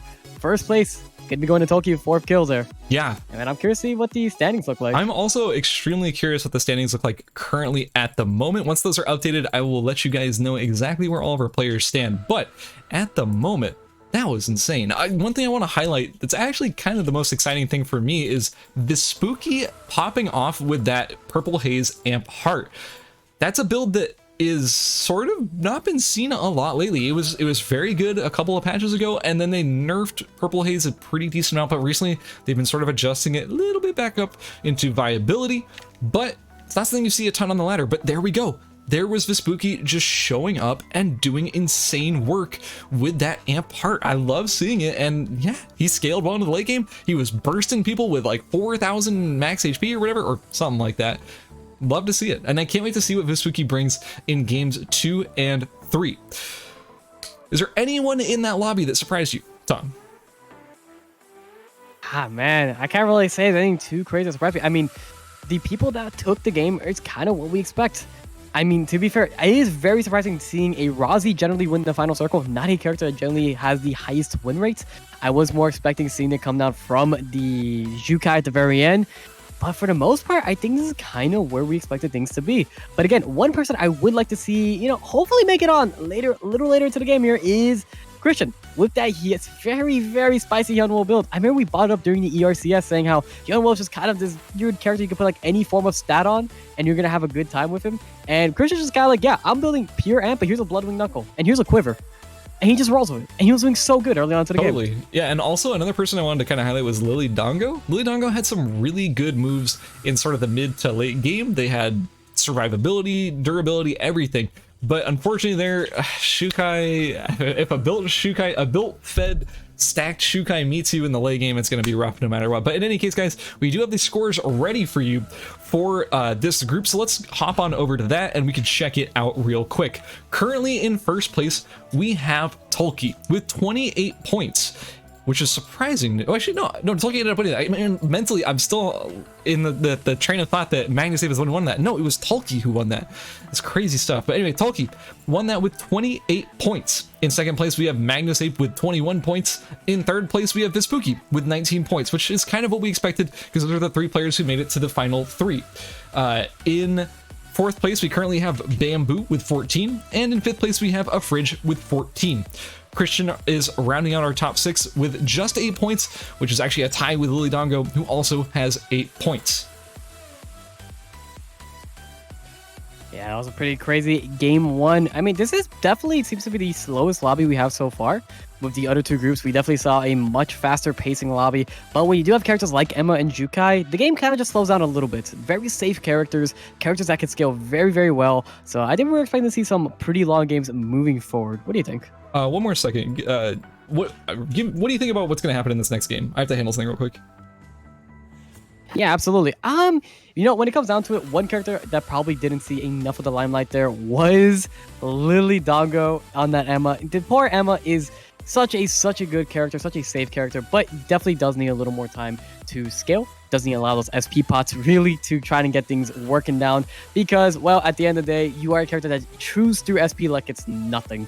So, but you have some of the most damage in the game and you can spam abilities like it's nothing. Your ultimate is one of the safest tools in the game as well. So I'm pretty surprised seeing, you know, when we had 3 Emmas, really just having a very rough time be able to come off in the top of the game there. Also, again, I'm just gonna have to give another shout out to Kristen with the very interesting Hyun Wo build. I don't know, I've seen him run it on ladder. We're seeing him play in the tournament, and it's just such a weird, funny build. But man, do I love it! When you put anything involving percent amp on Hyun, you kind of just end up getting a ton of damage, and that nobody really expects. Yeah, absolutely. And one more player I want to sort of highlight is Tritaby, is actually the other Shukai in this lobby. He did extremely well in this first game. He got a bunch of, points. He made it into the mid game. He maybe didn't actually make it into the top 6, but you know what? He definitely has the opportunity to pop off in the second and third game. So we're going to see if that does end up happening. But for now, we are loading into our second game. Yeah, this is gonna be pretty crazy stuff. I genuinely think that these players are going to show us some pretty insane action. Also, I'm excited to see what these players have been bringing us so far. And honestly, I think this group in particular has the potential for some of the most upsets of every group currently in the game or in the tournament. Yeah, no, absolutely. I mean, when you look down to it, when you look at it, you can always think of a few characters that can very easily come back. And right now, I think we're seeing 3 of them in this lobby. We're seeing 3 Lukes. Luke is a character that can pick up kills very early, which I'm very surprised to see that he really hasn't had too well of games. Like, we really haven't seen any Luke just absolutely pop off. People complain about him all the time, where he's just like an insane early game monster. Where is that? Where is that early game monster that is Luke? What is happening here? Yeah, we've been seeing basically nothing coming out of Lukes so far in this tournament, but there also just haven't been that many Lukes to begin with. I think the biggest issue is that they have been maybe contested by people going, I don't know, is it the Avenue starters? Is it the people going school? Like, we saw a Luke get chased down by the Amp Heart. That's not something you really prepare against that much. It's not something you see a whole lot of. Purple Haze Heart, you don't see it that often, so maybe it's not something you can really prepare for. These Lukes are getting cannibalized by other builds that they're not expecting. Maybe that's what's going on here. Hard to say for sure. Yeah, absolutely. Generally not a character you normally see get ran down, zone 2/3. It's usually the other way around. Luke is generally the aggressor there. But again, you never really expect Purple Haze Heart. When was the last time you really saw Purple Haze Heart? It's been months. Yes. Purple Haze Heart is just, man, it's such a weird build to come out. It's generally more of a hybrid build that we saw in the previous, in the previous brackets, where we had like the EOD suits, the Burgonets, maybe like a Tin Willow span, a lot of CDR stacking with the amp. But yeah, nothing about the Purple Haze there. Yeah, the build that Vespucci's been running, just the true amp, like old school style Purple Haze build, is not something we've been seeing a ton of lately. And it's not that it's bad, it's just sort of forgotten about. Sometimes metas just shift away from things because people just stop running it. Doesn't mean it's not good, it just means people stop paying attention to it. So Vespucci showing us that it does still have the opportunity to show up in a big way and get really close to taking a game. So one thing also I've been noticing, have you noticed any Cathys doing anything amazing in this tournament so far? No, actually, we really haven't seen Cathys do all too much, which is very interesting because Cathy is, in my opinion, one of the stronger characters in the game right now. Especially if you're able to utilize her ultimate properly, you are able to just sit there and, buffer through pretty much anything with any form of CC while going through. Oh goodness, what is this level 4 fight? They are just wailing on each other. So Navi Fairychild right there actually got the level up, which is enough to sort of let him survive through this right now. But keep in mind, Jackie, although low on mana, it's not going to be enough. Jackie ends up getting the kill there. Seikeen getting a kill, the first blood of game number 2 for Group G. Navi Fairychild. No, Navi Fairychild will end up dropping right here at the start. One thing I do want to point out is that Choeri getting chased by Occupant of Space right now. A nice dash away from that string coming out of Occupant of Space, but now Choeri is in tough shape and it's going to be falling again right here at the start of game number 2. Occupant of Space picking up a nice early kill. One thing I want to point out here is that Mini Brioche is actually switching over to Luke from Magnus. So swapping from one back character to another, it doesn't matter. Always going to have that statue of Soteria, but different character this time, different character choice. Yeah, he definitely does like having his Soteria online, but this definitely feels a lot more in place with what he was trying to do last game. So excited to see if that bat play does transfer over to his Luke gameplay. Don't really know which character he's well known for, but I think we're going to be seeing some pretty exciting Luke gameplay coming down real soon. We did see one drop fairly early into the game, which is definitely unfortunate, but we also can see that, if anyone makes a misstep and walks into any of these zones with a Luke right now, you're probably going to be as good as dead. Yeah, absolutely. So one thing that you should be paying attention to at this point is that bears are spawning on the map. So they're going to be a very contested resource. People want to get those bear kills. It's both good experience. It's also good loot. Now, Seikeen unfortunately TP'd over into the center of a fridge, and I keep it Zelda, which is not where you want to be. You don't want to be TPing into two players right here at the start of a game where a fridge is quite strong. But now we have Smart-On attempting to put a ton of pressure onto a fridge. Whoa! Whoa, okay, that's spicy. So Smart-On went down early in the last game, so we didn't get to see what he was going to build. Turns out Smart-On is playing Amp Luke. Love to see it. I love seeing stuff like that. And over here, Mini Brioche took down Shui Shui. Yeah, no, we definitely seen the power of just, again, somebody walking into a Luke zone early on into the game, you're going to be as good as dead. Tree to be burning his ultimate here with a Dragon Guando. Yet again, we're seeing a second Dragon Guando of this tournament on a Jukai. This is an absolute unit of a character right now. What is going on here? This man just has, how much health does he have right now? Like 900 bonus HP to his name. Tree to be is currently at, yeah, dude, he's at 2,270 HP. Over here on beach, we had Tolki taking out Vespucci. Vespucci was one of our top 3 players from the last game, and he is going to be ending up falling to Tolki. I think there's another player there as well. I think it was Mini Brioche was also part of that fight, so maybe Vespucci got caught between those two players, dropped pretty much instantly. So that is something that's going to be happening there. Now we have this Amp. He's got Hermes boots. What? Okay, so Smart-On is trying to do some stuff against Tolki here, but it may not be enough. But the nice ultimate connecting against Tolki is going to give him the heavy slow that he needs to just run away from Tolki. That being said, though, Mini Brioche is not far away, as Tolki and Mini Brioche are about to hit each other at the same time. Now, Mini Brioche is taking a lot of damage very early as the ultimate from Tolki does land and does get the full damage off. He's going to be forced to run away as fast as possible, but Tolki is putting the pressure on and is not going to try and let him get away, at least not very easily anyways. Ooh. Oh, we're seeing a fridge coming down here for the third party. We're seeing the Luke trying to maybe juke out the Q there, but no, that is going to spell his doom. The third party was too strong. And Fridge getting his second kill of the game here, and I think we're gonna start seeing that snowball potential come down yet again. These ENAT Hearts, man, second group, we're seeing ENAT Hearts just absolutely pop off. What do you say about ENAT Heart in general? I feel like he's just such a safe pick. Powerful. You know, it's so good. It's very strong. The thing is about ENAT Heart though is that you do, like, yeah, people say it's really strong, and I agree, it is actually quite good, but it does have a little bit of a vulnerability period in that mid game if you cannot get your tree. While you're trying to contest this tree, if other people are getting it before you can, there's kind of nothing you can do about it because you don't have that spike of actually having the tree, and you need that in order to scale into the late game. So it's going to be rough for all of these Heart players if trees are really contested. I think what you saw previously with Binbins in Group A was that his trees were not contested almost at all. He was able to get them every single game, as far as I could tell, without much trouble. So if a Fridge is unable to get that online, it's going to be really hard for him to just sit on a motorcycle helmet instead of switching over to that Laurel Wreath when he gets the tree.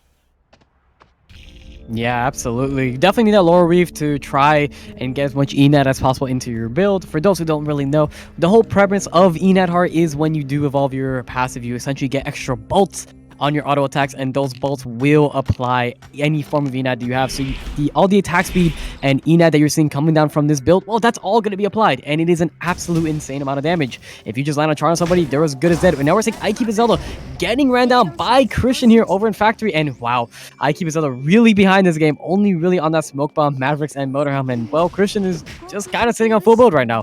He is looking very, very strong right now. That will be his first kill of the game, and man, I do not get this build. You don't get this build, huh? So Bleach Masio is in a lot of trouble, as we do have Bamboo right behind him. Boom, boom. That's going to be a dead Aya, as Bamboo picks up his, I believe that's his first kill of the game. That's a good place to start. He has the tree from contesting the second tree in Forest, so now he's in pretty good shape. Yeah, Christian's build it's interesting. It's like Amp CDR tanky something. Like, he's already got the Cabana online, he's got the CDR from the Imperial Burgeonet, he's trying to finish Tachyon Brace right now, I can only assume. That's why he's over here, I assume, trying to finish a motor to finish that Tachyon bracelet, or sorry, Tachyon brace. You also have, you know, the burn stages, gives you a lot of max HP, a little bit of defense too, feels pretty good. Now, Tolki sees that there is someone over here, and he's going to try and go for that kill. Tolki plays an interesting version of Razi. This is not a version of Razi we see all that often. He runs the battle suit. You see a Shadow Hound pretty frequently, but like battle suit, feather boots, Buccaneers doubloon, you don't see that every day on a Razi. So I'm curious I mean, he won the last game with it. Can he translate that into another win with this build? He probably can. He's pretty tanky compared to most Rossi builds. Yeah, this is something that he was talking about when I was asking for like some, just general Rozzy ideas. He brought up that he likes Battlesuit a lot. He likes that Buccaneers Doubloon. I mean, we're seeing a lot of Buccaneers Doubloons come out recently. It's been very common on Rozzy nowadays, on Cathy as well. It makes for what generally is an awkward slot to fill, that accessory slot. You can generally fill it with a much faster alternative and just transition it off into the late game if need be. But Buccaneers Doubloon is actually just kind of an okay item to sit on, especially pretty early mid game for auto attack based characters. And as we've seen in solos, the higher up you get on the ladder, the faster builds need to be, because, well, you don't really want to be on those greedy builds. Everybody's going to be trying to get those kills as fast as possible, so everyone's going to be on very, very fast builds. So Buccaneers Doubloon definitely does fill a slot that was missing before. I absolutely agree with that. So we have a Fridge and Occupant of Space getting awfully close to each other. They are probably going to try and take this fight. A Fridge did not manage to get the tree over there, so he is in pretty bad shape at the moment, but he's doing a ton of damage against Occupant of Space. Give me another kill for him right here, right now. Doesn't matter. You don't have the tree, maybe you don't need it. That's what he's trying to tell us right now. So a Fridge, he's doing pretty good. Now, Magnus Ape and Tree to V, they're both in Food Network mode. Like, they're just trying to get as much cooking done as possible. He has gathered every possible resource from this little pond over here in Forest. It's a lot of cooking about to go his way. You're seeing those stacks rise from, I think it was about 38 just a minute ago. He's already up to 74. There's more, 77. Like, he is just cooking up an absolute storm right now. Christian in an engagement up against Smardon. He gets the full slam plus most of his ult channeled, but Christian is actually taking quite a lot of damage from this Amp Luke. Christian dropping down to just 150 HP. Smardon just needs to land one more Q, and that will surely be the end of Christian's run in this round. Will it land? 3, 2, 1. Wop, wop. Nope.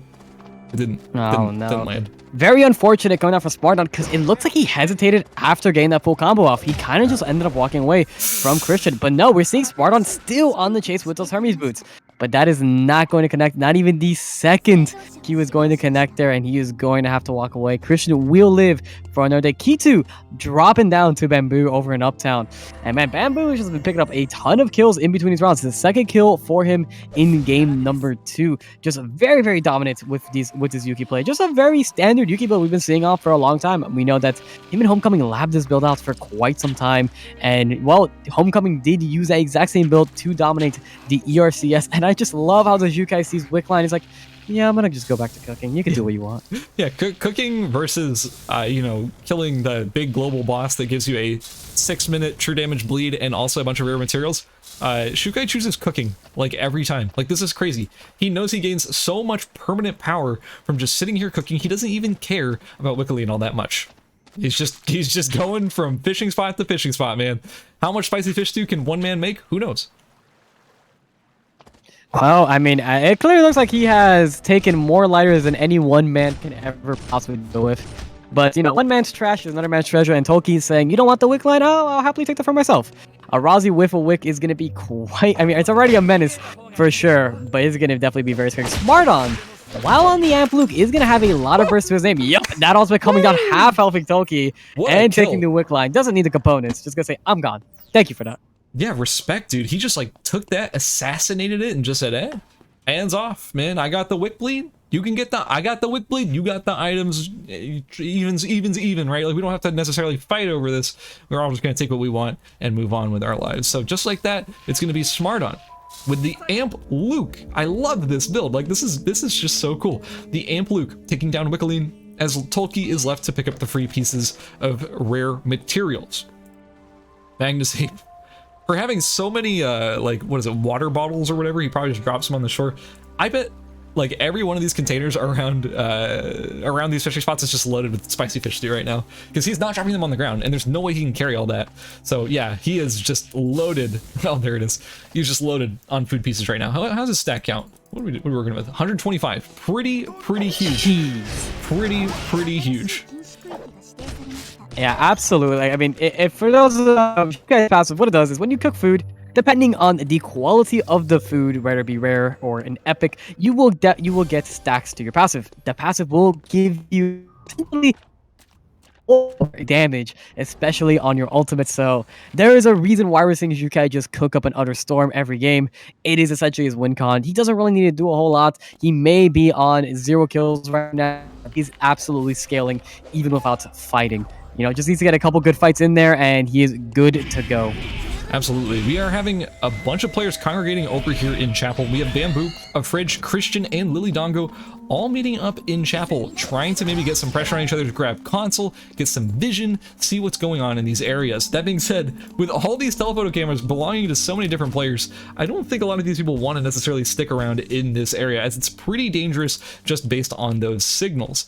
Christian and Bamboo getting awfully close to each other. Oh, the ultimate from the bush trying to catch Christian, but he cams it and sees that was actually happening and manages to back out just in time, as like maybe a hair on his back gets swiped away by that Yuki ultimate, but it will not fully connect, and just like that, he gets away.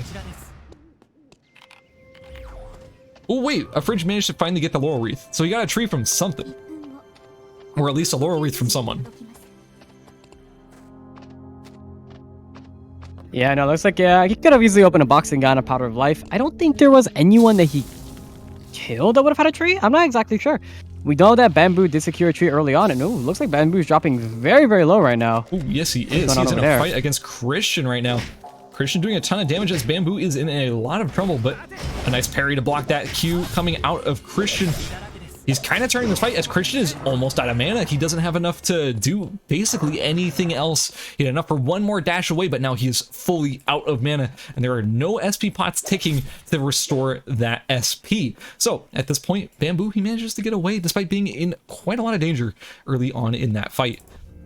So we're seeing a little bit of a difference between our two Shukai players. Magnus Ape currently at 128 stacks, and Tree to Be is only at 54, so about half or less than what Magnus Ape is currently working with. But that being said, we're seeing a Cosmic Biden coming out on Tree to Be, which is kind of cool. I kind of like it. Ooh, huge combo from Smarton. Did you see that? Did you see that damage from the ultimate? I saw. That was absolutely huge. Disgusting damage to the ultimate. Generally not an ability that people really rely on too much on Luke, as it's very hard to land, but if you are able to land, especially with all of this amp, it is an absolute nuke of an ultimate. And I don't think anybody was expecting how much damage that was above. Or amp. Yeah, me too. Yeah, me too, Tom. I don't even think. I definitely agree with everything you just said there. And the thing is that also that ultimate skill, it has the ability to like I think the Luke ult propaganda is sort of getting a little bit ridiculous. It's a good skill. It's really powerful when you can land it, and it's not even that hard to land. And if it does land, it does a ton of damage. It slows you tremendously. It's very, very powerful. Now, also, this follow-up Q coming out of him, like, that did so much damage to Lily Dongo. And in the end, and will be a kill going over to Smarton. I am the most impressed by Smarton. From everyone in this lobby, yes, I know Magnus Ape is in great shape. I know a lot of these players, Bamboo, doing a great job, but Smarton is impressing me the most. It's not what I expected out of anyone in this tournament.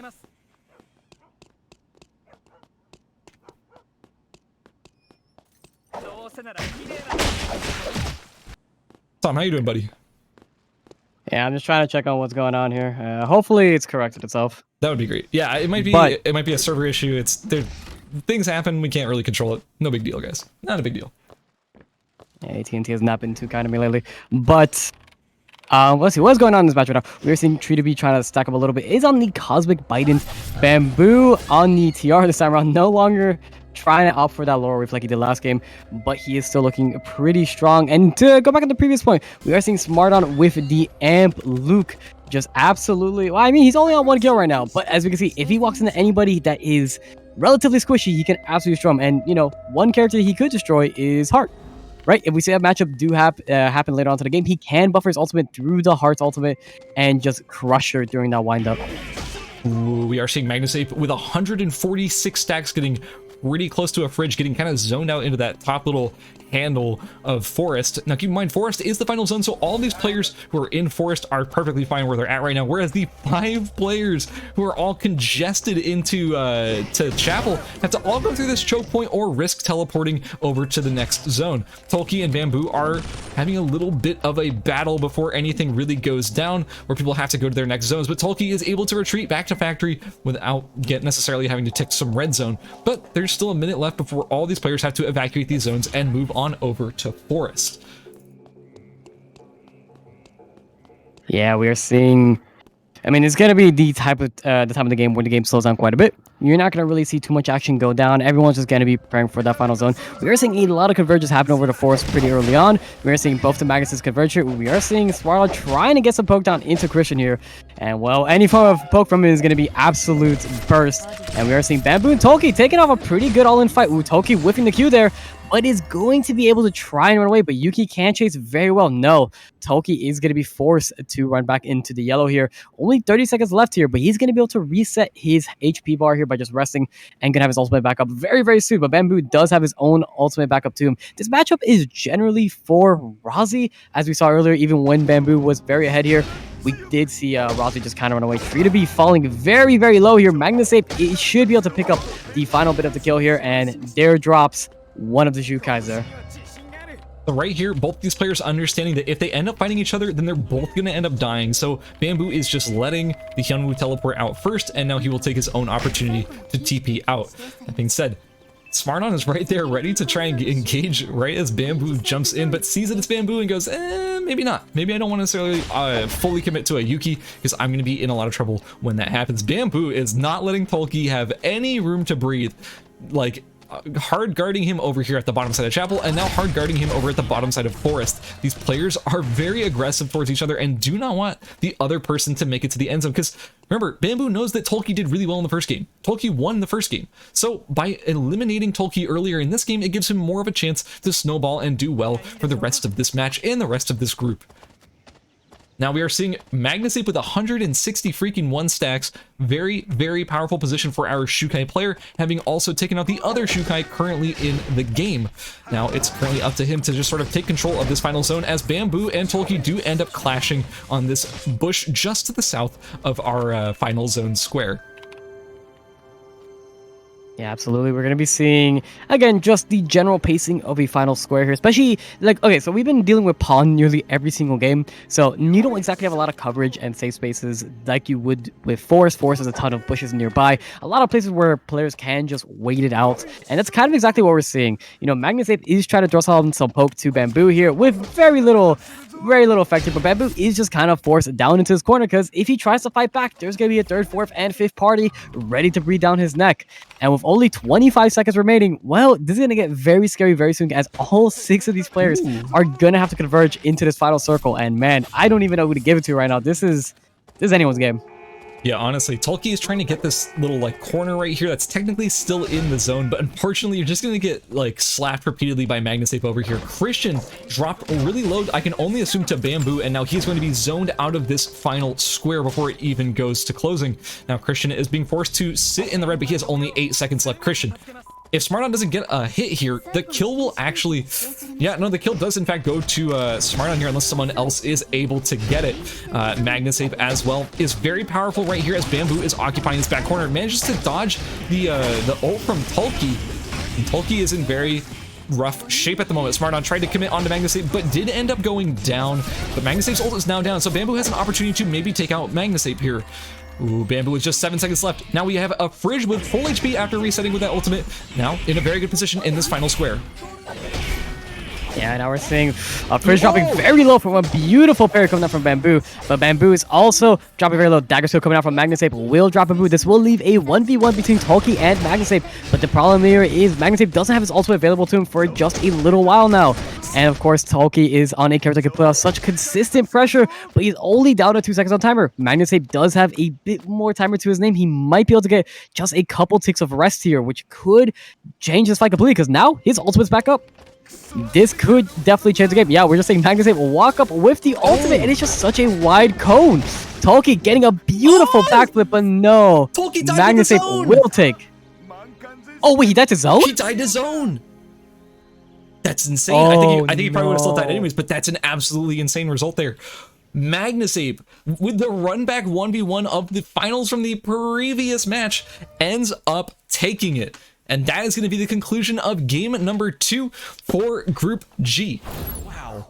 What? That was insane. So to recap what happened there, Christian got forced out into the red by Smartlaw and ended up exploding to the zone. That is a kill that goes over to Smartlaw. A Fridge is like in a very powerful position, bullies some people around, but ends up dying in the end to Bamboo as he gets the just the last tiny little of attack there to burst him down and end up falling. Bamboo heals off of that, but unfortunately falls afterwards to Magnus Ape, who is in incredibly good shape. But now Tolki is ready to third party, does a bunch of damage. Magnus Ape is forced out into the red, and in the end, he ends up getting the kill because he comes back in, gets one hit on his ultimate, and that's enough to scare Tolki off into the red to end up dying to the zone. Insane. Absolutely insane. That is the conclusion of game number 2 for Group G. We're going to get the scores to you so you can see where our players are currently standing, but afterwards we're going to go into our final game of the day and our final game of Group G. So sit tight, we'll be there in just a moment. We're currently waiting on the scores to be posted for that last game. Tom, what did you think of that final zone? I want to know what you had to say. Man, when you have 6 people in a final zone like that, it's never easy to just be like, oh, well, this person's gonna win. No, that could go to anybody. A lot of times there is targeted aggression. You know, if somebody is just out of position, especially in forest, you know, we have the little cubbyhole to the side. We have just the little tree stump where one person can hide, but there's gonna be a good amount of people stuck in the center. Those are the people who are generally gonna be caught out. And especially with all the traps coming out, you never really know what's going to happen there. That is one of the slowest areas to have a final zone, and it usually comes down to, well, pretty much everyone surviving. Whoever walks in there, everyone survives, and you have a very, very crazy final circle. But man, Magnus Ape and Tolki having a crazy 1v1. Magnus Ape utilizing every second of his timer, just being able to get to just enough health there to survive and use his own ultimate to just hit Tolki over the wall. And I'm so surprised that Tolki ended up dying to timer there. For me, it didn't even look like it, but I guess that backflip just barely put him out of zone, and sadly, it cost him the game. He might have been dead regardless. We will never know, but beautiful play from everybody in that final circle. Yeah, absolutely. So we currently do have the scores available to us from Group G currently after round 2 going into the final round. Currently in first place, we have Magnus Ape with 49 points. In second place, we have Tolki with 43 points, which is honestly what you expected because both of those players were our final 2 and had kills in both of those first 2 rounds. Tom, take us through the final 4. Yeah, with the final 4, we do have a Fridge with on that Enad heart on 31 points. Vespucci, another heart on 20 points. And in 6th place, we have Christian on the 16 points. Of course, again, guys, if you are maybe in 7th for 9th here, it's actually not that far apart. The difference between 6th and 9th right here is, well, 6 points. It's not that many. It is very easy for you to come back into this game. You know, we have Lily Dongle, Smarton, and Tree to be in 7th, 8th, 9th, respectively. And, well, any of these guys can come back fairly easy. We saw this happen last time. 2 people got kicked out. And even in Group A, we had someone get kicked out. Poor Lenny getting kicked out and, well, just losing that slot in the final game. And that can happen here yet again. And honestly, I'd be surprised if it didn't happen again. It's very shocking. It would be very shocking to me if this scoreboard stays exactly the way it is right now. So actually, there is a little bit of an update to these scores. It was actually Smarton who got that kill on Christian when he got forced out into the red. So we're adding that into the scores because that is the rules of this tournament. If you die to the red zone, whoever forced you out into the red gets the kill. And Smarton was when he did it, so he gets 3 additional points going all the way up to 7th place, putting him just 2 points behind Christian to break into the final, the final top 6. So, guys, we are pretty much ready to get started with the game. Tom, what do you think about our current 7th through 9th place? And do you think they have a good chance of getting in? Eh? Oh, I think they absolutely have a chance of getting. Again, these are role-playing characters that could very easily stall a game out of control. On the Emma, Smarton on the Luke. I mean, again, especially with his own little spicy variation of Luke, it would not be very hard to see him come back and just pick up a couple kills. Especially with everyone. I mean, who really plays against Amp Luke? You don't really know the type of damage that he can do. Usually, you expect some consistent damage coming out of it. But Smarton said, "No, I'm gonna nuke you with my ultimate." And if he gets that hit off, you are as good as dead. So I would be very surprised if the standings stay exactly the way you are coming out of this next game. Yeah, absolutely. I think really it's still anyone's game. We've seen players have absolutely insane pop-off games. We've had people in the top 6 end up falling early in their rounds and it ends up not working out for them. So it's still anyone's game to make it into the top 6. Just because you're not there at the moment doesn't mean you can't get there in just one good game. So that's currently where we're standing, and I still think it is anyone's game. I think the players I am the most excited to see this game are Smarton, Lily Dongo, and Tree to be. Yes, because they are currently in the top half, but mostly because Smarton Smardon basically didn't exist in the first game. He was killed first, so he had no opportunity to get points, and with just his second game performance, he got 14 points and made it all the way to just one place below top 6. I think Smardon has an insane opportunity to show up in this third game, bring Amp Luke. Who expected Amp Luke? And just do an amazing job and end up taking it in the top 6. So I'm really excited to see what Smardon brings. Also, Lily Dongo, just a very consistent player, constantly making it up to the top ranks. But again, these tournaments, they do focus more on kills. So if you're not able to get those kills, you're not able to convert those into points, you're going to have a tough time getting into that top 6. So as we're getting into this last game, let's see what our players end up bringing and see who is able to make it into the top 6 and qualify for the semifinals tomorrow on right here in the same channel, in the same place, same time. Yeah, it's going to be very, very exciting to see exactly what comes out of this group. I mean, we don't know what exactly the semifinals are going to look like because that is going to be randomized, as Skaz had mentioned earlier. But, well, I mean, let's see what makes it out of this. Right now, again, I don't think it's going to be the same people as we see. I mean, of course, first and second is probably as good as Solidified. 49 points on that Magnusid, 43 points on Tolkien. It's going to be really, really hard to kick him out. But from 3rd through 6th, I think there is possibility to see some shakeup happen. Absolutely. And honestly, I wouldn't be surprised if Bamboo was sort of locked in at this point. He's got 33 points. He's in great shape. Doesn't necessarily mean that he's for sure going to get in, but 33 points is going to be hard for like 4 other people to also get 33 points and more, and he doesn't get any. That would be a pretty rough situation. One thing I want to highlight, and this seems to be everyone's like random 3rd round pivot pick, is we have a Sicilla, a character we are not seeing in these tournaments at all. There have been no Sicillas aside from Homecoming joke picking Sicilla. This is the first Sicilla we've seen, I think, outside of that. Has there been any others? I don't think I've seen any. Nah, I don't think there's been any at all, which is pretty surprising. Sicilla is a very flexible character with like her build and routes, but I don't think NA has a ton of Cicillas. Well, maybe at least not the ones that were broadcasted, but you know, we did see one in a previous group with Deus. He's a Sicilla player himself. Yeah, Deus did aside from him, we haven't really seen anyone.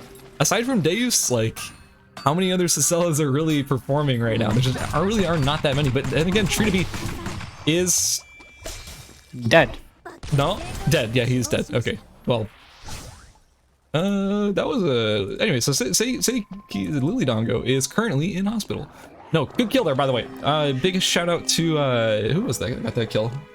Why can't I find? Where's the? Oh, Bleach Moss. Bleach Moss is not a player we've been seeing a whole lot of in this tournament, but yeah, coming over here with a very early, very aggressive Elegance kill. That's the kind of thing you want to see when you're playing Elegance. You want those early kills, you want that early pressure so you can snowball it into, you know, snowball into a nice late game. Now over here we have Bamboo trying to put some pressure on Lily Dongo, as Lily Dongo does not have a weapon finished yet. This is her 3rd zone where she tries to get sort of the alcohol to put her weapon, you know, online. What is it called? Fumu Shuriken. You need alcohol in order to finish that thing. If you don't have that, you're not going to be dealing a lot of damage. Now we have Seikeen getting pressured by Christian. Christian is a player we've been seeing do absolutely insane things in all points of the game, and just like that, Seikeen will end up falling to Christian over here in Pond. Yeah, no, Christian has been... I think we've seen him get a kill, level 6, pretty much every single game so far as part of this group. Which, again, that build is just so spicy and I absolutely adore it. It's such a fun build. Ooh. And now we're seeing the Catty 1v1 coming down here. And I mean, right now it looks like Occupant of Space is going to be taking down Navi Fairychild fairly easy. It is going to be on the Vibroblade and White Rhinos. It's just going to be an auto score. And, well, one person's auto attacking a little harder than the other. Yeah, so in that case, because Occupant of Space had the White Rhinos, meant that they could attack a little bit faster, but the most important thing was also that they had the healing reduction. I saw Occupant was taking 40 per tick, so their food was quite good, whereas it didn't matter how good the food of Navi Fairychild's was, they were not going to be healing basically at all because their heal was being cut by the White Rhinos on Occupant of Space. So very nicely done by Occupant. That's a good kill pickup right here in the early game. Again, these are these kills that you're really going to need to get in order to snowball a nice game for game number 3, and it's still anybody's game to make it into the top 6. So we'll see if that is the kind of pressure that they need in order to snowball a good game 3. Yeah, absolutely. And right now, we're not really seeing any big mix-ups coming down from what we've seen in the previous matches. We are seeing Bamboo just kind of doing literally exactly what he's been doing for the last 2 games on the standard 3-zone Yuki route. I mean, if it works, why try to change it? It's been working out extremely well for him. We're seeing I Keep It Zelda on that Kiara, and we are seeing Churi on the Fiora. Nothing too crazy happening out Blazing Spear, Blazing right Spear, now. Blazing Lance, whatever it's called. Blazing Lance, Blazing Lance, Blazing Lance. Yes! It is a Blazing It's a Lance. Blazing Lance! Woo! Okay, that's what I wanted to see. Blazing Lance is not a weapon you ever see, like ever. I assume they were on Dragon Guandao because they wanted to pivot into Blazing Lance. That was my assumption. And I'm very happy to see a Blazing Lance coming out here because then that sort of affirms my assumptions. Blazing Lance is not a weapon you see a bunch of. I was playing recently on the Korean server just for fun, and I saw more Blazing Lances than I ever saw in my entire life. And it's not necessarily, I don't even know if they value it that highly, but I was still seeing it. It's still just not something you see very often. So maybe Choi Choi knows something we don't, but in any case, that's a Blazing Lance. And I'm very excited to see what that does in this game. Yeah, Blazing Lance is definitely, man, I can't even say I see too many Spear Fioras these days, but Blazing Lance is definitely a pretty nice item if you are able to get it. It has a ton of attack power to it, and now we are seeing, oh my god, I Keep It Zelda just getting luked. You go to school, zone 2, 3, you're gonna run into the Luke, and well, I Keep It Zelda did have to learn the hard way. Luke is going to take down the only Kiara in this game right now, and that is pretty unfortunate. We're also seeing K2 going on Shuri here with the Blazing Lance. It won't help him, though. No, oh, no, guys. Lance. Blazing Lance is down. He's dropping the trophy. No. But K2 will get his first kill of the game. Catty's kind of snowballing this game, huh? We see 1 kill on K2. We're seeing 2 kills on our other fellow Cathy here. What's going on? Yeah, our Cathys are kind of showing up this game. I was saying this earlier, I hadn't seen any Cathys in any of our groups really doing much at all. That being said, Miyazroy did end up making it into the final 6, so perhaps that was something. Oh, I'm getting word now that Lily Dongo actually got DC'd, and I don't think we can restart the game at this point, so I don't know. That's up to the referees. I have no control over this. Unfortunate. I'm sorry, Lilidongo, that happened. That's really unfortunate. The Spooky TPing right on top of Christian as Christian gets a early slam onto the Spooky, taking a ton of damage. He's going to be able to walk away, though. Doesn't seem like that's going to be something that can translate into anything more than that. Bamboo chasing out Magnusape. Magnusape is actually on Magnus. What gives? Yeah, I think he feels like, his position is pretty solidified as is, and, just kind of going for his own little fun pick. I mean, he is a person, as the name says, he is a Magnus main, or at least once upon a time was a Magnus main, and now he's just going back to his roots and just probably having a good time with it. Probably doesn't need to worry too much here, because, let's be real, there's no way you're taking out the first place person right now, right? He's pretty secure at this point.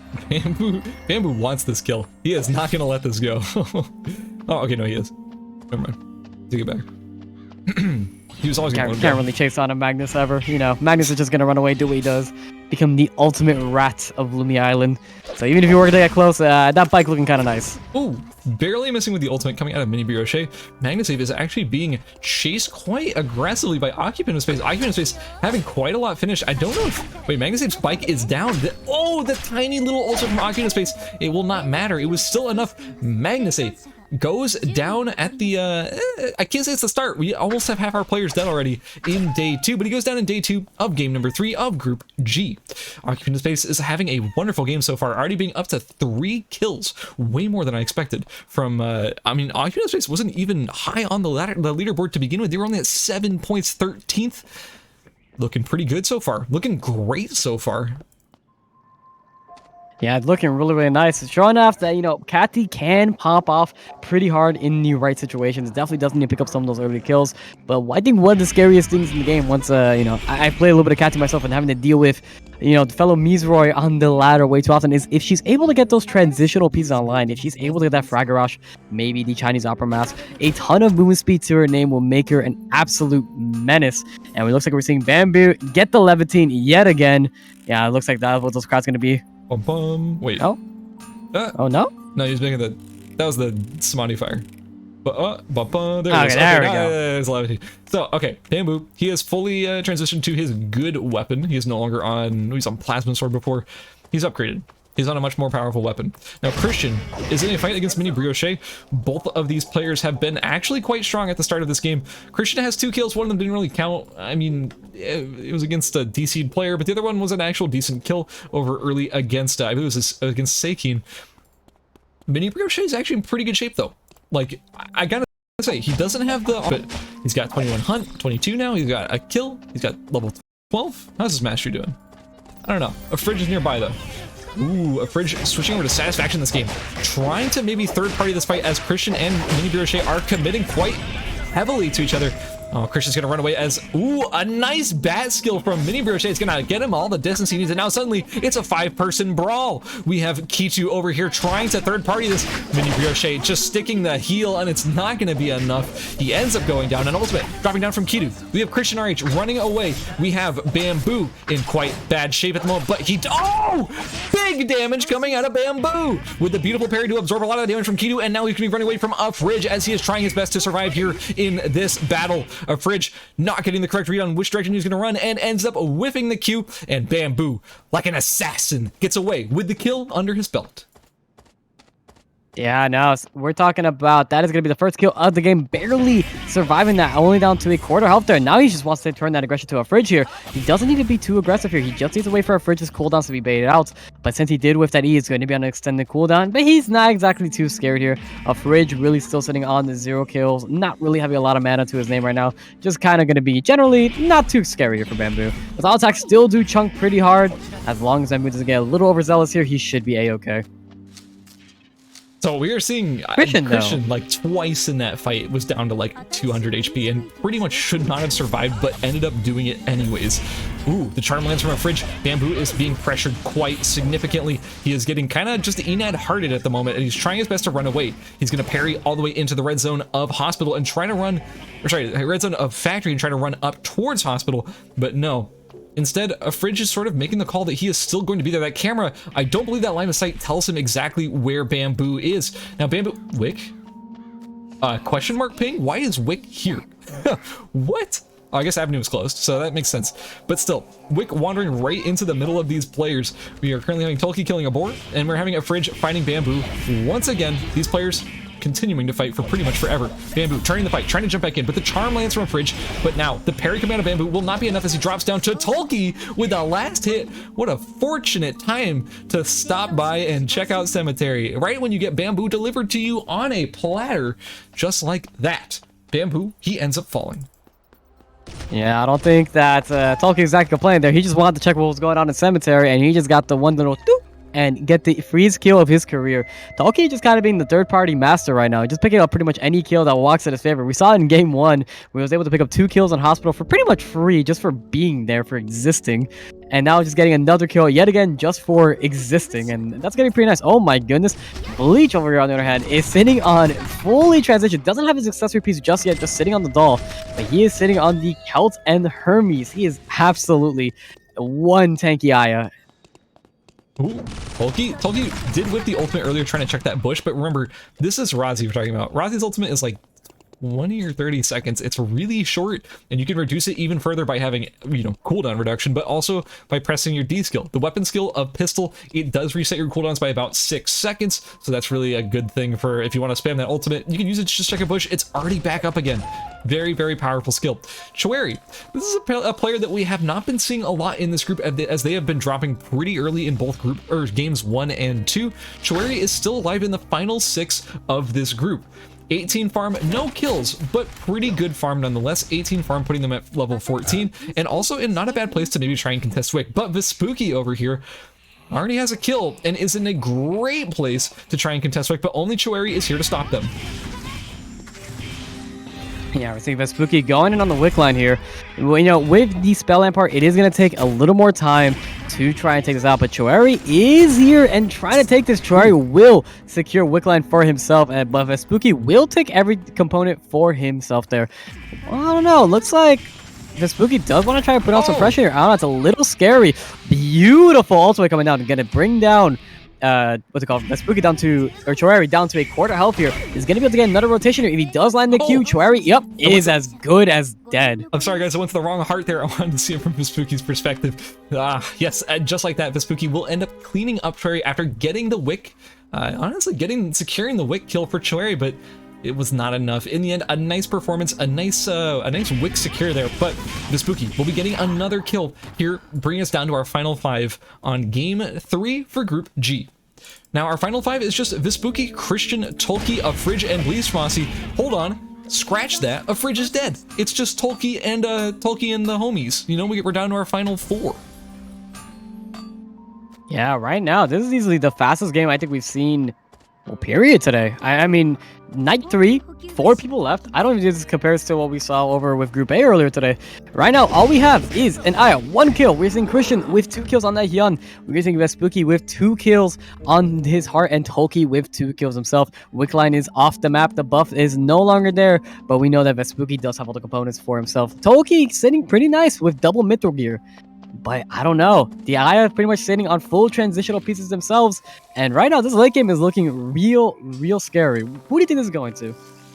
It's impossible. I don't even know how to tell you. Like, all of these players have the ability, they have that X factor, they have the opportunity to just come back and win this fight and end up winning the entire game. But really, I have to give my bias over to Vespucci. I really like Vespucci's build. No bias whatsoever. I'm a big fan of Amp Heart builds. I'm a big fan of Purple Haze Amp Heart builds. So I really think Vespucci could pop off and show us some insane stuff in the final zone. But Tolki has been extremely consistent. Tolki has won one of our rounds so far, I'm pretty sure. Tolki has double mithril right now, in such good shape. 43 farm as well. Let's do a mastery check real quick. Let me make sure no one's fighting. Yeah, let's do a quick mastery check. Bleach Mossy currently at 11 mastery. Christian at 15, Vespucci at 12, and Tolki at 13. Wait, Christian's mastery is insane. This is so high. He's been in fights constantly this game. He's already up to 15 weapon mastery. Oh, yeah, he's been fighting an absolute ton. I mean, we're just seeing the Hun mastery coming down pretty nice, but again, rank 2 glove skill, same with pure signal. Oh no, Bleach dropping very low here. The Q will whiff from Vespucci, but he is taking pretty good food. Taking for 64s here. He does need to get out though. The Qs are just whiffing, and if you are Amp Heart, you don't land those Qs, you practically have no damage. So we're gonna see Bleach just barely walk away with his life there with a beautiful ultimate. Man, that poor Blazing Lance just sitting there. It makes me, dude, I don't even want to think about it. That's like a bad breakup, man. You don't want to think about it. It makes me sad. It makes me a little bit sad. I wanted to see that Blazing Lance, but now I see it. One day. I see it in a way I don't want to see it. It's just sitting there, just on the ground. I'm gonna look at it from afar. Look on the ground. Look at that. Up another Fiora. You thought you were gonna wield that lance, but no. Oh. Your life was ended by a Cathy. I'm sorry, friend. Blazing Lance, no. Anyway, our final 4, Vespucci, Christian, Tolki, and Bleach Mossy. It really could go to any of them. Vespucci was almost able to chase down Bleach Mossy, but I mean, he couldn't get through the yummy IAW. It was too yummy. He ate like 8 or like 6 or 7 of those shots, and it did at least half of his HP. Like, insane damage. You do not want to be falling behind an Aya if they're just like slamming that W straight down at you, that steady shot. Bleach Mossy, however, is in a rough spot at the moment, still taking 60s, so pretty good food, but unfortunately against Tolki is not gonna let this go easily. The W, ooh, a lot of shots actually connecting, but the ultimate from Tolki does end up landing as Bleach Mossy is in rough shape. A nice double shot coming out from Tolki is going to be putting a lot of damage onto Bleach Mossy. Bleach Mossy trying his best to get away, and again, still taking exceptionally good food. The W comes down. Excuse me, that steady shot, trying to do as much as possible, but it will not be enough. Tolki picking up the 3rd kill of the game. Bleach Mossy will finally drop this. We'll put us in our final 3, and again, this is going to be a pretty slow situation here. We are waiting for the final circle to close down here. And man, right now we're just seeing Vespucci and Christian just kind of having a good time here over at Temple. Like right now, the game is going to be pretty slow. I am pretty surprised to even see a fight being taken at that stage of the game. Because again, we're just waiting for these zones to tick down. Players are generally very safe at this stage of the game. And like we need to wait for one tick to happen for day 5 to start, where we'll see the hospital start closing off. And the final zone in hospital will close out there at the start of night 5. So we still have a good while to go. The game, of course, could end at any moment. But generally, at this level of play, you will see players wait for that final circle. Yeah, patience is a virtue in this game. It gives you the opportunity to get a little bit more mastery, maybe get some traps online if you're trying to craft them. Like we're seeing Tolki dropping some double guillotines. Not sure if he crafted them or if he got them off of bodies, but in any case, these are these things that are really going to help you in that late game situation, although dropping them a little bit early. And maybe if you have a bunch of traps, you don't worry about dropping some nice and early, but this is a little bit early as far as traps go. I normally wouldn't put them down until, like, at least we're in just the final zone, right? Especially if you have console vision, you see that there's no one there. I guess Vespucci is in the area, so maybe that's the idea. Ooh, Vespucci putting the camera down, seeing that Tolki is in the bush, going to be trying to put on some aggression here. But both these players just sort of playing their distances, you know, keeping that spacing, making sure that they don't end up overcommitting to something and then getting third-partied by Christian, because there are 3 players still left in this final square. Yeah, we don't know where Christian. And that's kind of just going back to the previous point, which is why we generally see these final circles be played very slow, because the winner of these 1v1s is, well, not anyone in the 1v1s. It's the third person that walks in and takes you down while you have no cooldowns. Yeah, definitely. And you get fights and we'll clean you guys up. Yeah, definitely. So the thing about this fight is that Christian is probably the player of all of these three who wants to third party the most. Hyunwoo, he's kind of vulnerable to third parties in a way. Like, he can get away, but at the end of the day, he's not a ranged character. He does not want to be like getting kited by someone and then a third party comes by and kites him even harder. So he's looking to just show up, slam someone into the wall, and finish them off, because he can't necessarily do sustained damage on a character who's more cooldown oriented. The Q misses, the R misses from Tulki, so both these players trading skill shots back and forth. They will not end up connecting though, and just like that, they'll be running away from each other to try and get the zone control that they're looking for. Looks like Vespucci, though, of everybody, has the most dominance over this final square. Yeah, it looks like right now Vespucci's going to be putting on the pressure down to pretty much anybody. It looks like Tulki, are they sitting on a Lunar's Embrace here? Let me check. No, that is no, it's Christian. Okay. My goodness, not again. We're going to be seeing the amp reduction coming out from Christian.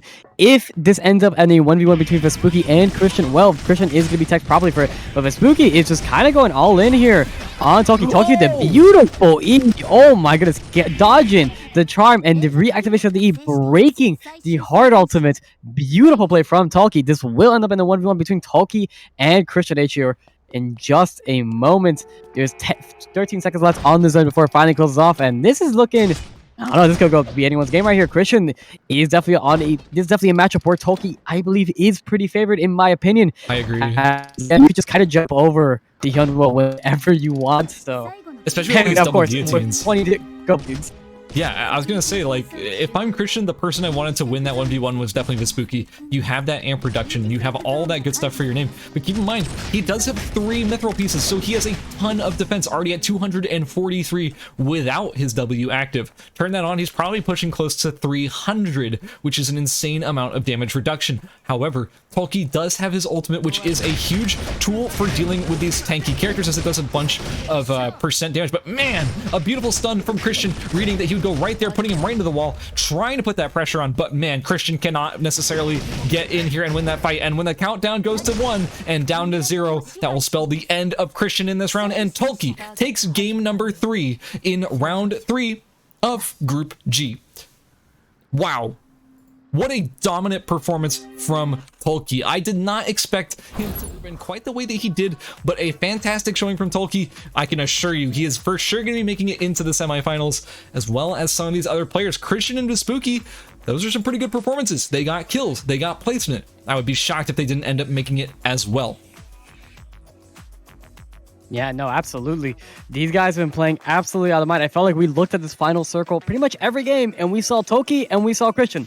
Pretty much every single game, they were just so dominant in this group. And man, I don't think anybody really wrote off Tulki as being a person that would, do poorly in pools, but I don't think anybody expected him to do this well. I mean, I believe he took 2 games within the group, and I mean, look at this, game 3, 5 kills. He absolutely popped off this game. I couldn't be more happy for him. Absolutely. Honestly, the crazy performances from a lot of these players. I was really excited to see Vespucci show up and do as well as Vespucci ended up doing. I was very, very surprised by that. Wasn't exactly on my radar for that Amp Heart to really show up and shine so much, and I was really happy to see it.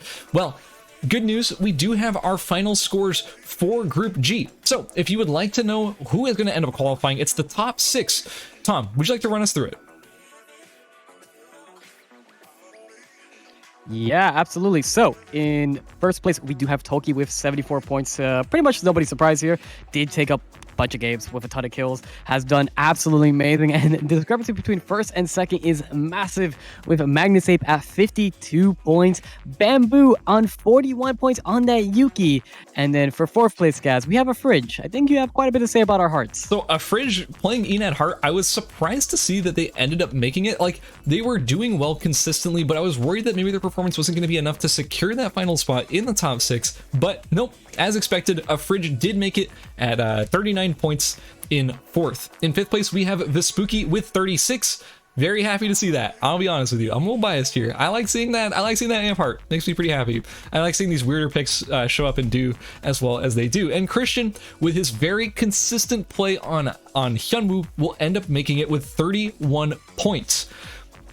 And that's going to conclude us for Group G. Now, that being said, we're not done with the full tournament. That's the last game we're going to be seeing here on the stream today. But I'm going to try and get you the scores for the rest of the players who ended up qualifying out of Groups H and I.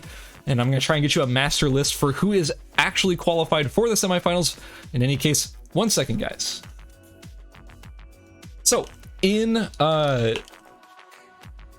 Group H, the players who qualified out of Group H were Motif. A player. Okay, so yeah, I'm pretty happy to see Motif up there. Motif, who's going to be joining us tomorrow for the semifinals cast, is going to be qualifying out of Group H in first place with 78 points, an absolutely insane performance by Motif. In second place, Actor That Is Paid with 44 points. In third place, Rengar Oscar with 41 points. In fourth place is Ellison with 39. And in fifth place, we have Bink X with 36 points as well. And in sixth place, just barely beating out Xiaosei, was Jenny with 32 points. We also have the results of Group I. Tom, you want to run us through Group I? Yeah, absolutely. In Group I, we have Yidam with 52 points. In second, we have Passant with 49 points. Third place, we have Kishir, I hope I'm not butchering this terribly, with 47 points. In fourth place, we have Celeste on 38 points. Fifth place, we have Ghost Electricity on 30 points. And in sixth place, barely making it, we have Kyoya at 29 points. Congratulations to everybody making the semifinals from Group I. Wow, that's an absolutely insane lineup coming out of Group I and Group H. Honestly, every single player who has managed to qualify is absolutely insane. I'm going to be reading off from the top to the bottom every single player who has managed to qualify for the semifinals tomorrow. So if this is a list of players that you think is, you know, pretty fun to watch, check us out tomorrow. Same time, same place, starting at 4 p.m. PST right here on this Twitch channel. Guys, these are the players who have qualified for the semifinals. We have Magnus Ape, Tolki, Bamboo, Fridge, Vespucci, and Christian. We also have the players that we just mentioned from Groups H and Group I. Motif, Actor That Is Paid, Rengar Oscar, Ellison, Bink X, Jenny. We also have Yidam, Passant, Kesher, Celeste, Ghost Electricity, and Kyoya. Now, from the earlier groups in the day, we also have, we also have Binbint's Homecoming, Proster, Aethers, Shuvi Senpai, and Lenny. We also have, sorry, I read the wrong, that's the wrong names. Yo, scratch that. Shh. That's not the list. The list is Binbint's Homecoming, Proster, Aethers, Halifax, and Shuvi Senpai. Out of Group B, we had Burning Z, Burning Z, Pie Master, Depraved Lunatic, Shizzy69, Deus XM, and Bright Eyes. And out of Group C, we had Absolute Terror, Waterfudge, Goof, Gunner62, Gobu, and Cuddy Boo Boo. Now, out of Groups E, we had Prismaticism, ECUN, Wumbo, Michael Udall, Averse, and Gano. Out of Group F, we have Ashen, Wadafax, Superior One, Isu, Zared, and Ibusaki. And finally, I know there's a lot of names. Out of Group D, we had I was trying to remember, Nazimi, Miyazroy, Flint, Tezuka, Sleeping Lion, and Flammable. And that is going to be everybody who is qualified for the semis tomorrow. Tom, what do you think of our group of players for tomorrow's semifinals? I mean, I'm very sad I can't be here tomorrow to join you for the casting, but it looks absolutely insane. Again, not too many upsets happening this time around. I do think the players that we expected to go in for the most part have made it through the qualifying period today. We did see some people come in and just sneak their ways through the cracks, and they're showing that even if they are not relatively known players, they can still break through the qualifying period and having a very, very dominant performance. I am incredibly excited for that for the tournament happening tomorrow, and I'm really excited to join you next week for the finals. I really hope the semifinals goes amazing for you, man. It's been a great time being here today. Absolutely, man. Thank you so much for joining me. Tom, do you want to plug yourself real quick before we go shut it off for the night? Yeah, absolutely. So, first I want to apologize for the hiccups that were happening. AT&T has been lackluster lately. Switch off your plans if you're with them right now. But aside from that, I am Tomsorcer. I have been making content for this game for probably like half a year at this point. That I don't really know. You can find me at YouTube over by the same name. I make a bunch of guides, tips, all the fun stuff, and I stream under the same name as well. You can catch me pretty much early on during the weekdays. I stream all the time. And yeah, thank you so much for having me, man. Thank you so much, Tom. Hey guys, I'm Skaz, and I'm very thankful that I'm able to be here and put on these productions for you. Thank you all for joining us. Thank you all for joining us for the qualifiers for the ERCL. This is our first ever ERCL broadcast, so we're still ironing things out, but I think I had a great time personally. I don't know about you guys, but I had a fantastic time watching these games. Some of the most insane action from like any competitive Eternal Return tournament I've ever seen ever. So thank you all for joining me. Thank you all for joining all of us here at the ERCL. A huge shout out to our tournament staff for doing everything, but that's going to be it for us. Also, I want to give a massive shout out to Alteris, who has been running the production behind the scenes this entire day. Could not be possible if it weren't for Alteris. So thank you so much to Alteris for doing everything from the production side. Guys, that is going to be it for us from the ERCL here today. Thank you all for joining us. Have a wonderful evening, afternoon, or night, wherever you are, and have a wonderful time playing Eternal Return. And yeah, be sure to join us tomorrow for the semifinals right here, same place, same time, 4 p.m. PST. Have a great one.